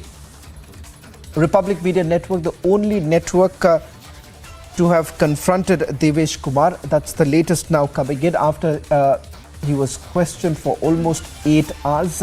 We're going to play that out feed. What you're seeing right now is multiple reporters trying to confront Devesh Kumar, but a little later on, we did try to pursue and try and find out the truth, because at the end of the day, the reporter seems to have now been thrown under the bus by The Wire, not taking any responsibility for, especially for an organization which has been maintaining that they have followed the ethical journalism. Is that really ethical journalism? Listen in to what Siddharth का और जानवी का involvement था. Meta story जो approve हुई उसमें उनका involvement था. सिद्धार्थ का और जानवी का किस तरह से सिद्धार्थ और जानवी का किस तरह से रोल होता था? प्लीज ऐसा मत कीजिए. मैडम, मैं सिर्फ कुछ पर्टिनेंट क्वेश्चंस उन लोगों का किस तरह से इन्वॉल्वमेंट होता था स्टोरीज के अंदर. जो भी इंफॉर्मेशन मुझसे पुलिस ने मांगा है मैंने वो दे दिया है. अब ये इन्वेस्टिगेशन का पार्ट है. अब जो इन्वेस्टिगेशन में निकलेगा वो. लेकिन क्या आपको स्केपगोट बनाया जा रहा है देवेश? आपका नाम एफआईआर के अंदर नहीं है. आपको लगता है कि आपको फंसाया जा रहा है? आप मानते हैं? देवेश, आपका नाम अक्यूज के तौर पर जो वायर ने कंप्लेंट दी है किया है आप. मैं नहीं करूंगा. देवेश, जो वायर ने कंप्लेंट दी है उसमें कहा है कि आप मेंटली अनस्टेबल. देखिए, मेरा काम है इसलिए मैं कर रहा हूँ. मेंटली अनस्टेबल है ये कहा है, उसके बारे में आप क्या कहेंगे? Divesh, there are some certain questions which we are asking. That's why we are here. आपको जवाब देना होगा क्योंकि सब लोग जानना Divesh, चाहते हैं कि also, आखिरकार what was- कंप्लेन में आपका नाम था क्या सिद्धार्थ ऑल्सो ओवरसी कर रहे थे टैक्स फॉक की रिपोर्ट्स भी? हाँ, टैक्स फॉक के बारे में अगर आप बताते हैं Divesh, what was the editorial direction you were getting? Divesh आप अवॉइड कर रहे हैं दिवेश, लेकिन what was the editorial direction you were getting? जानना चाहते हैं जो रिपब्लिक चाहते हैं कि आप जवाब दे सबको क्योंकि आपका नाम सामने आया है। मुझे नहीं टैक्स फॉक की स्टोरीज, टैक्स फॉक के बारे में बता दीजिए, सिद्धार्थ के बारे में बता दीजिए, जानवी सेन के बारे में बता दीजिए, उनका किस तरह से इन्फ्लुएंस था इस पूरी को लेकर? की बाइलाइंस थी, फिर Please. आपको क्यों अक्यूज ठहराया गया? प्लीज अच्छा, ये जो मेंटल अनस्टेबल को सुनिए, आप लोग भी जर्नलिस्ट हैं, मैं एक होटल में रुका हुआ हूँ, ठीक है? आप लोग जिस तरह से कर रहे हैं ये, एक तो रोड पे जो कर रहे हैं, उसके बाद जो है होटल में कीजिएगा। जो भी आप कर रहे हैं उससे मेरा रहना भी मुश्किल हो जाएगा रात में। आप जवाब दीजिए ना इन प्रश्न के। मैं आपको हाउंड नहीं कर रहा हूँ, आपका नाम है वायर की दिवेश, हम कंपनी। चाहते हैं कि दिवेश आप एक्स कंसल्टेंट है वायर के, हम चाहते हैं कि जो सच्चाई है वो सामने आए। अच्छा, सिद्धार्थ का नाम था, वो किस तरह से इन्फ्लुएंस करता है अगर आप ये बता दो। मेटा स्टोरी एडिटोरियल लाइन क्या दी जाती थी दिवेश? हाँ, ये अगर आप बता दो किस तरह से उनका इन्वॉल्वमेंट होता था। मैं कोई इन्फॉर्मेशन नहीं दूँ। नहीं, आपकी जो क्वेश्चनिंग हुई है, आज क्राइम ब्रांच ने आपको बुलाया है। 9 से 10 घंटे दिवेश क्वेश्चनिंग हुई है, वो लाइन ऑफ क्वेश्चनिंग ये भी रही होंगी कि सिद्धार्थ किस तरह से अप्रूव करते थे आपकी मेटा स्टोरीज। सिद्धार्थ का रोल क्या था अगर आप बता दो? सिद्धार्थ का रोल क्या था? दिवेश, अगर आप 2-3 प्रश्न है आप नहीं, मैं नहीं जाऊँगा, मैं नहीं जाऊँगा।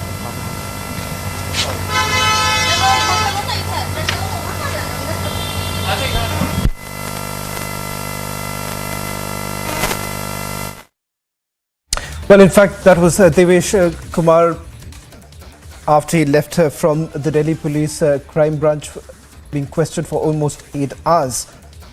What has essentially happened is that this gentleman has now been blamed completely by The Wire for what they say an attempt made by Devesh Kumar to mislead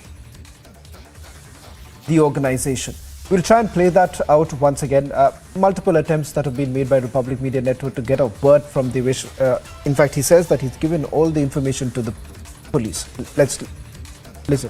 और जानवी का किस तरह से अब आपको लगता है सिद्धार्थ और जानवी का किस तरह से रोल होता था? प्लीज ऐसा मत कीजिए। नहीं, मैडम, मैं सिर्फ कुछ पर्टिनेंट क्वेश्चंस पूछ रहा हूं। आप ही बता दीजिए उन लोगों का किस तरह से इन्वॉल्वमेंट होता था स्टोरीज के अंदर? जानना चाह रहे कि जो भी आपकी थी क्या सिद्धार्थ ने अप्रूव? जो भी इंफॉर्मेशन मुझसे पुलिस ने मांगा है मैंने वो दे दिया है। अब ये इन्वेस्टिगेशन का पार्ट है। अब जो इन्वेस्टिगेशन में निकलेगा वो। लेकिन क्या आपको स्केपगोट बनाया जा रहा है देवेश? आपका नाम एफआईआर के अंदर नहीं है। आपको लगता है कि आपको फंसाया जा रहा है? आप मानते हैं? देवेश, आपका नाम अक्यूज के तौर पर जो वायर ने कंप्लेंट दी है, किया है आप? मैं नहीं करूंगा। दिवेश, जो वायर ने कंप्लेंट दी है उसमें कहा है कि आप मेंटली अनस्टेबल। देखिए, मेरा काम है इसलिए मैं कर रहा हूँ। मेंटली अनस्टेबल है, ये कहा है। उसके बारे में आप क्या कहेंगे? Divesh, there are some certain questions which we are asking. That's why we are here. आपको जवाब देना होगा क्योंकि सब लोग जानना चाहते हैं कि also, आखिरकार कंप्लेन में आपका नाम था क्या सिद्धार्थ ऑल्सो ओवरसी कर रहे थे टैक्स फॉक की रिपोर्ट्स भी? हाँ, टैक्स फॉक के बारे में अगर आप बताते हैं Divesh, what was the editorial direction you were getting? Divesh, आप अवॉइड कर रहे हैं Divesh, what was the editorial direction you were getting? जानना चाहते हैं जो रिपब्लिक चाहते हैं कि आप जवाब दे सबको क्योंकि आपका नाम सामने आया है। मुझे नहीं टैक्स फॉक की स्टोरीज, टैक्स फॉक के बारे में बता दीजिए, सिद्धार्थ के बारे में बता दीजिए, जानवी सेन के बारे में बता दीजिए, उनका किस तरह से इन्फ्लुएंस था इस पूरी को लेकर? की बाइलाइंस थी, फिर आपको क्यों अक्यूज ठहराया गया? प्लीज। अच्छा, ये जो मेंटली अनस्टेबल को सुनिए, आप लोग भी जर्नलिस्ट हैं, मैं एक होटल में रुका हुआ हूँ, ठीक है? आप लोग जिस तरह से कर रहे हैं ये, एक तो रोड पे जो कर रहे हैं, उसके बाद जो है होटल में कीजिएगा। जो भी आप कर रहे हैं उससे मेरा रहना भी मुश्किल हो जाएगा रात में। आप जवाब दीजिए ना इन प्रश्न के। मैं आपको हाउंड नहीं कर रहा हूँ। आपका नाम है वायर की कंपनी। हम चाहते हैं कि दिवेश, आप एक्स कंसल्टेंट है वायर के, हम चाहते हैं कि जो सच्चाई है वो सामने आए। अच्छा, सिद्धार्थ का नाम था, वो किस तरह से इन्फ्लुएंस करता है अगर आप ये बता दो? मेटा स्टोरी एडिटोरियल लाइन क्या दी जाती थी देवेश? हाँ, ये अगर आप बता दो किस तरह से उनका इन्वॉल्वमेंट होता था? मैं कोई इन्फॉर्मेशन नहीं दूँ। नहीं, आपकी जो क्वेश्चनिंग हुई है, आज क्राइम ब्रांच ने आपको बुलाया है। 9 से 10 घंटे दिवेश क्वेश्चनिंग हुई है, वो लाइन ऑफ क्वेश्चनिंग ये भी रही होंगी कि सिद्धार्थ किस तरह से अप्रूव करते थे आपकी मेटा स्टोरीज। सिद्धार्थ का रोल क्या था अगर आप बता दो? सिद्धार्थ का रोल क्या था? दिवेश, अगर आप 2-3 प्रश्न है आप। नहीं, मैं नहीं जाऊँगा, मैं नहीं जाऊँगा।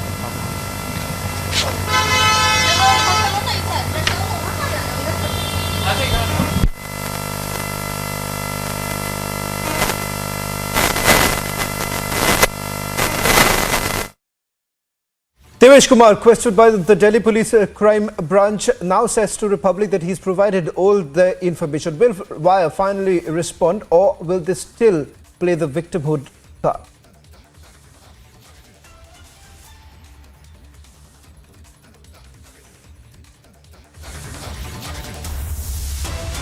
Ladies and gentlemen, this afternoon we showed the jihadi terror notes that were recovered from Coimbatore blast accused Mubin's house. Now we bring to you 3 tapes that exposes the terror plot. Tapes that show that co-accused helped Mubin vacate the house and probably even helped him assemble the explosive. Here's the conversation between the 2 accused, Riaz and Firoz, while they were vacating Mubin's house, and conversations between Riaz and his mother. These conversations are from the night before the attack. Hello? எங்க ஜாமான் கொடுத்துட்டு இருக்கோம் வந்தல எங்க போய் முபீன் வீட்லமா முபீன் வீட்ல ஆமா நீ GM packs வந்திருந்தானா அவன் ஜாமான் கொஞ்சம் கடத்துட்டு போயிட்டு இருந்தான் ஆள் இல்லைங்க. நானும் ஃபிரோஸ் நவாஸ்மா வந்துடுறேன் முடிய போகுது.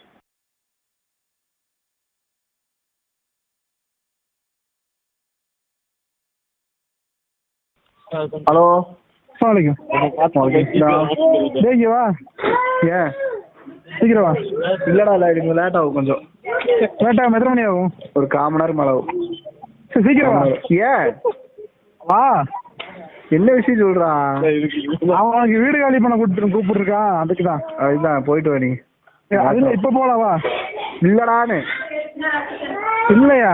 ஆமா வீட்டுல ஆள் இருக்காங்கடா, நம்ம ஒன்றும் இல்லை. நானு சார் நான் வந்துட்டு போகிறேன் சார். வந்துட்டு போவா? நான் இப்போ வரலடா. வரணும். அப்படியா? ஆமாம். ஹலோ வீடு காலி பண்ண போறேன். வீடு காலி பண்ண போறேன்னு. வீடு காலி பண்ண போறேன்னு. வண்டி எங்க? மச்சாட்ட கொடுத்துட்டேன்.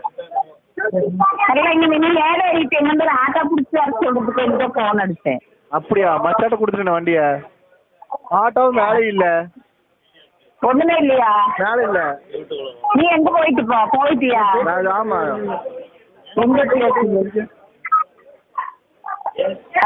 ஹலோ எங்க வேணே தெரியுமா? மச்சாட்ட வண்டி கொடுத்துட்டு நானு ஃபிரோஸ்ல வெளியே வந்துட்டேன். நீ எங்க போனேன்னு கேக்குற? Joining us on the burning question tonight are S.G. Surya, Secretary of the BJP Tamil Nadu, Kovai Satyan, he's the spokesperson of the AIADMK, C. Rajashekharan, who's a lawyer, joining us from Chennai, and Karai Selvaraj, who's the leader of the MDMK. Opening up with the burning question tonight is S.G. Surya and C. Rajashekharan. Mr. Rajashekharan, these tapes make it abundantly clear that this was no cylinder blast. There was a conspiracy in place. The ISIS module was activated. So why exactly was the Tamil Nadu Chief Minister and his entire machinery trying to brush this under the carpet? See, first let us understand this case on merits. Don't try to create a narrative which is not the truth. Of course, I am not defending anybody. No. Let us go by the merits of the whole. Mr. Rajashekharan, let's not. I'll tell you. The merit, what is the merit? The merit is this. The merit is this. S.G. Surya can also come in. We are talking about the jihadi terror tapes. Now, please tell me what you see right now, what you right now see on your screens. If you have a television just next to you, why don't you take a look at the handwritten notes of this man called Mubin, an ISIS sympathizer? Say, whatever you want to say, you are free to say. But please allow me to speak. I have to rebut your question, right? Please allow me for 1 minute. See, there was an incident of a cylinder blast in a car. Nobody is God. Neither something astrology can be used to find something is going to happen. The police were clueless, and the smartness of the Tamil Nadu. That's why there is an intelligence department. Every state has an intelligence department, Mr. Rajashekharan. SG Please Surya don't- can also come in. Come on, yeah, Now, don't the heckle me problem like is this. that you want Please to allow rebut, me. but You have rebut not- without you have asked me a facts. question. If you don't allow me to speak, what is the use of a debate? Let's be fair. See, there was a petrol vehicle of the Tamil Nadu police. This incident happened in the wee hours in Coimbatore. Yes, there was a blast initially from there was still 2 cylinders, and it can be said to be a cylinder blast. After the investigation, they would say, what is that? So, very brilliantly investigated Tamil Nadu police came out with an arrest of 5 people within 20 to 25 hours. And they filed an FIR, UAPA was invoked, and it was third day it was handed over to the NIA, and which none of the So, BJP rules Mr. Rajshekharan, now if you're done done with in the past, please. No, one second. Please, if you're Alok. done, Mr. Rajshekharan, let me- with some of your whatever document misinformation, you are the reason showing, why what you is want the to continue, but authentication from where did you continue get if you this? have the facts So in where place. did you get Now, this? What is the Mr. Rajshekharan, authentication? you've Who had is to leaking say. the document? Who is leaking this? No, one this second, whole- Mr. Rajshekharan. There's no point whatever shouting. you're There's showing no on point the screen. shouting. I'm putting From out the where did facts you for get you. You're not From where did prepared, you get all SG this- Surya. all these SG things? Surya will respond, but let me just tell you, Mr. Rajshekharan, I'm not questioning, I'm not saying anything about the Tamil Nadu police. They could be under some sort of a pressure from the Chief Minister's office. I do not know. But the fact of the matter is this, that is UAPA insinuation. sections were invoked That is much your later. point. For the longest time, SG Surya, please tell Mr. Rajshekharan, how long did it take for the Tamil Nadu government to come on record to say that yes, there is a terror angle? For the longest time, they said that this is a cylinder blast. Can I please answer? Please, Mr. Rajshekharan, let me answer. Mr. Surya, respond to what Mr. Rajshekharan has to say. Mr. Rajshekharan now is denying that there is an existence of an ISIS module also. I don't understand who should be appreciated and why should someone be appreciated for the massive intelligence failure. It is not the BJP that is accusing of intelligence failure, but the local Jamaat that consists of all the Islamic organizations. They are accusing the state government of posting less experienced intelligence officers in sensitive areas after this government has come to power. It is not us who are accusing, but it is the local Jamaat and the Islamic organizations who are accusing of placing less experienced intelligence officers in sensitive areas. Is the government not ashamed of doing politics over such sensitive matters and matters that are relating to security? Like you asked, the FIR, the UAPA section was invoked after 4 days of the entire incident. The Honorable Governor of Tamil Nadu, who himself was an intelligence officer who has served high offices, he is telling that there could be some